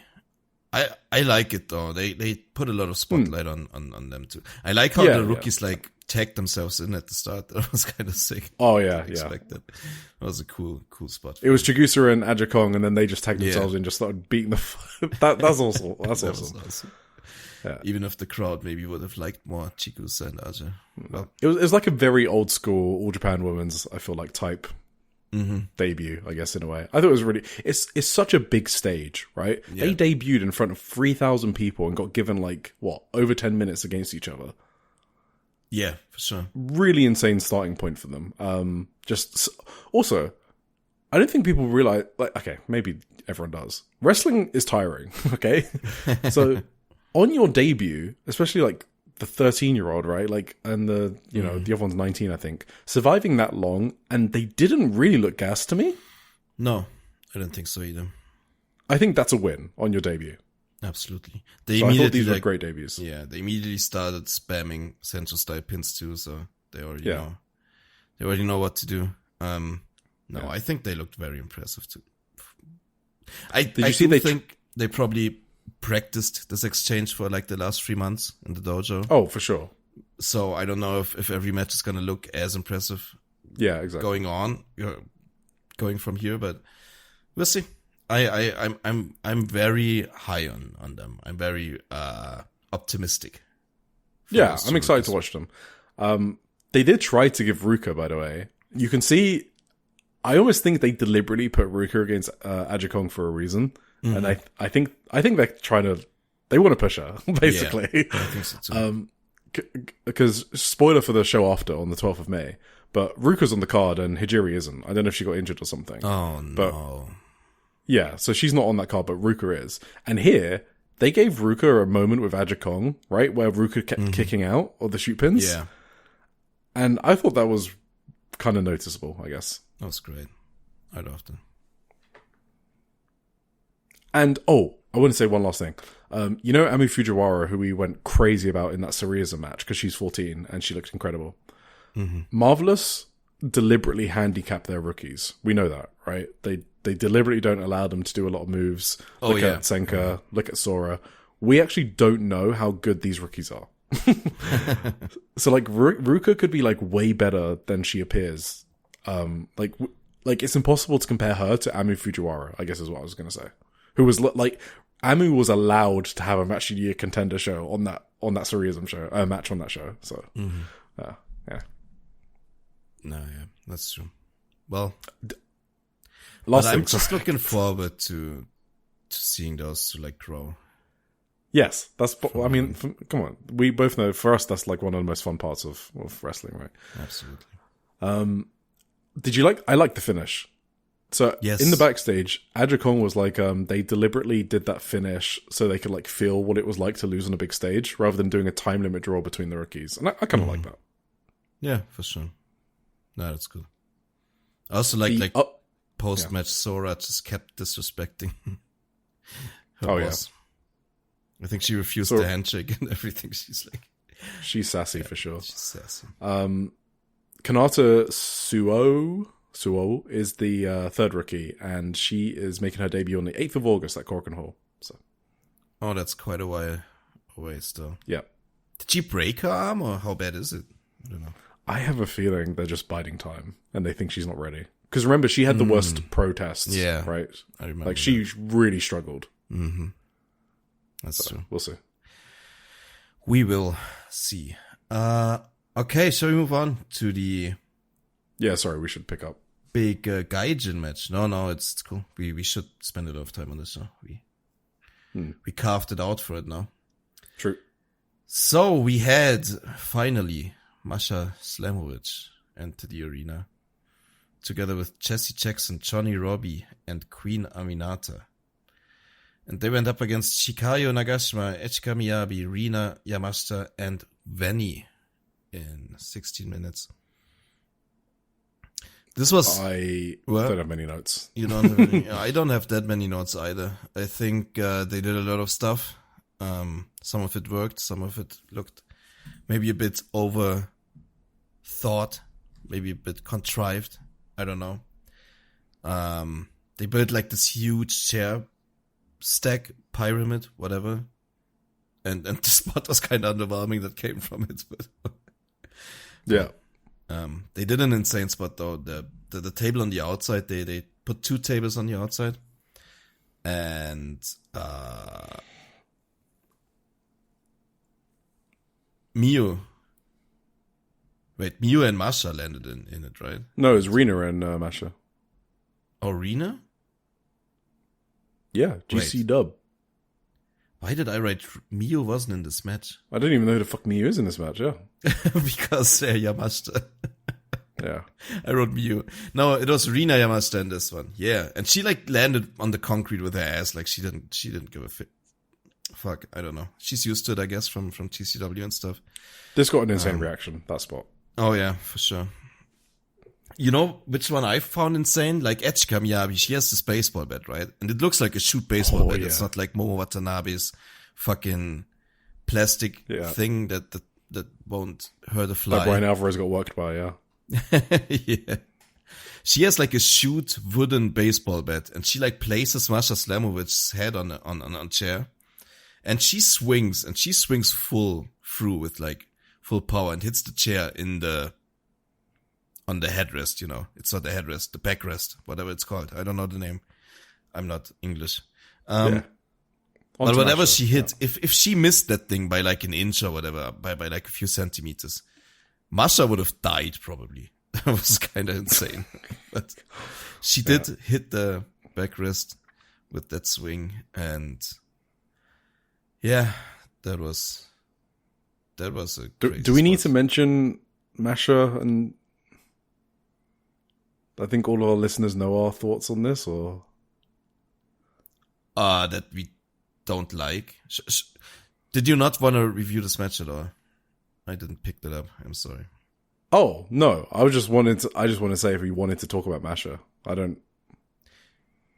You mean about her whole situation? Yeah. Or like, do you think care? she's staying? Oh, she was on the show after. Yeah. I mean, for longer. Do you think she's gonna do like a full 3-month tour or whatever? Oh yeah, I think so. Oh, okay. It's her best bet to get back into wrestling. That's true. Well, I don't. I guess. Yeah, go on. Okay. I'm not good with these kind of situations, you know. Oh, okay. I just wanted to say that it's probably, it's kind of weird thing to comment. Like people are upset about it, I guess. But I think Chigusa made a really good statement about it, which is Masha is my daughter. I want to show her like the right path. Like it was kind of a mature response. She cares about Masha, so she wants to help her on her feet again. In terms of like the actual situation, I guess we don't know everything, I guess, because it seemed like an abusive relationship. So who knows what we don't know from each side, I guess. So I just kind of refrain from talking about it, and I just kind of want to cover her as a character on the show. I guess I just wanted to get that out of the way. So we will be covering her matches as a character on the show. Okay. Yeah, I don't know. I don't really want to get into it, honestly. Hell yeah. Match itself, I've only got that spot written down. Okay. Yeah, it was just a bunch of like plunder hardcore stuff, but it was fun. Fun match. I think Etsuki got pinned in the end by Queen Aminata, actually, right? Fun match. I don't even know. Anyway, singles match. Next up, we had a guest from Stardom, May Sarah. Well, she wasn't always in Stardom, was she? She obviously started in Marvelous as well. I don't know if you have to get into that drama as well, because I don't really know anything about the drama. I'm not like I a don't historian. know fuck all about that. Yeah. I don't think it's ever been released what happened between May and Marvelous anyway, so. Yeah. I mean, she left in 2021. She left the entire scene, I think. She came back in Stardom a couple of years later. And yeah, this is the first time back for her in the promotion, if I'm not mistaken. It is, yeah. And she faced off with Miyu Momono in a quick little banger, 7 minutes. And this was great. I loved this match. This was maybe my favorite high-speed match of the year so far. You know what I mean? I was going to say, isn't it like one of the best high-speed matches of all time? Maybe it's of all time, I don't know. Like, how many better 10-minute matches are you... So, I don't even... This was 6 minutes 43. I didn't even think it was that short, but... That's fucking crazy. I don't have any spots written down. I don't know they put so much stuff in that time. That's sick. This match is impossible to recap. It is just it is fucking magic what they did in this 6 minutes. Absolutely. It's fucking crazy. The one thing that I found really insane and like that I appreciate about this match specifically is that like through all this fucking high speed insanity they did, it was always cut through by these little moments between the two that was just giving enough like context and hinted just enough at their like that they do have history with each other, you know what I mean? There was like one quick like handshake spot where like I think Mayu offered a handshake to May, but May denied it and started farming her instead, and then Mayu just returned with like beating May down like brutally with like this great scowl on her face. Like they did manage to work enough just great little moments and story elements into this match, and that's crazy. That's a crazy thing to do in like a 6 minute super high speed match, you know what I mean? That's really, really great work. Like, these are just two of the best workers in the world. It's just, what else can you say? It's just flawless. Yeah, this is a match you kind of have to watch and not hear recapped. To be Maybe, honest. yeah. It's only 7 minutes. This match was just really, really incredible. Like, Miyu was basically... So the backstory, I guess, for those that don't know, is like May was taught by Miyu back in the day. Like, taught from scratch is what Miyu says. And it was like the first time in Marvelous that Miyu said that she felt competitive during practice because May was like so good. Mm-hmm. And she was kind of also saying in Shupro 2409 that she thinks that May Sarah can do even more with her potential. So I don't know what she was kind of agree. like... Yeah, which I've said that we have a numerous amount of times. Yes, absolutely. And Mio was kind of frustrated that she wasn't in the main event of this show, and she kind of wanted to prove a point. So I think these back-to-back matches were Mio Momono saying, "Why am I not the main event? Why do I not have the title?" In a good way, in a good competitive way. So that's there were just so many insane bumps in this match as well. So I don't want to go through the spot for spot because it's impossible. But just most of my notes are, "This is crazy. What am I watching? This is crazy." This is crazy. The checkmate was. I just wasn't expecting that. Like 5 minutes in, I kind of popped for that one. But the important spot that I do want to talk about, actually, there's two things. One is Rossi came out to watch this match. He was quite discreet about it. He was like at the back of the floor section. And he only came out for this match and the match after it. So I don't know if he thought this was the Mayu match, but he did watch all of this. And the second thing I wanted to mention is the finish. So if you don't want to know the finish, then you can mute now or skip or whatever. So Mio wins with the JK bomb. And I wanted to point out, this is such a big thing for Marvelous fans. Yeah, I literally saw people jump out of their seat in excitement at Mio winning. So, like, the fact that she pinned May Sarah in her first appearance back, who's now a Stardom wrestler, it felt like it meant a lot to the fans there. And that probably would never have come across on TV. So I did want to point that out. I mean, I was shocked myself in a way. I would have never guessed that was going to be the result, but I loved it. I was kind of thinking, like I was like almost 100% May Sarah's going to win. Not just because it's like obviously Stardom and they can, if they wanted to, they could just big dick Marvelous. Yeah, of course like they can. That, you know. And I also thought Mio has just the next match, and the next match is against an injured Mayu Iwatani and the retiring Rin. She just gets a win back. Easy booking. But no, it was the exact other way around.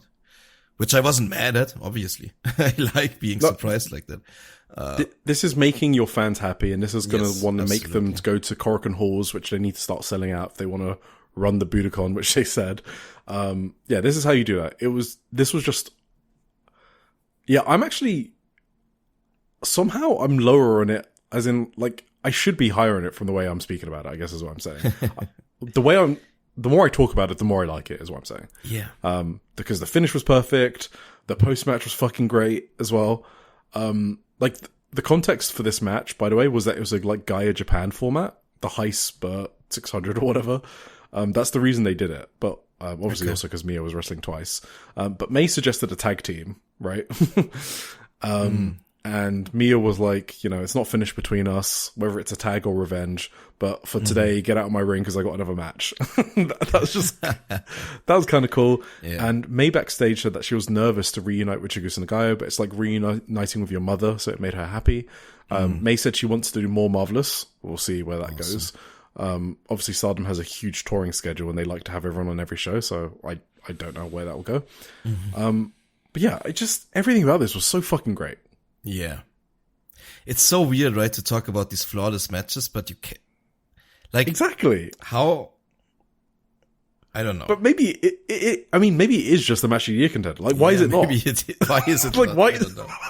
Like, everything about it was perfect. If you're looking at under 10 minutes division, this is like the match of the year. No, it's not either. Fuck. Wait, what do you think's the match of the year for under 10?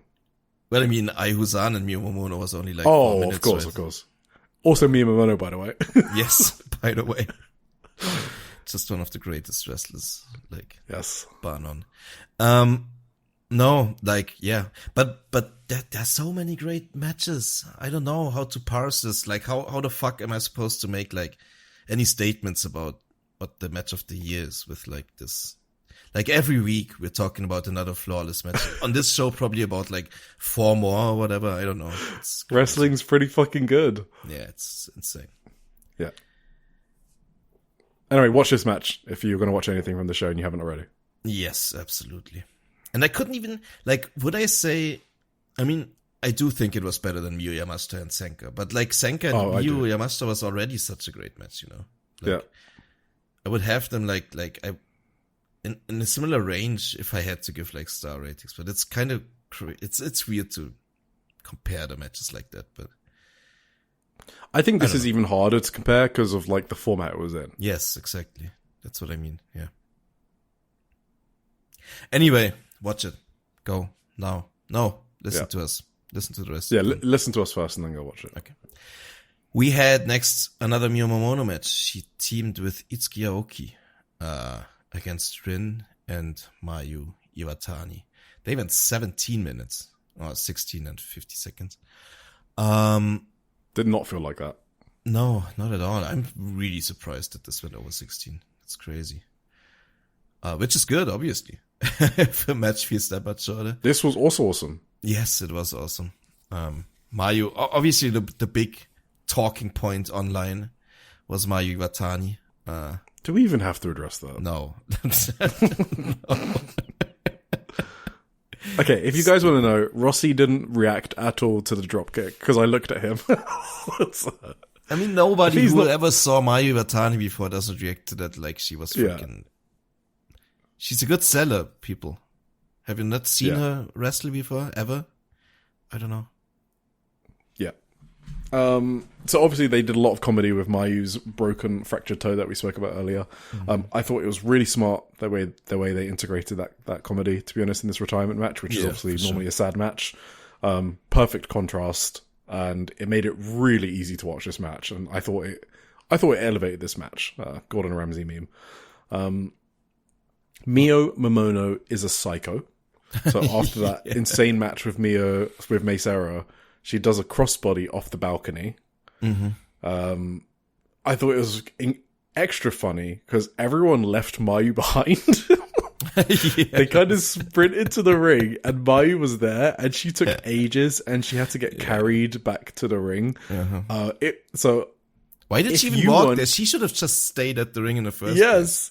So if you weren't getting the comedy relief, I was getting it by just watching Mayu slowly hobble to the ring while everyone's wrestling. No, we didn't see that, I don't think. Yeah, it was so good. Maybe they cut to her once or twice. I don't know. Yeah. Itsuki Aoki. I love Itsuki Aoki, if you didn't know that, guys. She was great with Rin, to be honest. Like, that was like the serious meaty stuff in this match. Have you explained their backstory before? I'm sorry if you did. Oh. But I'm not a big Rin knower. And neither they am I. must have have had a big connection. Itsuki. They used to be a tag team, I'm pretty sure. Okay. Yeah, that makes sense. That is all I know. That's the extent of my Rin knowledge, that I think they were a tag team in the past. Yeah. And the cute thing was when, well, I wouldn't say it's cute. Itsuki's probably annoyed. When Rin announced her retirement, Itsuki apparently had no idea. that she was going to do that. Oh. And so you see Itsuki in the ring, and she's like legitimately she was bawling. Yeah. She was like crying her eyes out. And it was weird. It was like a mix between crying her eyes out, but also complete shock. Like, she was just like staring at Rin like, you motherfucker. Oh, when she announced it. Okay. Yeah, no, okay. not for no. When she announced, she was crying her eyes out here. But when she announced it, yeah, she was kind of like in shock at first, and then she was like tearing up a bit. Yeah. Damn.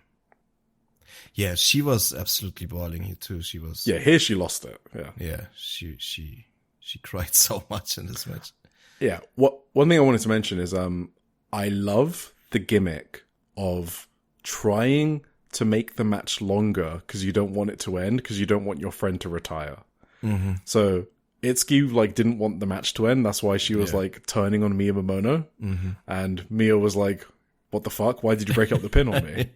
And Itsuki's she's got a sheepish She just look. stood there crying. Yes, yes, and that gimmick is really awesome, and I love that. So, fuck! I just realized we have actress girls. We have so much left. We're gonna skip stuff. Okay. Yeah. No. I like this match a lot, though. But yeah, was very emotional in the end. It's Aoki basically turned on her partner, and yeah, so Rin and then injured Mayu Iwatani won in the end. I was kind of cynical about this, to be honest, when I first watched it. Yeah. I was like, how is Mayu gonna get out of this without losing the match? And she actually won the match in the end. It was crazy. But obviously it made a lot of sense how they did it with like Itsuki turning on them because she didn't want her friend to retire. It was very sweet. Very heartfelt retirement Well, match. I thought it was also cute because Rin won with the Dragon Suplex, right? Which is Mayu's move, her idol. So that was good. Okay. Yeah. That was great.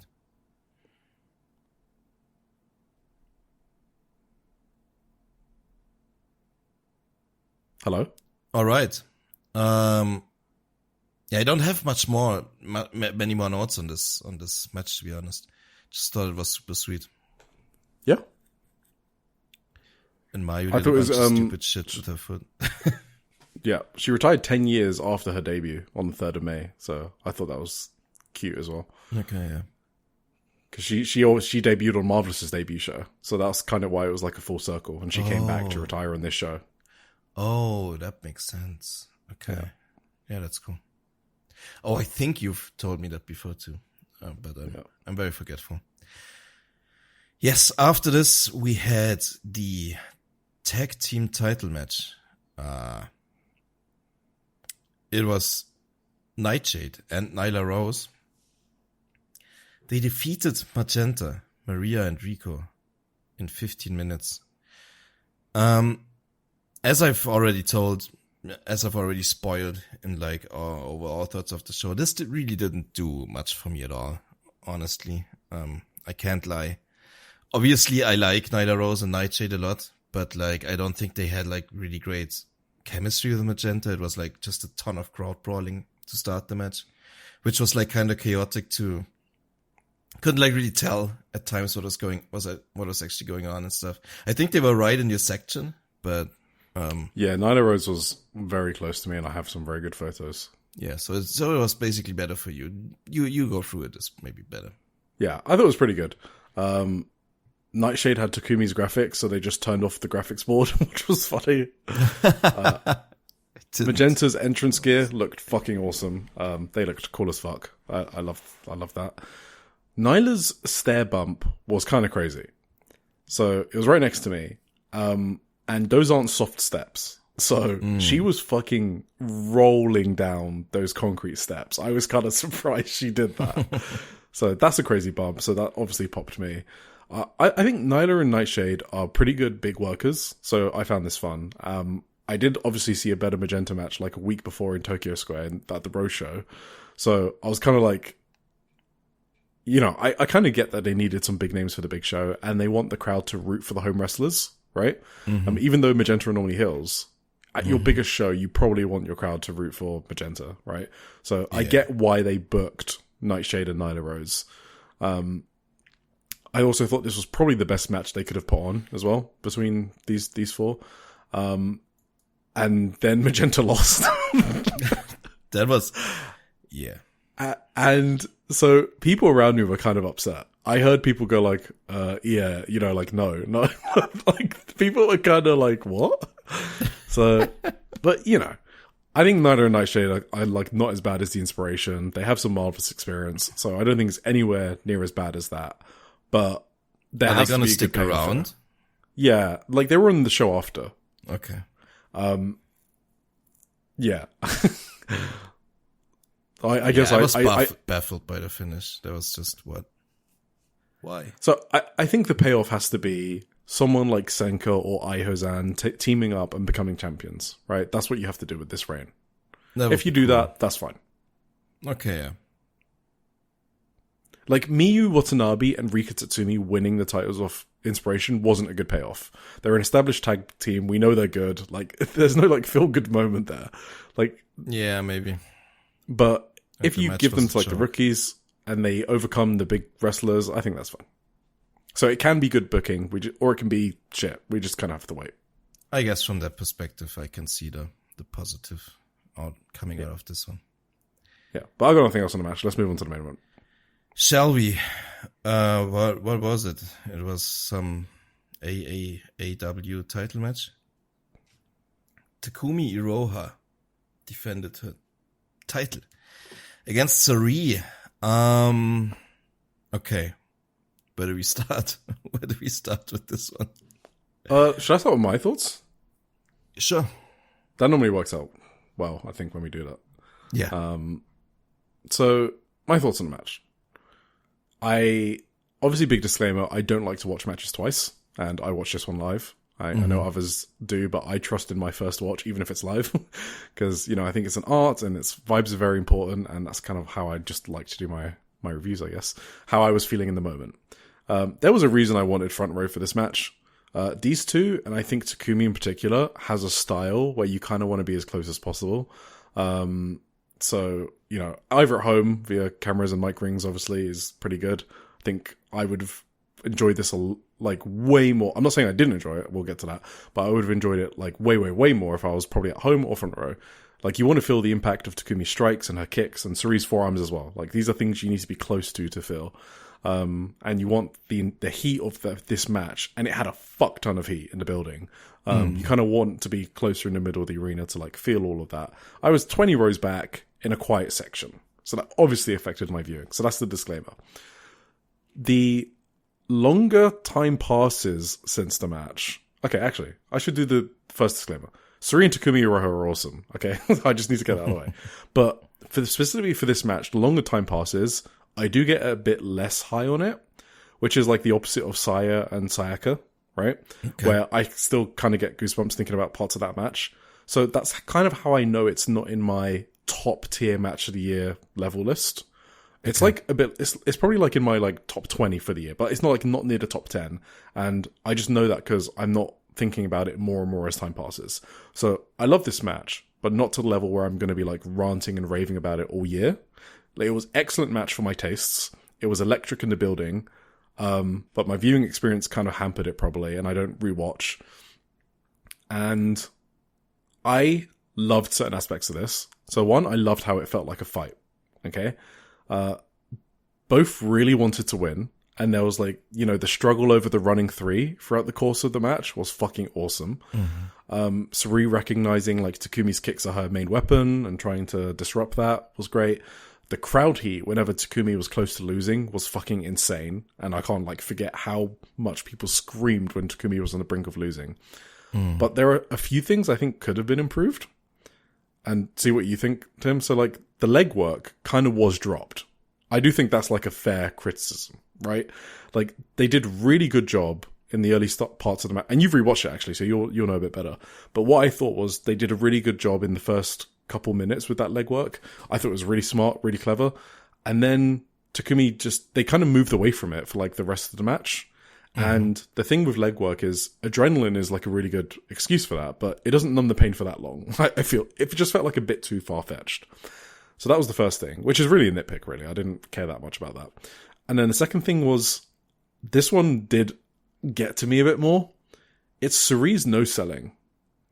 And I think she does it a bit too much. And I'm comparing that to Takumi, who I think did it perfectly. When you do a fighting spirit spot, you have a burst of adrenaline or energy, right? And then you sort of fade and get tired. Mm-hmm. But there were moments where Suri was doing fighting spirit spots, and then she kind of like no-sold the Germans and just kept wrestling as if they didn't happen. And I don't think that's how you do fighting spirit.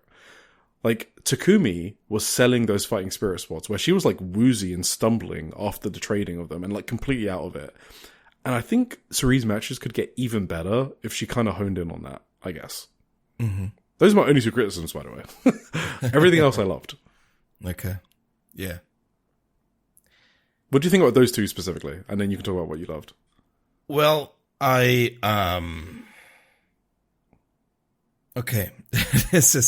I have like I don't know if it's interpretation of the match or if it's like, I think it's pretty clear to me. It's probably a nuance that most probably gets lost, if you're there live and not like in front row, but like 20 rows back or whatever. Yeah. I was 20 rows back. Yeah. I don't think it's a nuance that should go lost if you're watching it on tape, but that's not for me to judge whatever happens to some of. No, I'm not even gonna really. I don't know. It's just so weird. Some people talking about this match was just crazy to see. So about the leg selling, dropping. Yeah. I think that happened at one point specifically.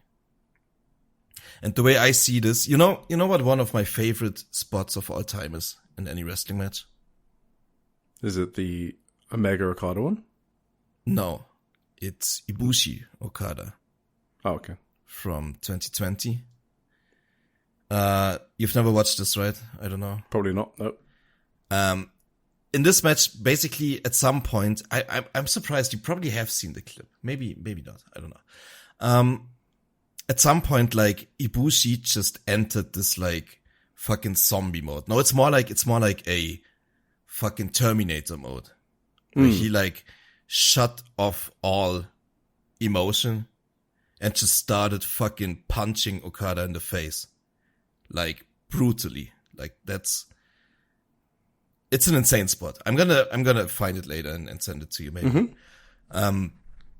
He just, like, dropped any like effect, like pain head on him for like just a short stretch of the match. It was like he lost his shit. He just lost it, and he was just like he entered like a zone that was like brought out of him that's just like superhuman almost, or like robotic, and he just started like fucking walloping Okada over and over, and I feel like the spot has been tried and failed to be replicated a lot since then. I feel like I've seen it maybe twice or thrice only, but people try to do this, but it never really works like it did with Ibushi and Okada. There was something about like the relentlessness or like the psycho stare in Ibushi's face when he did that. That was just like fucking insane to watch. And the closest to replicating this was actually in this match for me. It was when Suri started like elbowing into Takumi when she mounted Takumi essentially and just kept farming her in the head, ignored the referee, like slapped the referee when she tried to hold her back. And that just kind of fucking awakened this fucking superhuman psycho mode in Takumi Hiroha. And then she just fucking shook it all off and just started fucking kicking Suri in the corner. You know exactly the spot. Oh, I remember that spot. Right? Yeah. I don't know if you saw awesome. Like Takumi's look on her face. She had a psycho look that I've never seen Takumi have before. I don't know. When she stood up from this Suri's relentless forearms, like Takumi's look. It reminded me so much of Ibushi in that moment. And that's why I totally understood why she would like stop feeling her leg pain in that moment, because she entered this like fucking psycho zone where she was just able to beat the shit out of Suri for like a minute. And after that, was that the only time she didn't? Huh? Sell the leg? Yeah. Oh. I mean, she kicked Suri with the bad leg, I'm pretty sure, too. Okay. After that, she started, like after a while, like Suri managed to fight back. And Takumi started grabbing her leg again after that.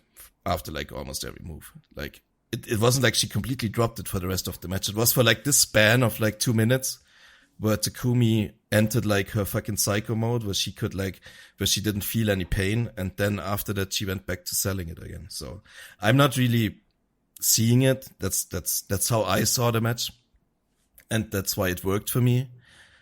And that's why I kind of not really receptive to this whole selling debate. This whole, the discourse around this match is so weird, We normally don't really call it out specifically. Maybe for this one match, we could, I don't know. But like in general, do you know like the concept of like turning nameplates off in like games or whatever? Yeah, I mean, I'm a WoW player, so yes. If you could do this for wrestlers, if you turned the nameplates I know what you mean. of like Takumi and Suri and had the same people watch this match, I don't think the discussion would be nearly in the same place as it is right now, because it's like when you have two wrestlers of this degree, obviously there's gonna be contrarians who feel the need to be like special and be like, go against the grain and say like, nah, she has only one match. Nah, she completely didn't sell her leg. Nah, they had one spot where the knee missed by a little bit. Nah, they had way too many melodramatic moments in the match. There was zero. I rewatched the match. There was zero melodrama in the match. You know what this match could have used? This match could have used more melodrama because they are fucking friends, tag team partners, and they beat the shit out of each other for like 25 minutes. Yeah, I don't know what people are talking about with the melodrama. I don't remember a single spot like that. That's insane. I watched it back yesterday evening. Like specifically looking out for these moments people criticized. And I was like, I'm living in a different world, man. I don't know. They watched the wrong Takumi Suri match. When was their last one? Was it like 2019? I think they accidentally put that one on. I don't know what they watched. It's insane to me. I mean, I think Takumi is one of the best wrestlers in the world, so. Okay. Sorry, you have more? That's all. What kind of fucking pissed me off was that, like, people clipped the one, like, Takumi does that, the pump handle, spinny GTS type move. And Suri didn't exactly get the knee in her face. That was at like 23 minutes into the match after Suri worked Takumi Iroha's leg over for like 22 of those 23 minutes.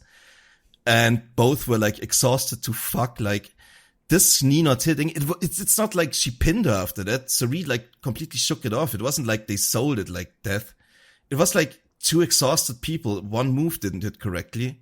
That's not like something you can clip out of context and say, look how shitty this match was. That's like such a fucking immature, imbecile thing for me to do. I don't know. That kind of was like, I don't know, whatever. Just to clarify what you mean by the nameplates thing, because I don't know if we explained it.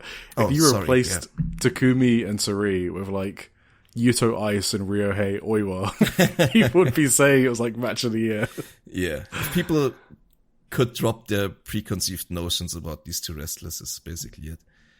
If they were two nondescript wrestlers, if you only saw their shadows and didn't know their names or whatever, I don't know. Yeah. These two wrestlers in particular attract a lot of hate, for whatever reason. Yes. I feel like, I feel like the struggle in this match, the selling in this match, except for when they purposely didn't sell, the technical execution in this match is already, it's so extraordinary that this is already like a 0.1% top match. And people who say this was really bad, like, you know what really bad means? You know what a really bad match is? Well, I don't. If this was really bad, it's crazy to me. What? I mean, it's just exaggeration, contrarian. All of the things. Yeah. Do you have any more? Sorry, I love the match. I'm with you. It's I don't know if it's gonna be in my top 10 at the end of the year. Honestly, I have it in my top 20. I will defend it from this fucking contrarian bullshit all day long. But can I say it was truly like one of the greatest matches I've seen this year? Maybe not. It's probably not gonna stand the test of time if I'm honest. Maybe I'm gonna be the contrarian and push it extra high in my list because I want to be contrarian to the contrarians. But I think if you really look at this match and really look at what they do without your fucking glasses on that tell you that your preconceived notions about these wrestlers, it's a brilliant match, and they do so many things so fucking excellently, and it's just hard hitting. It's just two people beating the fucking ever-loving shit out of each other for 25 minutes, and I don't know what's not to like about that. It's just classic wrestling shit. It's just so fucking good. And it's Sari is an overpowering force, and Takumi just survives until she enters this like psycho mode. And then she immediately gets on the back foot again and eats these Uranagis and keeps surviving. And then, I don't know, it was so good. I kind of would push back maybe on your Sari point a little bit, because I think it just worked. Sari had to be this like overpowering force for Takumi to overcome. That's why the crowd heat was so good, probably, because Sari was just this fucking never dying, no selling asshole. I guess I would say, like, do you even need to do the trading Germans then? Like, she can just destroy Takumi with Germans. She doesn't have to eat them herself. But it's kind of like Takumi did a few Germans and Sari, they're just totally no salt. Which, I mean, look, this is a nitpick, right? Like, yeah, maybe it's not like a big deal. But those are just the two nitpicks I had. The legwork thing, I honestly, on the first watch, I didn't know that she was selling the whole time. I guess maybe I didn't see her facial expressions or whatever. But it felt like it was a big story at the start, and then it sort of like dropped a bit. But I trust your rewatch more than my first 20 rows back watch. So. Yeah, I mean, you if you ever rewatch and look for it, she literally like grabs on her knee like after literally everything she does. Oh, okay, that's totally fine then. Yeah. Anyway, people acting like this match sucked. Just get real, like apply reasonable practical criticisms. I thought it was an excellent match. So I just really liked how it felt like a fight. Sorry.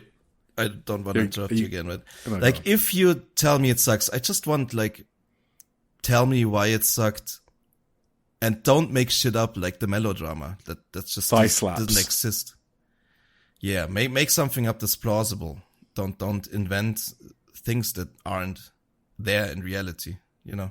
Whatever. Why are people so weird about thigh slaps? Do they know like Kenny Omega did thigh slaps? Like, they're just a thing that wrestlers do. I don't even know. Was that a reason? I don't. Oh, I've heard people hate Takumi because of her thigh slaps. I've 100% seen that. I love it. Sounds awesome. Yeah, exactly. And, like, all I care about a thigh slap is, does it make me react? Does it make the people in the crowd react? And the answer is fucking yes. So who cares? Mm-hmm. Yeah. No. I thought one of the best sequences for me was Sari just trying like a knockout blow, where she's just going fucking unhinged. And like, when she's like pushing the referee away and she's just going unhinged and she's trying to knock Takumi out, her best friend, right? And Takumi's like giving her receipts as well, like in return, and like thinking about knocking her out, but it's stopped by the ref. And then, I think that's when the kicking spot happened. It was just fucking good. Dude, that one discus forearm Takumi throws. That was fucking insane. Here's my note for that. Her fucking and now capitals, a rolling elbow. Big pop. The sound of it was disgusting, bro. I love that rolling elbow that she does. Absolutely. People, I've already mentioned it, but people were screaming when Takumi was close to losing. Like, they clearly loved her more than any other person in the show. Like, more than any other person in the show. More than Mio, they were screaming for her to kick out. And the last thing I want to complain about is people getting upset about the Uranagis. This is the most we've talked about other people on this part. Yeah. We're not going to do it again either. This is but the Uranagi, guys, Suri's finisher is not the fucking Uranagi, okay? Like, yes, she hit a lot of them because it's not her finisher. Her finisher is the wrist clutch Uranagi. And Takumi did kick out of a wrist clutch, and that was what popped me. Because, normally Suri puts people away with that move. Everyone around me, when Suri hit the wrist clutch, because, the people that go to these shows are fans and know what the finisher of the wrestlers are, when she did the wrist clutch, everyone around me thought it was over. And then she kicked out, and the building popped. That is a good finisher setup. Suri has been really smart with how she's used her finishers to work people as to when her matches end. The running 3 from Takumi is a super finisher. People don't kick out of the running 3. Yeah. So Suri isn't owed a kick out because Takumi kicked out of a normal Uranagi. Like, that's not how it works. The running 3 is the big oh fuck finisher. That's why Suri was struggling out of it multiple times. And it's Chikusa fucking Nagayo's finisher. Like, they're not getting kickouts of that. So, struggling made sense. And the building fucking erupted when she hit the move because they knew it was over. I thought that was really cool as well. No, absolutely. I mean, Suri even reversed the running 3, right? Earlier into a flash pin. No, she did. Yeah, exactly, yeah. So, really cool. Yeah. Great match. Maybe not quite the top 10 match, but we'll see. I would say, I know you don't want to, but at some point maybe you should watch it on tape. I don't know. I think if I watched it on tape, so just to wrap up, my 2 things that I thought could have been improved were the leg selling, but maybe that's just from where I saw it. And also the Serene no-selling a bit too much. So maybe both of those things would look better if I could see more of the story they're telling from their facial expressions, which is obviously a huge part of wrestling. Yeah, absolutely. No, awesome. Right. That was... Sorry? No, that was good. I thought the closing promo for the show was fucking awesome. They had like the sparkling bull, the one that's normally on Takumi's entrance, but it was playing during the whole closing promo. I thought it was super cute. Takumi said that their Korakuen Hall numbers are very mid, but they still did well at Buntai, basically, is what she said. Yeah. So that was true. And she thanked the dedicated backroom staff, which I mentioned earlier, because there were so many of them and they did so well. They wanted to do Nippon Budokan. Chigusa says that's the same place she sang her famous song, Tokyo Bakuhatsu, Musume, with Crush Girls, and also where Asuka faced Jaguar, which we reviewed on Joshi'ing Around episode 9 or whatever, and where Chigusa faced Masami. So that's where they want to go next. But they said they want to sell out Korakuen first. So come and see us at August 8th, Korakuen Hall. Because she's working. Like, if you're saying you want to go to the Nippon Budokan, you've probably already booked it. Like, okay. So, maybe. Backstage, Takumi quickly. I am surrounded by rivals on all sides. Chihiro Hashimoto, Syuri, Mayu Iwatani, and Miyu Yamashita, who joined us today. So many rivals from the same generation. So she's kind of hinting to us some of the matches she wants to have over the next year. Which will all be awesome. I mean, that sounds sick, yeah, for sure. Every one of those. Yeah, just for full disclosure, I did have Takumi Iroha in my top 10 best wrestlers for last year. So, rightfully so. Hail Takumi, hail Suri. Yeah. Maybe one last thing. I think we both predicted Suri was going to win, but I think it was the right decision for don't the mind crowd this at all. and for the event. For the event, how many people were there? How many people loved Takumi? I actually think it was the better choice to have Takumi just retain. But I just don't know where they're going with this now. Because in the moment, I was very surprised that we were wrong. But maybe Mio, yeah. I think it's going to be Mio that beats her next, but we'll see. Yeah, for sure. I would be behind that because Mio is awesome. I mean, Mio's awesome, yeah. All right. Was that marvelous? Do you have any more fun stories from the show, or do you? Oh, no. I was going to quickly go through the show that happened today. Oh, okay, yeah, do that. I didn't see that. Just okay. real quick. Okay. So, all the gaijins stuck around. So this is the 12th of May at Shinkiba. So the opener was Echika Miyabi versus Ruka, Amahane. This was like not a match we need to analyze. It's basically just giving her experience in front of a crowd. Basically, nothing happened except Echika chopping Ruka really hard. Aihuzan, lost to Miko Alana. So this is Marvelous's other rookie, Aihuzan. So she lost in obviously the joke is that she's been wrestling for 7 years, but she gets booked like a rookie. Yep, I don't know what to say about that. Whatever. One day, us I fans will be rewarded, but today was not that day. What else? Alan Angels versus Titus Alexander was good. Alright. Nightshade and Nyla Rose versus Senka and Sora Ayame.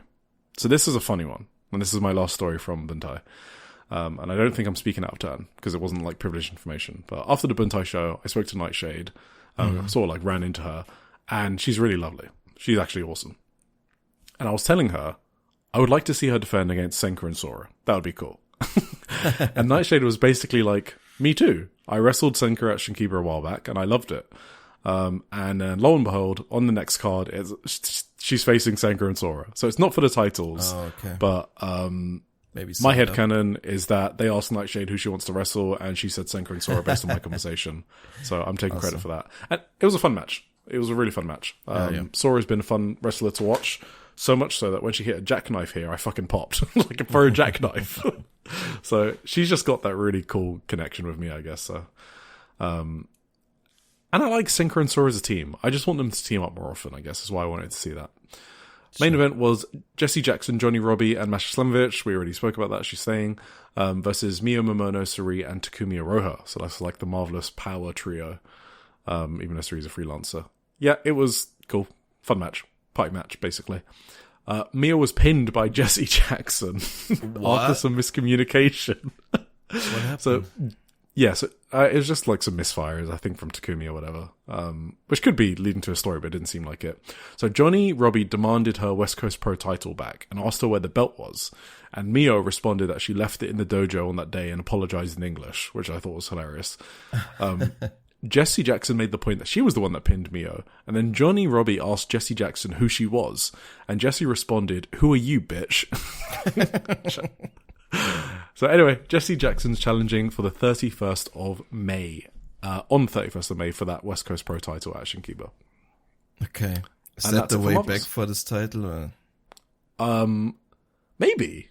I don't know if it's going to go on Jesse or back on Johnny. We'll see. I don't know if I remember. Sorry, Jesse Jackson, if you're listening. If I remember anything she did in that hardcore match. I don't remember anything either. Huh. So there you go. Oh, she's from England. Is she even in West Coast Pro? No, she's not, sorry. But maybe she would do some dates there, I guess, is my point. Yep. Who knows? Cool. But probably it's just go back on Johnny, right? But we'll see. Yeah, we'll see. 10th of May, Sendai Girls, Shinkiba. Yeah. What did you watch? Well, I did see basically the entire card. Do we have to go through the entire thing? Is the no, I mean, I've said, what do you want to talk about? Well, I kind of had fun with a lot of it, honestly. Okay, let's just go through it. If you got notes, the opener was cool. Yeah, just a few notes per thing. Chi-Chi and Spike Nishimura versus Mika Iwata and Yura Suzuki. I think that there's some moves that are getting over with the junior. So, like, Yura Suzuki's overhead Uranagi got a big pop, which I think is awesome because I've been calling out that move. Too. I've been calling out the move for a while. It's fucking great. And then Spike's closed fist punch is getting kind of over, which is probably illegal. So Chi-Chi won by submitting Yura Suzuki. You got anything? Yes. No. Chi-Chi and Spike are a cool team. I love them. Hell yeah. Together. What was it? Barbie and Ken. Basically, it's so good. Yeah. But they work together so well, right? Their styles, like their in-ring styles rather than their gear styles or whatever. The visual styles. Anyway, awesome team. Mika Kanai versus Stephanie Mays. Is Mays in, is it German? No, it's not a German name. Oh, okay. Yeah, I heard Maze's theme song, and then I get what you mean now, you and David. And okay, the funniest part is I saw her mouthing some of the lyrics to the song. So you can't even argue that this is a case where she doesn't like it. Like she's fucking into this music. Yeah, for sure. Yeah. Miku's eye got hurt here pretty bad, so she had to be replaced on the evening Oz Academy show. I think it happened on a bicycle kick to Miku's face because she like held it immediately. I have no idea how she finished the match. She basically wrestled with one eye. So yeah, damn, I didn't notice that. That's crazy. Yeah, I only knew it because I watched the Oz Academy show first. Damn, and I was just gonna compliment Maze. Probably wasn't her fault. No, it was just one of those accidents. She got tagged basically. Yeah. I like Maze now. She's good. She's doing well, I think. Yeah, she's improving. For sure. Spike again, because she was on double duty, replacing Dash Chisako, who is pregnant. Hiroyu Matsumoto and Miyuki Takase. Oh, this is the one match I skipped. Okay. Okay, Minami, Ryu Mizunami, and Veni. I just want to say, I was into Mizunami's chop thing, because Veni's reactions were in full view the entire time, and my eyes were locked on Veni, so that was fun. My favorite part of this match was Veni and Spike. I thought Spike did great with Veni, but then again, I think everyone does great with Veni. So, and Takase was pinned again. Hell yeah. Wait, so Senka, Maze with a C, right? That's not the stuff you spray in one's face. Mace. Yeah, that is. Mace spray. Is it? Okay. Yeah. What's the labyrinth then? The thing Maze. Yeah, that's her name. That's her name? Okay. Yeah, Maze. That's the labyrinth. Okay. So with a C, with a Z? That's with a Z is the labyrinth, yeah. Oh, okay. The spray is with a C, I think. So she's it's pronounced like that, at least. So it would be Irrgarten, wahrscheinlich. All right. Thank you for that. Bless you. Stephanie Irrgarten. That sounds more German. It does. Irrgarten. Irrgarten. Irrgarten. Yeah. Wait. Senka Akatsuki and Yuna. I thought this was awesome. Hell yeah. I really, really, really like this match. And it's not just because I like Senka and Yuna. I actually thought this was a great, absolutely worked match. I'm not just trying to find matches that I like with Yuna in it. I actually think they did great here. It felt like a fight in a good way. Mm-hmm. It didn't feel structured or clean or neat. No. And I think those are the matches that Senka thrives in. I thought this was the rookie version of Hashimoto Yuna in a good way. Like, it wasn't as good as that, but it was like a different take on it. I thought it was really smart. The whole crowd were behind Yuna, which is what should happen against an outsider champion. I loved Senka's defense of the flash pin. She's the master of it, or she's meant to be. And she was like fucking bridging on her head for like 15 seconds to defend against the pin. It was so fucking cool. Yuna stopping the deadlift brainbuster that Senka does by reversing it into a guillotine and then an armbar. Yes. Super fucking cool spot. They run at each other and then Senka hits a massive axe bomber. And then, because obviously what follows the axe bomber normally is the flash pin, right? The Zenja style flash pin. So Yuna then defends it by bridging on her neck. So she's like learned from Senka defending her own pin. And now Yuna's like, okay, fuck it. I'll do that defense as well. Really cool. That was so good. It's like so smart. Like actually learning during the match. That's the kind of like storytelling throughout the match that I love. Then Senka's doing like the running backdrop suplex that she debuted, I think, against Miyu Yamashita into the flash pin. That's cool as well. And yeah, I don't know. I hope this match gets the praise it deserves. I thought it was a really cool, awesome match. Yeah, I actually went caps lock on this match. I loved it. Yeah, hell yeah. That was great. The Yuna thing, that was kind of the story of the match for me. She was kind of like trying to fight Senka with her own weapons in a way. Yes, exactly. She always and learning. Learning them and using them right away on Senka exactly. or whatever. Yeah, at one point they struggled fighting over a suplex for so long until they just both gave up because they just realized none of us is gonna give in, right? Yeah. So that's what you mean with like, this wasn't like cleanly structured or anything. This was just like, this really looked like a complete fight and struggle this was a Senka entire match. Way. Like, yes, and the Yuna did it perfectly. Like, she was the perfect counterpart for it in this case. Yeah. Yuna is awesome. She's improving so much. And yeah, I love this. Well, if someone asked me, like, why are you voting YUNA most improved, it's the Hashimoto match and it's this match. Like, these are just two excellent matches. And everything in between. I feel like this one's going to go under the radar, to be honest, though. Probably, yeah. We'll I mean, I don't see anyone talking about it, but I don't know. Yeah. No, I haven't been checking places because I tried to stay unspoiled for this. Yeah. I only watched this earlier today, so. Cool. You got anything else on that? No, essentially we got like half an hour left in the pod. Okay. Chihiro Hashimoto versus Zonez. I'm going to be honest, I'm not a Zonez guy. I'm really out on her now. I know people like her. I'm done with her. You're done? Yeah, pretty much. I need something new. I need something fresh. I feel like the best matches she's had were against Chi-Chi. She was great against Chi-Chi in EVO. A singles match for the title, a tag match against Chi-Chi, a singles match, a title match against Soy, where she's defending against Soy, and then another defense against Miku Kanai. Those are like her 4 best matches. And that's when she was either champion of EVO or challenging for it. And those are the ones I thought were awesome. Everything else I feel like is exactly the same every time. And this is with Hashimoto. So I feel like if you can't turn it up against Hashimoto, who are you going to turn it up against? I just thought this was okay. Yeah, I thought Hashimoto has always tried to do a new story or whatever. This one didn't work for me, but I thought that was purely like on me. That was a me problem. Because like the story they tried to tell in this match is that Zonez is like stronger than Hashimoto, right? Because she's a muscle girl. she's yeah, sure. She has the muscles and stuff. The problem is that I don't buy that, you know. Chihiro has exactly.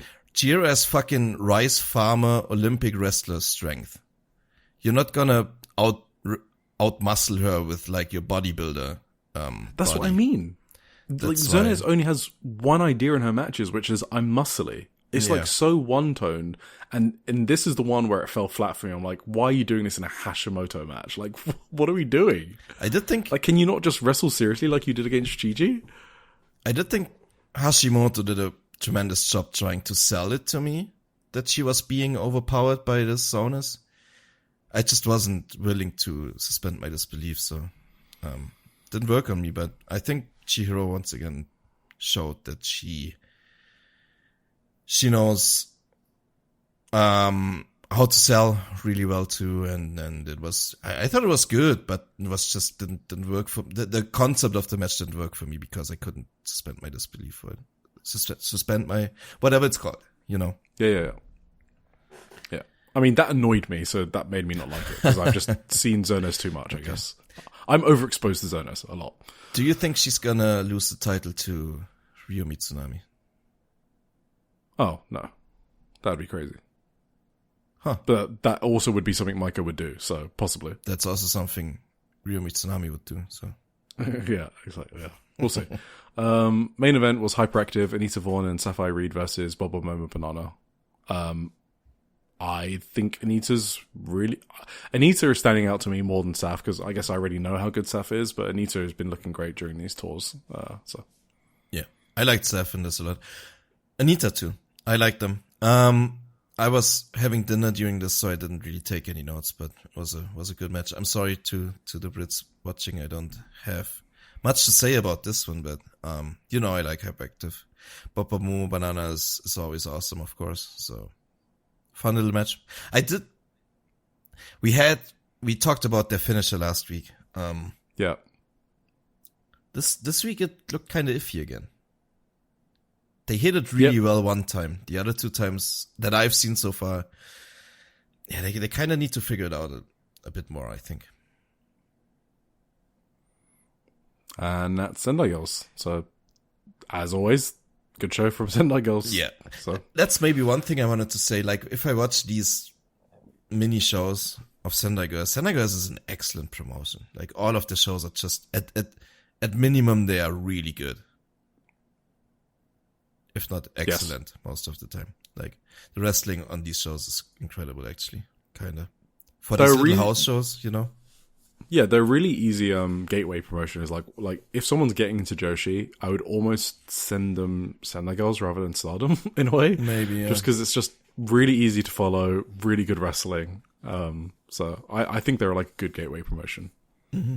No, I agree. Oz Academy, 10th of May. Let's see what I actually want to talk about on here.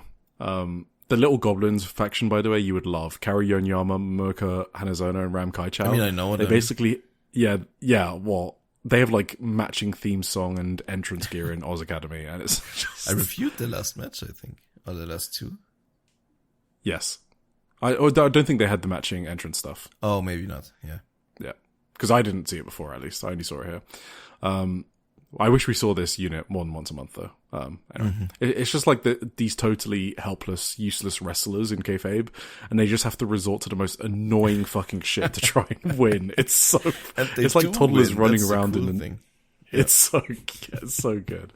And here they're against Rina Yamashita, Ryu Mizunami, and Zonez, who are like, these strong wrestlers. So there was like a callback to their previous match, which you did watch, I think, where Rina got shot dead with a popper, if you remember, on the march. Yeah. I loved it. So this time she picked up the popper and then she pointed it at her mouth and shot it herself, like committing suicide. I don't know, it was funny. Okay. Yeah. Okay. Ikino versus Yuki Funa. This was a really good singles match. Yuki Funa is the ceiling rookie. This was a really good rookie versus vet match. Like, it almost went 15 minutes. It was a really, kind of long one for a rookie versus vet match. I wasn't expecting it. I thought Yuki did really fucking good. They gave her so much that I was like, okay, Akino and Izaki probably like Yuki Funa. Like, they're booking her a lot. They're giving her, 14 minutes against Akino. Yeah, anyway. So, good match. She reversed Lame Magistral into her own Great Nifl. She tried to reverse another one, but then she got her head trapped into an armbar, which was just a really cool finish. So, very good match if you like Yuki Funa. Hiroki Matsumoto and Itsuki Oka versus Honoka and Tomoka Inaba. I mean, I love that Honoka is the default emergency replacement in the indie scene. She was replacing Miku Kanai. Yeah, fun match. Nothing wild or unexpected though, but it was a good match. When you just have 4 good wrestlers, right? That's kind of what that was. Jaguar Yokota versus Kakeru versus Mayumi Azaki. Really fun 3-way, I guess. Kakeru was getting fucked up by Jaguar and Azaki throughout the match. And then Kakeru just loses her shit 15 minutes in. She starts blasting Jaguar with the yellow board thing. And then Jaguar just immediately gives her a receipt. Just fucking starts smashing her over the head with the board. So, I love seeing Jaguar getting wins. She got a double pin, actually. Main event. Oh Kahaku my God, I and was Misa... muted the entire time. I'm sorry. Oh. Yeah. I always answered you and stuff. It's just didn't okay, realize I had my mic muted. You like Jaguar Yokota? Yes. Sounded good, what you told me about. Yes. Yeah, she's the oldest person in wrestling that I want to keep. I want to see wrestle still. I'm happy to see her wrestle. Yeah, for sure. Main event, Kaku and Misa Kagura versus Saori Ano and Unagi Sayaka. So obviously the storyline here is Unagi beat Saori at Korakuen Hall and then asked them to tag together because that was this part of the stipulation. And Saori Ano was in Phantom Limit. Sorry, Unagi Sayaka, well, both of them were actually, but Unagi Sayaka is part of Phantom Limit, which is Kahaku and Misa Kagura and Akino and Tsubasa Kuragaki. So Kahaku and Misa Kagura are pissed off at Unagi Sayaka for teaming with Saori Ano. So that's what's happening. So, main event Misa Kagura in a major indie. So I was excited for this, Also rare Misa Kagura and Saori Ano interactions. But Misa, our Misa is the worker of all fucking workers. I swear to God. I've not met someone that works like her. She was in tears before the fucking bell, glaring at Unagi. I'm not even making this up. She was tearing up, looking at Unagi, because she's upset at Unagi. She looks so fucking pissed. So I was like, what? She was so intense. It was very good. The match didn't have a lot of crowd heat despite that, to be honest, but it had a lot of heat from me because I was, I like Misa and I wanted her to fucking destroy Unagi Sayaka, the eel snake. Anyway, Unagi pinned Misa clean. So, whatever. Anyway, Misa and Kaku were really funny after the bell. They were just screaming at Unagi after the bell, calling her a fucking idiot and stuff. It was so, it was so good. Yeah, good stuff. That's one thing about Misa Kagura, right? She kind of loses every single match. Is that possible? Have I ever seen her in a match? I don't know.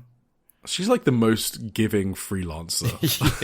Because freelancers like kind of protect themselves all the time. And she just doesn't. No. But she still gets booked, so it works for her, right? Yeah, she's awesome. She's probably popular. By the way. Yes. Evo on the 11th of May. So expect a lot of 2AW talent to keep popping up in these cards because, you know, they got taken over by 2AW's parent company. That's cool for me because that means more Ayame Sasamura and Yuya Satsuki, who I think are sick wrestlers. Ayame Sasamura versus Chica was a cool match on this show. I am an Ayame mark, I guess, but this match was just... They had a lot of rolling on the mat for a few minutes, and Chica's obviously a big girl, so I just loved seeing them actually... Like, Chica can actually grapple. She's a great grappler. I think she's got, like, legit judo experience or whatever, so... you could see that Ayame was having fun, because after one of the roll-arounds, she just, like, jumped up, and she was, like, giddy with excitement. She was, like, smiling, shaking her head, so I love seeing that stuff, so... That was my match tonight. I liked that a lot. The main event was Chi-Chi versus Sumika Yanagawa for the Evo title. I thought it was okay. I actually thought it was kind of messy, to be honest. I've seen Sumika have like a lot of better matches. I think she was just, you know, when two wrestlers know it's a main event and they have to do fighting spirit. Oh yeah, I know. I like fighting. I like fighting spirit spots, but there were too many in this match. And I think the problem with it is that it had no heat. Like the crowd didn't care about them. That makes it even worse, right? When the crowd doesn't care about your fighting spirit spots. So they just tried a bit too much, and the crowd weren't as into it. But you know, I like these two still. Ayame Sasamura challenged Chi-Chi for the title. That is going to be massive. The reason is, if you guys recall, we reviewed a article in Shupro a while ago, and the reporter was speaking about Chi-Chi versus Ayame Sasamura on the 11th of February in 2AW, which did not make tape, and they were talking about how amazing the forearms were, and I got jealous. And now it seems like we're going to get this match on tape. So there you go. Ice Ribbon on the 10th of May. Let's see what I want to talk about. The first match I want to talk about. Kari Yonyama and Saito versus Kuroshio, Tokyo Japan, and Yappy. What the fuck? Okay, so this was meant to be Shiono, but she left Uptown and has quit wrestling. That's why he came. Oh. Yes, which shouldn't be a surprise to anyone that's listened to our podcast. She was the one that looked like she didn't want to wrestle. And Kuroshio Tokyo Japan, who obviously owns and runs Uptown, obviously had to make good on the booking, so he brought himself. So he made his Ice Ribbon debut. It's kind of awesome, man. Yeah. I think I like Ikemen. I don't know. I like it. I've been converted. I'm an Ikemen guy. For sure. The Megaton match was the turnaround for me. Yeah, that's so weird, isn't it? Yes. So there was a gaijin near the entrance, and I know him because I saw him at a few shows. I think he's like a TJPW super fan because he had so many ribbons for that show. But anyway, he was late to the show, and he came around when the first match finished, and he just got in time for the Jiro match, Ikemen match. And Jiro comes out and does a deep bow. I'm guessing he's apologizing for Shiono not making it. And he bows right into the camera lens of this guy for like 10 seconds.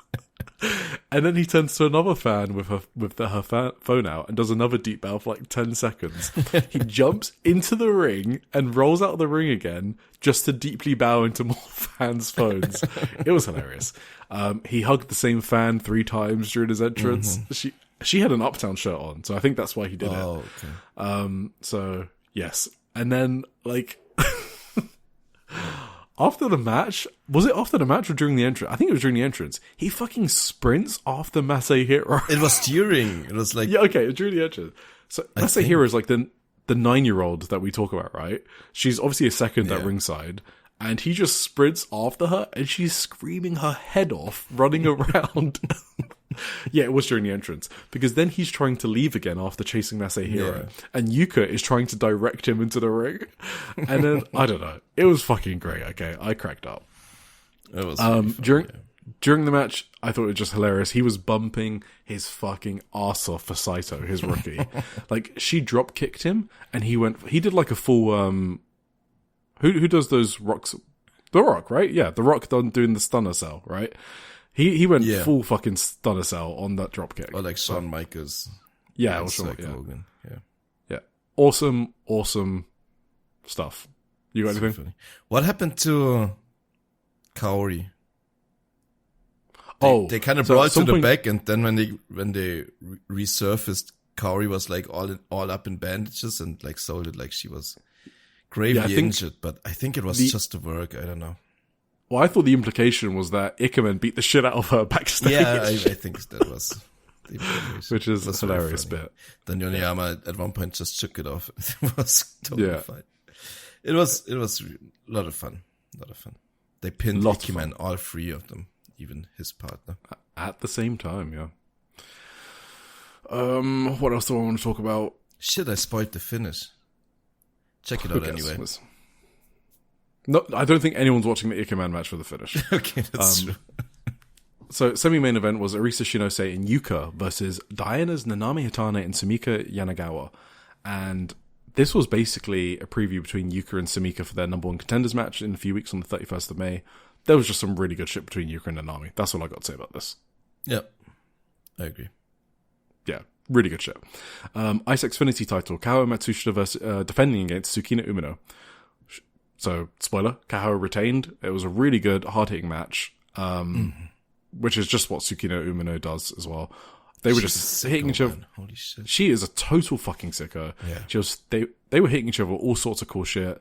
Like, Umino had a fisherman buster. And when I say buster, I mean buster. I mean, like, Kaho, like, she was fucking dropped on her head. It was a fucking fisherman brain buster. Yeah. Yes, it was Sheer fucking drop. crazy. Like, oh my god. Yes. I'm really happy with how much Kaho has improved in the past 6 months. I think she's gone from having solid fundamentals to actually just being a great wrestler. So this title reign has been really good for her. Yeah. You got anything on the match? I think you covered most of it now. Absolutely. The finish was cool. It was like the smallest package I've ever seen. Like I've never seen such a tight small. You couldn't even see Tsukina Umino anymore. It was just like, I don't know what happened. It was just a crazy roll-up finish. Yeah. I quickly wanted to mention Manami Katsu's hiatus because I can't ignore it anymore. Oh no. So, I mean, she stopped doing dojo shows a while back, and the only appearance she's made since dropping the tag titles in February was the tag tournament in April. She hasn't done any other dates. She did have her banner sold for sponsorships at the start of the year, because I imagine she's not left, because why would you make fans pay 50k yen and then you never have the banner up, right? So maybe she's just banged up. Yeah, I don't know if she's like soft retired or nursing injuries, but I just wanted to raise that because it's making me sad. No. Come back, Manami Katsu. Make Eric sad. Yeah. But Diana. Let's talk about Diana. So, 4th of May. This didn't make tape. So I actually spoke to the production guy, Sammy, because I was there at Post the Amistad a lot, which I'll get into after. But yeah, apparently they just didn't have like the right equipment at the venue. Basically, a French guy called Sammy does like all of their recording. It's kind of cool setup they have. And they have like a lot of English, well, Sammy and Debbie, obviously. And I was, spoiler, I'm going to have something out at some point, which is a feature on Diana. And I did speak to both Debbie and the owner. And the owner was basically saying, I don't know if he's actually the owner. He's like a company executive, whatever. He was basically saying it's really important to have English speakers in the back room staff, which is cool. And he's also the guy that's been doing the digests on the Diana YouTube channel. So like breaking down the matches. So yeah, really cool guy. Did he say just for the gaijins or like for social media stuff and stuff like that? He just said it, but it's just in general. It's important to have them in general because he also wants to attract more international fans. Yeah, okay. Yeah, that makes like sense. people like me. He wants people like me to go to Diana shows. And it was really cool because at the end of our interview, he was like, I've got a question for you. And I'm like, oh, okay. And he's like, how do we expand more to international fans? So you can read my answer in my feature that I'll write at some point. That's cool. Yeah, anyway, why I brought that up is because on that 4th of May show was Haruka Umisaki defending the Diana title against Moran, and it's not going to make tape, except maybe the digest. So, very sad about that, but it is what it is. Was it good? I don't watch digests. I just have a rule of not watching cut up. Wait, when did you say that? Oh, no, I didn't go to it. This is the 4th of May. You weren't there, okay. I was at TJPW. Oh, gotcha. Okay. Yes. So I will never know if that match was... I mean, it must be good. It's Moran and Haruka Misaki. Yeah. All right. 5th of May, Diana. Let me quickly find my notes and then we can... Okay, what happened here? Oh, crazy story. I was sitting in my seat and then a YouTuber that I watch walked into the building. I was like, what the fuck? He interviews a lot of Joshi wrestlers. It's Hype Talk TV. You shouted him out a bunch of times on this podcast, right? Yes, I shouted him a bunch of times. It was so fucking random that I saw him walk into the Diana dojo and watch the match. So, yeah, that was very cool. And he's awesome, so you should check out his channel. Show. There's nothing I need to go over on this show. That's okay. All right. We're short on time. Right, next show. What was it? 6th of May for Diana. Let's see. What do I have? Oh yeah, it was the last time I saw Misa Kagura, so I obviously met her. That was very, very cool. She made me pinky promise that I will learn Japanese and she will learn English so we can talk next year. So, I think one of her things is pinky promises. Because her tag team with Manami... Too, yeah, because her tag team with Manami Katsu as well is called Victoria Pinky.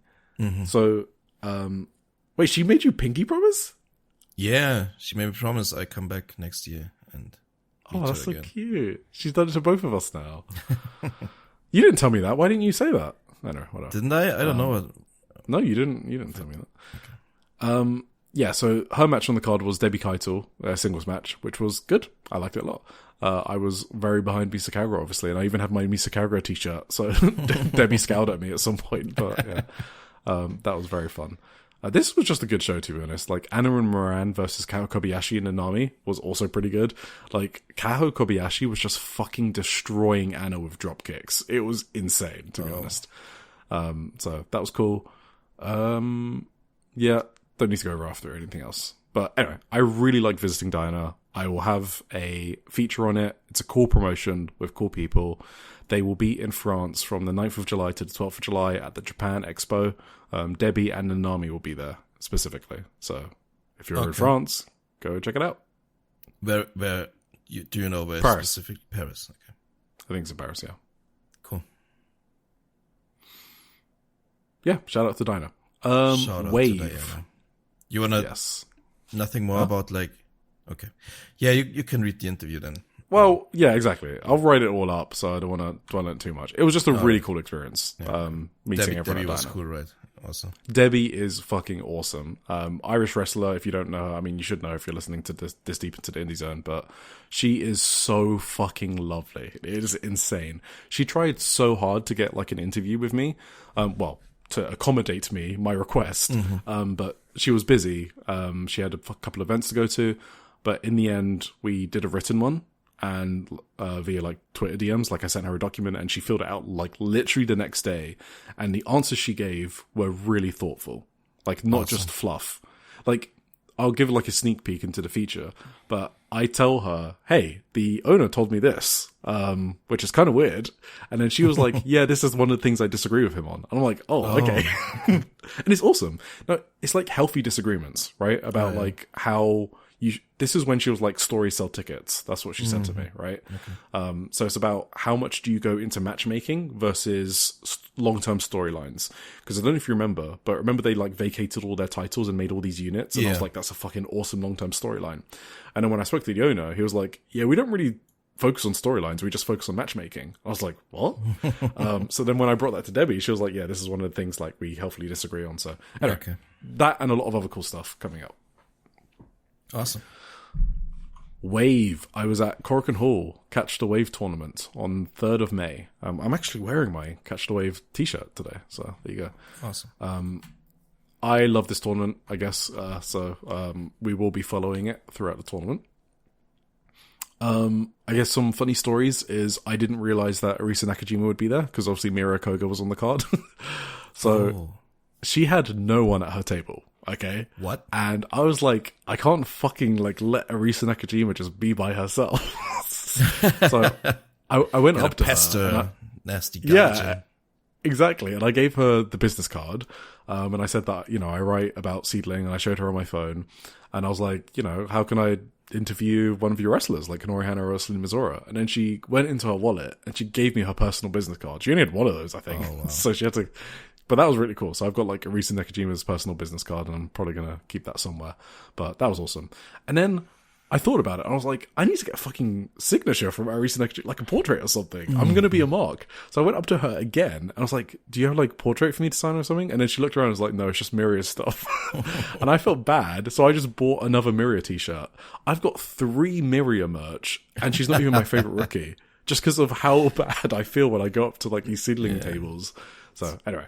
I actually have her signature, but not from her. That was disappointing. They only sold like signed. They had like these magazines, these seedling magazines. When already signed or something. Yeah. Signed. Yeah, she wasn't at the merch table at the time. I was unlucky in that way, but I still had to get it because I was like, that was only like a few months after she retired, and she was like, I really. I mean, she's awesome. I had to get a signature. I told her she's one of the best wrestlers of all time. Yeah, as they sold them. She seemed happy about that. So, I'm not going to talk about this Japanese guy that I met. I guess the moral of the story is there are some perverts. Okay, they do actually exist. They do watch Joshi because of how attractive they are. This particular guy, Mochi Natsumi, is his thing. He motioned that she has big boobs and he said, body, dynamite. I was like, okay. so there you go. All right, where else are we? Let's go. Dynamite. Let's go back to the show. Tournament matches. Mira Koga against Maybe Chiodo. He just wants Tony Khan to sign her, Maybe he... That's a good idea. Sign Mochi Natsumi, please, yeah. Mira Koga versus Shiono. So this might be the match that made Shiono quit. I have no idea. Miria was just in like ass-kicking mode. She has been this whole tournament. I held up my towel, right, that I just bought from Risa Nakajima. Mm-hmm. She just looked at it and didn't react. She didn't give a fuck. They do it a lot, I feel like. Huh? I think that maybe that's just so used to, I had that experience a lot. Like, they just look at you. Well, Rina acknowledged me at Dream Queendom, and Rina's a way bigger star than Mira Koga. Anyway. She destroyed Shiono. She won. Anything else? This was the Honoka versus Saran match, which was really good. I really like this match. Saran, I feel like, is improving, to be honest, because I've said all the time, like, Saran's just kind of like an okay wrestler, I guess. I think she's getting better and better, to be honest, which is normal. Like, the older she gets, she is only fucking 16 or 17, right? So she's getting better. She was like really heated here because obviously this is a wave versus wave match. Really good, like, counters, like she reversed like the O'Connor bridge, which was an awesome near fall, to be honest, and I bit on that. It was a great finish. Like, Saran was going for the double diving foot stomp, and then Honoka moved out the way, so Saran rolled through, and that kind of allowed Honoka to use Saran's momentum to rebound her off the turnbuckle into the O'Connor roll, which I thought was just awesome. So, and finally, Honoka is a fucking goat, okay? She was selling her injury while walking to the merch table. And you just don't normally see that. Like, she's going through the crowd and she's like holding her stomach and stuff. It's awesome. So nice. Yes, Honoka good. That is Wave. I was going to go through the standings. Am I actually going to do that? I'm not going to do that. Oh, that's kind of sad. Anyway, never mind. You just do it real quick. Come on. No, because I don't actually have it. I think you don't have it. Okay. Yeah, I've overwritten my notes. I think I did notes and I didn't save them. Anyway, you can read up on the standings in the Social Suplex newsletter released next 2 weeks from now. 2 weeks. 3 weeks from now. A month from now. Whenever. Yeah, we'll see. Actress Girls.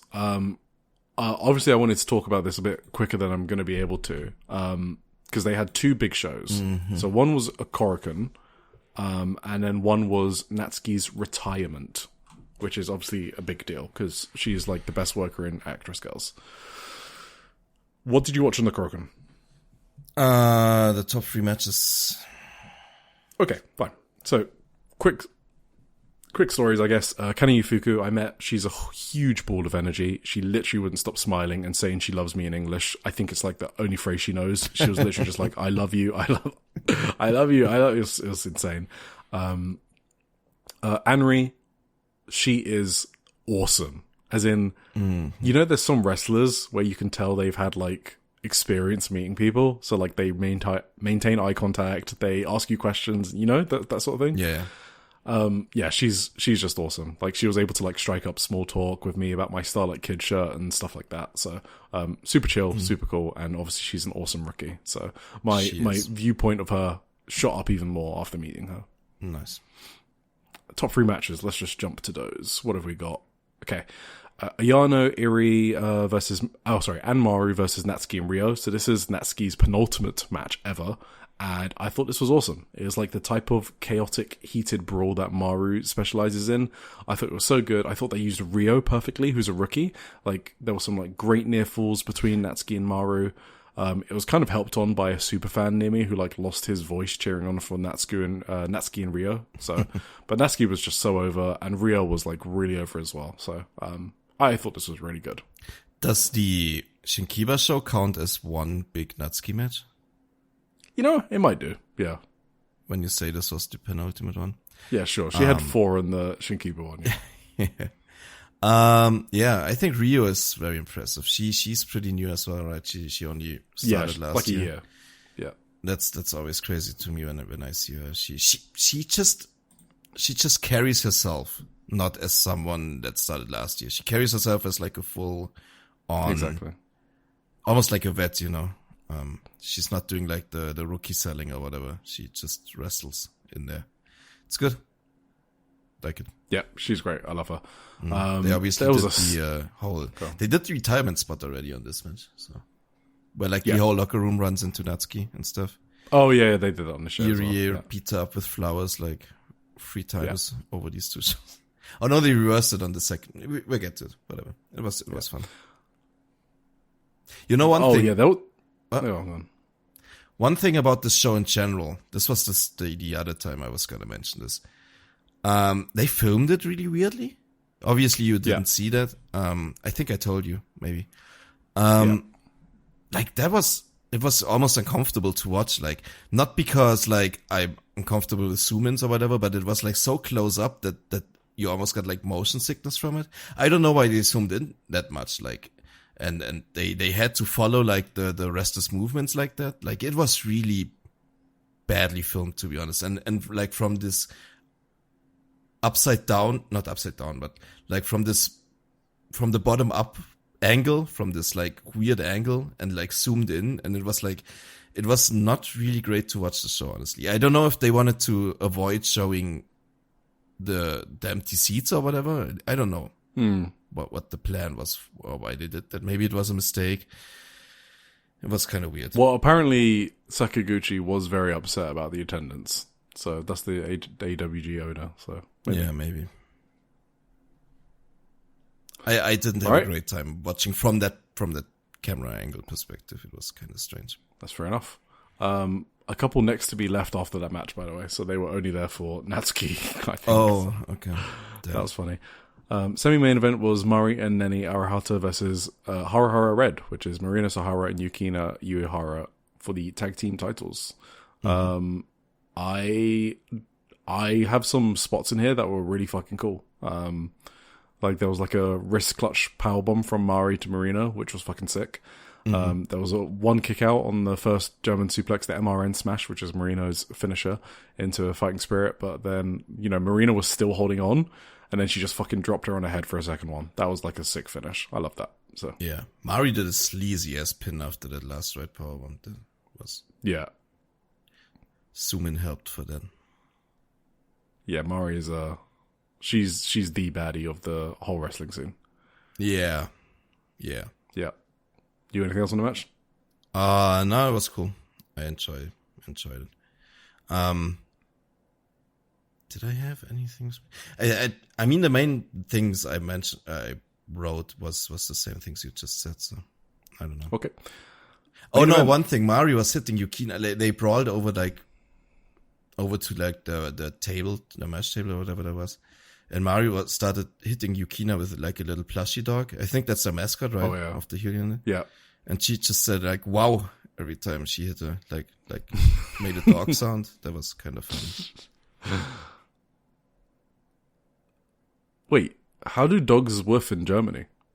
Wow. Just like it just did. Oh. But apparently it's the same in Japan.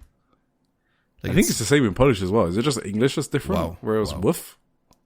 Woof. Yeah, maybe. I don't know. All right. Main event. Title... Well, I think it was just for the Actress Girls title. Nagisa Shiatsuki, who is the King champion, against Riko Fukunaga, who's the AWG champion. And this was for the AWG title. So, spoilers, Nagisa is now a double champion. She beat Riko and is now a double champion. She's really fucking over. She has, like, groups of super fans. That's why they give her these titles. Actress Girls is one of those promotions that will reward you for being popular. That's literally how the whole point system kind of works. I mean, she's really good hot too, mate. no? She improved a lot last year. She's great. She is very good. Mm-hmm. I mean, it's kind of hard to make chopping your whole offense, sort of, and she does that quite well and uses it in different ways. But she's also got cool shit like the Maelstrom Bomb, like Blue Thunder, like a lot of cool moves, basically. Mm-hmm. Yeah, what do you think? Yeah, this was another one, like, okay, this was one where the camera angles kind of helped even, because, like, they had a very good struggle that was very good, very nicely captured in these, like, really tight and close camera angles. So maybe that was the only thing where it helped a little bit.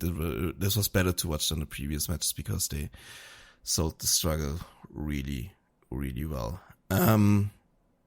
Yeah, Shotsuki is really good. She dominated Fukunaga earlier. I didn't even expect her to win after that, but Fukunaga got a couple of comebacks, but in the end, yeah, Nagisa.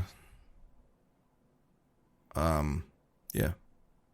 Yeah, I thought I liked this match a lot. It was really, really good, but I have like these frantic notes on it. It's kind of illegible, to be honest. So that's fine. It was a pretty good match. Nagisa is very good, and Rika Fukunaga's reign of 3-star matches is over. So Nagisa is a much better top champion, I think. So okay.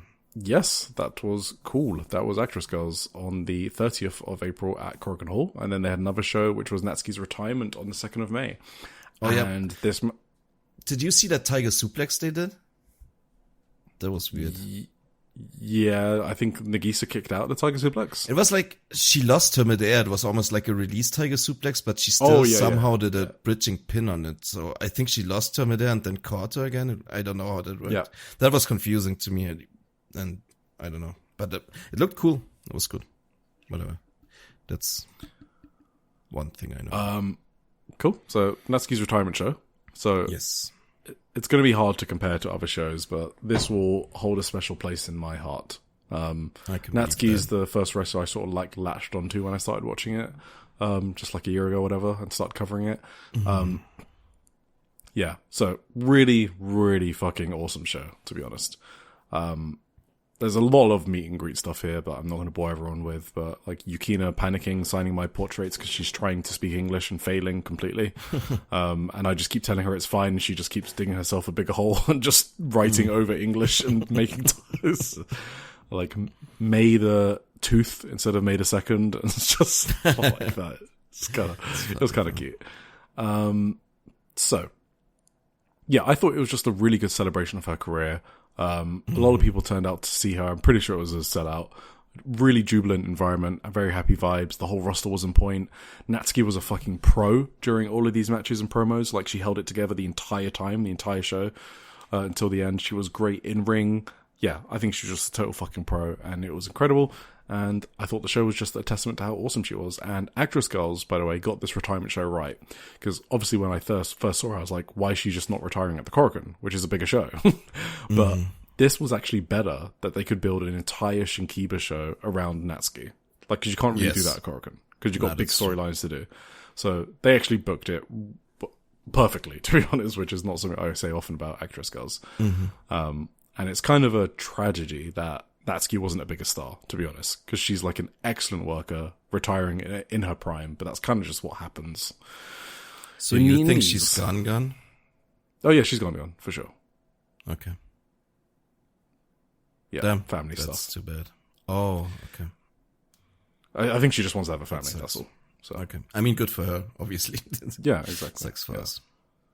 Alright, let's get into the... Oh, one thing I want to plug is Velke's. He's got like a rewind of Natsuki's career. So if you don't know about Natsuki, it's really good to watch that, and I will watch that, Velke. I mean, you should have given me the link for the plane, then I would have watched it on the plane. And now I will try to find time to watch it. But if you haven't watched it, then watch it. Natsuki is a really great wrestler. And were you gonna move on? Yeah. So you say. Okay. I felt like this one thing that you could really feel on this show was like how important she was to the roster. Yes. I feel like, or how beloved she was also. Like everyone was crying all the time when they wrestled her and stuff. Like it was just a really sweet and heartfelt. Like you could really feel how much everyone likes her and how much everyone is sad that she's going. So yeah. Exactly. Yeah. Yep. Couldn't say it better myself. Even like the heels, the faces, doesn't matter. Everyone was just really, it was good. It was awesome. Yeah, I'm not sure I want to review this. This is kind of like one of those. How can you review a retirement show? Yeah, like you kind of just right. You kind of just have to know everyone. You saw the main event, or what did you see? No, I watched the entire thing.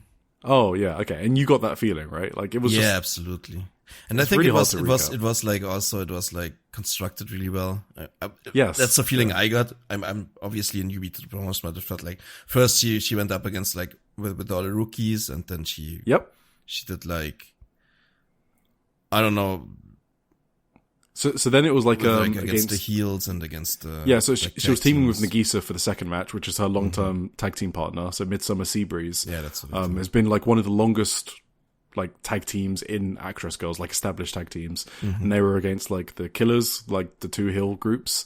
There were obviously some storyline stuff in here, like Haruka and Kyoka are like in a never-ending feud, so that's what some of those spots were about. But the cool thing here was like heel, like Iyano Iro, right? She was like so happy, and she's meant to be heel, and she's just like really happy for Natsuki. Like she was so happy during the Midsummer entrance. She was smiling like the whole fucking time. And Haruka, obviously, who's she's meant to be a heel that basically almost doesn't talk, right? And she was in fucking tears after this match. Yeah, like she broke character completely. So it was cute. And then like the third match was Natsuki teaming with the babyface faction, Rina Sahara, Rika Fukunaga, and Sakura Mizushima, who's Actress 5. They're like the Power Rangers, right? And they're against the Asako army, right? With Asaka Miya, Chiyoba, Irisa Nagai, and Yukino Uehara. So this was like a total... No, yeah, it was like a total fucking chaotic, because that's what Asako Army is like. It's just like the comedy group, right? It is, yeah. That's what I know. That this is like the fucking team of idiots. Yes, it is literally. Asako is the lead idiot. Yeah. Well, the funny thing about the faction though. is, I like her, she's an idiot, and all of her teammates know she's an idiot. So that's kind of like part of the bit as well. Yeah. I love how she just screams her own name when she attacks. Like usually they sometimes scream like the opponent's name before they like lariat them or whatever. She just screams her own name like a Pokemon. I love that. She's a total fucking baboon in the best way possible. So that was like a chaotic, awesome mess. Like Asako was like corpsing Natsuki after the match, like because she says funny promos and she always gets people to corpse. And this was like Natsuki's third match, and the team of dumbfucks kind of outsmarted her to just run the ropes over and over for like 3 minutes at the start of the match until Natsuki was just completely out of breath. It was funny. They just sent her into the ropes over and over. Asako got the win, and this is like her third ever win. In like, that's her. I thought so. Yeah, that must be the one you told me about who never wins. Out of like hundreds of matches, this is her third win. That's so good.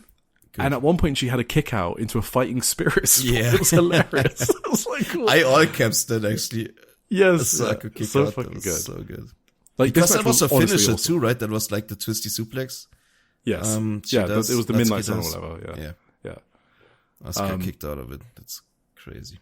Yes, this was honestly an awesome match, and that's the third one. And then the fourth one was just a perfect finishing match. It was between all the people that she loves. Exactly. Naru, Nene Arahata, and Mari's one that taught Natsuki.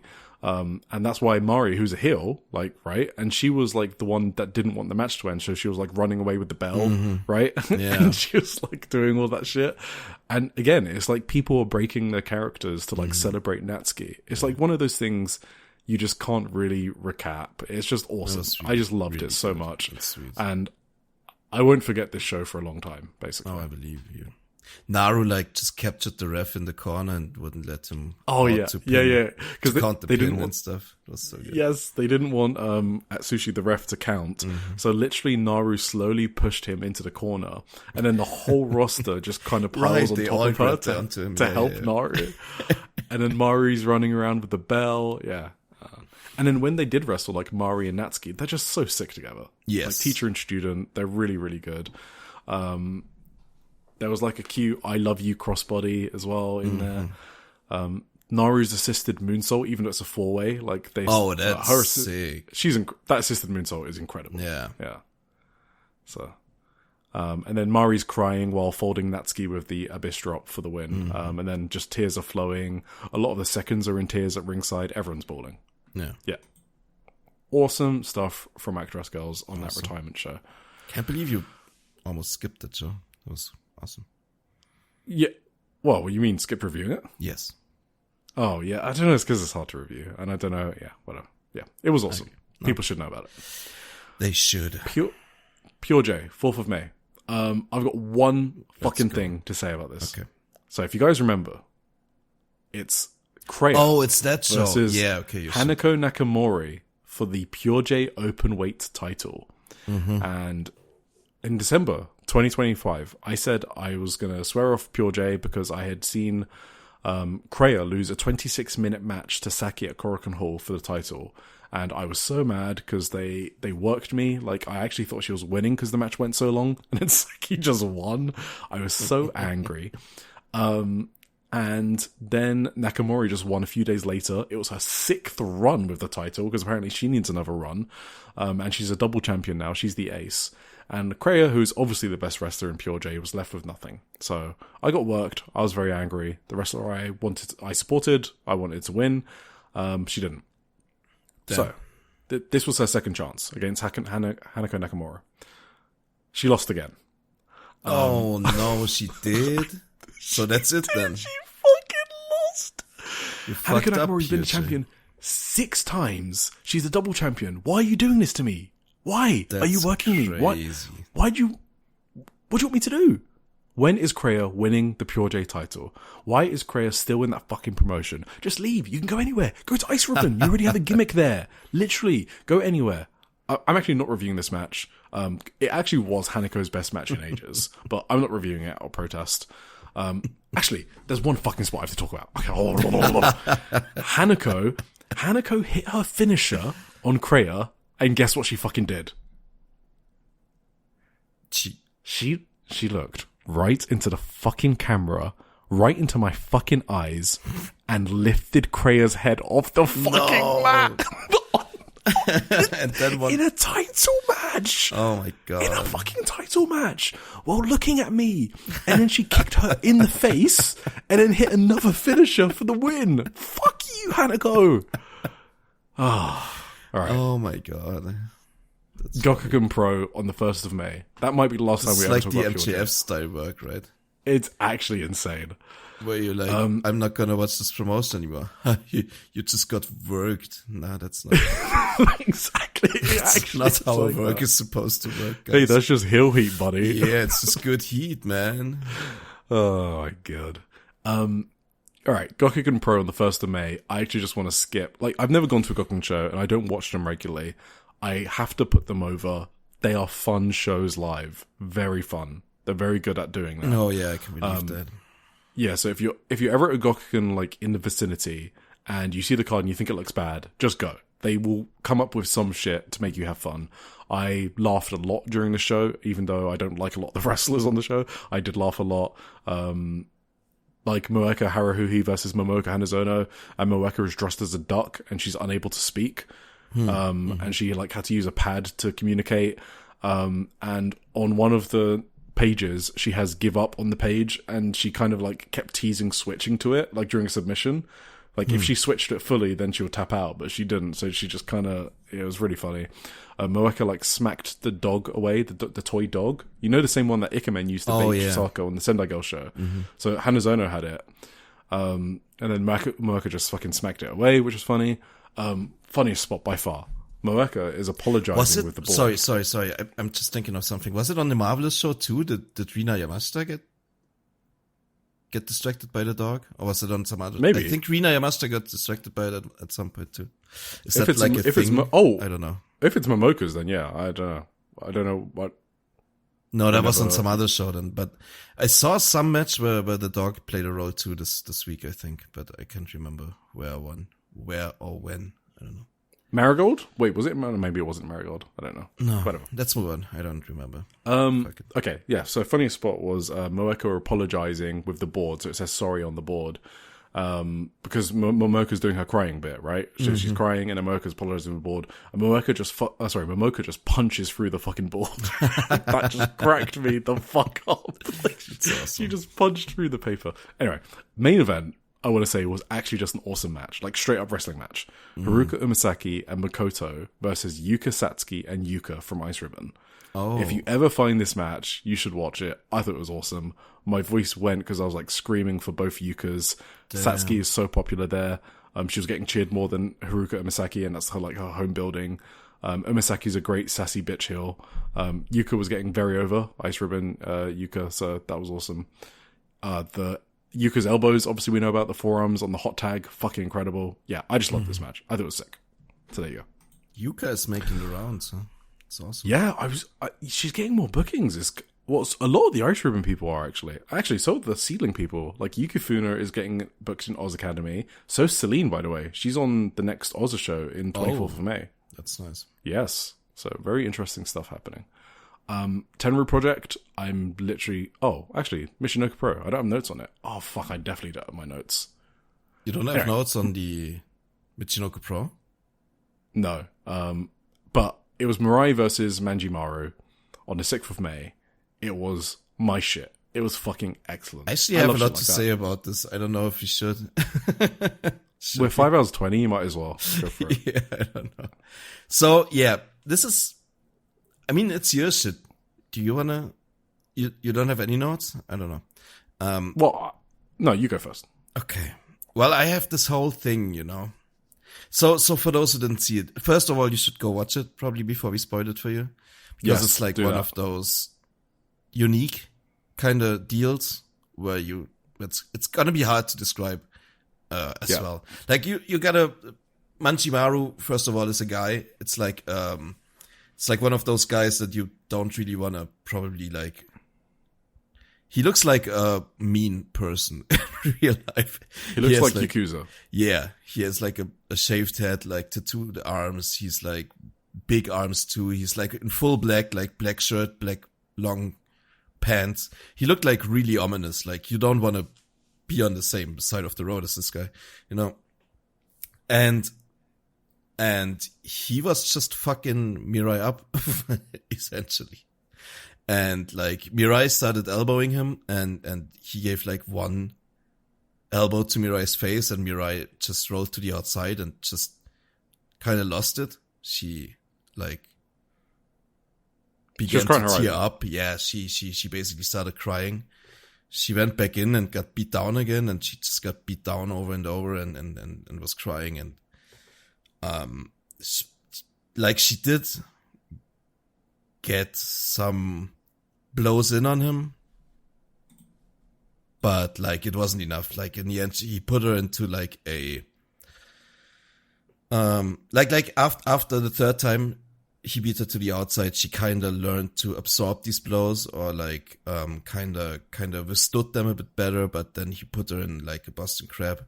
She got the ropes and he pulled her back into the ring and turned it into like a really deep half crab, and the ref called for the bell. And it was like basically, it was kind of like a squash that like put very much emphasis on Mirai's selling. And it's obviously part of a greater puzzle of Mirai's story in Michinoku Pro, I figure. But it was like a really, really encapsulating story. And apparently it really worked well. Like, I think, the story they told worked on people from what I read. Like, people were concerned seriously for Mirai in this. obviously it was the story they tried to tell. Like, it was obvious to me. I don't know. But like legit wrestling fans got worked by this. So it was like a really excellently done deal. Oh, let's just dispel that, by the way. She wasn't getting shot on. Like, yes, exactly. If you're getting shot on, the guy shooting you doesn't cooperate for a fucking roll-up, okay? Like, it was obviously a worked match. I just want to put that out there. Absolutely. And it's I'm surprised you didn't mention the Aihuzan Miyamoto match as a comparison. I was gonna get to... Oh, okay, sorry. Some more of this, first of all, I always kind of wonder if we're like the right people to really, I would love to hear like an opinion of other women on a match like this. I wonder if it feels like this is an empowering match, or if it feels like this is a more like a fucking man beating down on a woman match. You know what I mean? Like, if the male dominance is like, if it comes across as if MIRAI is empowering herself to get through this, or if it's just coming across like, I feel like I'm not the right person to judge this. You know what I mean? I'm not talking about like, you need to watch this match and let us know. Yes, I'm not talking about like male on female violence or whatever. I'm just talking about, does this feel empowering to watch? That's what I'm asking myself, because I can't judge that. Yeah, I can't either. I don't know. Yeah. Well, so I pose you this question, right? Chris Hero vs Senka, Miyu Yamashita vs Senka, Ai Huzan vs Miyo Momono, and MIRAI vs Manjimaru. Mm-hmm. These are 4 matches. Like, obviously, 2 of them were in the same week. That's why I put Senka and Miyu Yamashita in there as well, because it was also kind of a beatdown match. Yeah. These were all like these beatdown matches we watched this year, right? Yeah. They kind of, in a way, they kind of reminded, they kind of have like a connection to each other for me. You know what I mean? Obviously, Senka and Chris Hero is also like a guy just beating her down over and over, and she doesn't stay down. It was played more for like pops in the audience in the Chris Hero match, This was more played for like the shock storyline drama. I don't know, for like a crazy atmosphere. I don't know. It definitely wasn't for the crowd to pop. It was for MIRAI to tell her story and her struggle, I guess.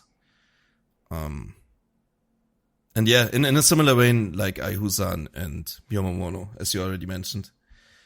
And then you also have like Miyu.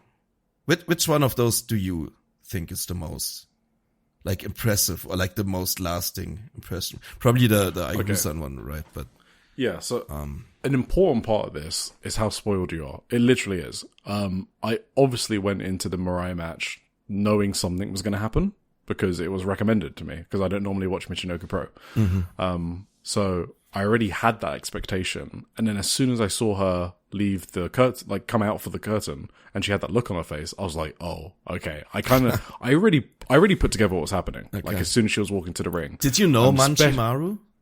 No, I'd never seen him before. But as soon as he walked out, I was like, oh, I definitely know what's happening.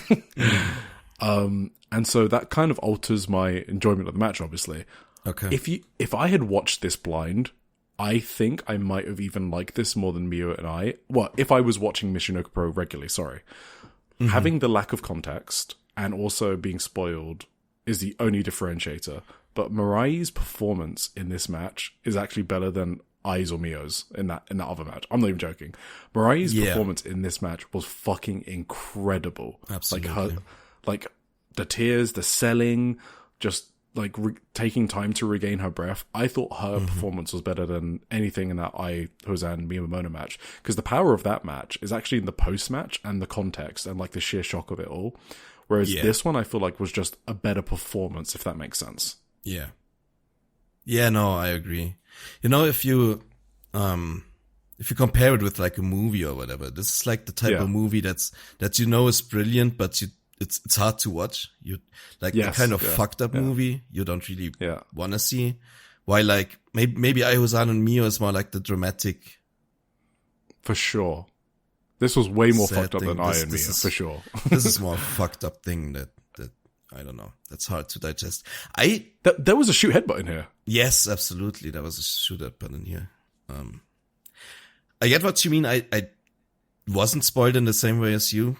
I obviously heard that this was something else in a way, but I didn't really put it together like you did. Like I didn't know who Manjimaru was. When I heard this was like Mirai did something special in this match, I thought like Manjimaru was probably a completely new rookie and female wrestler from Michinoku Pro or something. That was just going in my head, and I thought like Mirai did like a miracle carry chop or whatever. That's what I was going into expecting from the descript. Like the person recommending it to us deliberately tried to spoil as little as possible. So we should probably shout him out. That's Ben in our Joshing Around channel. And yeah, that's it's a sick thing. I don't know, but I think people should watch it. This is like something special that wrestling can tell. I love this. Like this as well. I instantly had this as a match of the year contender. I just instantly, and I don't know any of the context, and I don't need to. This is just kind of what I want from my wrestling. And it kind of hooked me. I want to see what Mirai does next in Michinoku Pro. Yes. You know. Yes, it had that hook that we talk about. Yes, not only in the match but like for the future. I don't know. I want to see what this got to lead to something, right? I don't know. I hope so. We'll see. If this doesn't lead to Mirai, like, I don't know, beating some bigger story, then it was maybe a bit fucked up. I don't know. Well, like Mio and Aihuzan, like they've squandered that momentum from that match. Like they dropped Maybe the ball they on that. did, yeah. Like they could have done something with Ive after that, and they didn't. So It's kind of sad. all right, anything else on that? No, I think people should check it out. It's on Wrestle Universe, by the way. You don't need to like Michinoku surf Pro, any scummy sites. So yeah, 6th of May. It's on Wrestle Universe. yes. All right, next up, Tenru Project. I don't even want to talk about this really. Dog shit stream quality. It was Spark Rush. I didn't watch this. Yeah, that was Serene terrible. Takumi versus Senka and Spike. I would have loved to watch this match, and the production let it down, so I'm not even going to review it, but I'm sure it was a good match, because they're like cool. 5 FPS. Yeah. Gambari Pro on the 29th of April. Utami Hayashishita versus Yuri. I just want to say this was a really good match. I heard about this. Shit, I didn't watch it. So I just kind of wanted to say that I don't know what Utami was like in 2021, 2022. I've seen the Syria matches, but I don't know what she was like generally. This version of Utami, I just feel like I'm falling more in love with her. I just love this version of Utami. Damn. I mentioned it during the Miku Owner match review. There's just something about her that I'm getting more and more drawn into. Her selling, the big fucking lariats, the strikes. She's just such a compelling wrestler to me. I like this match. I did think the Suri Yuri match was better, but this was still really good. So, okay. Previews quickly. Gokigen Pro had a pretty good show on the 9th of May. I mean, I haven't seen it, but I really want to see Honoka versus Mei Sarah. I will maybe see if I want to pay It's like Karyu mini Yama Mei Sarah £25. versus Mei Sarah. Yes. Yeah, exactly. Well, Honoka I think is more like... Oh no, Miran was more like Mei Sarah. Yeah, Who was Miran is... the one you always compared to her? Yeah, Honoka is a Starlight Kid. Oh, yeah, okay. And then Miran is a Mei Sarah Izumi hybrid. Right, okay, I mixed it up with Miran. Yeah. I'm sorry. So yeah, I do want to see that. It's also got Chiko Ishikawa on the show, teaming up with Kikia Furusawa against Haruka Misaki and Kakeru. So anyway, cool matches on that show. So let's see if it finds its way anywhere, or if I'm going to have to pay £25 to carry on Yama. 01 had a Rose Volume 2 show on the 9th of May, which hasn't made tape yet. The world's title match is on that show. So we will, well, I know who is the champion because I spoiled myself.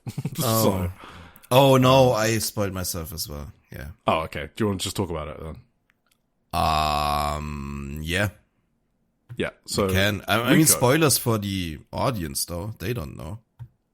I mean, yeah, they know we're spoilers. Yeah. Rico is the Kawahata. new right? Rose Huh? Yeah. Kawahato, yeah. I think that's awesome. Everyone knows how high I am on Rico. I was kind of hoping they'd give it to Mei Suruga, but, well, it's okay. I mean, Rico is like the second best person I'd put that title on in that group of people that were fighting for it. So I'm really excited to see what Rico does as a world champion. It's her first ever singles title. So that just makes me more excited to watch Rose, to be honest. Also, if they keep Mei Suruga around.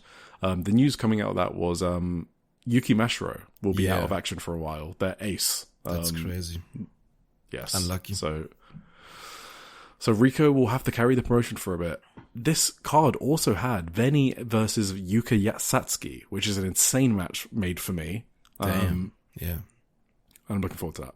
And then there's Chocopro, which is a tag team tournament. So, but I quickly wanted to say, on the 24th of May, Chocopro will have a Shinjuku face card, which is May's 8th anniversary, Mei Suruga. Oh. And it has Chikoi Ishikawa versus Mirai.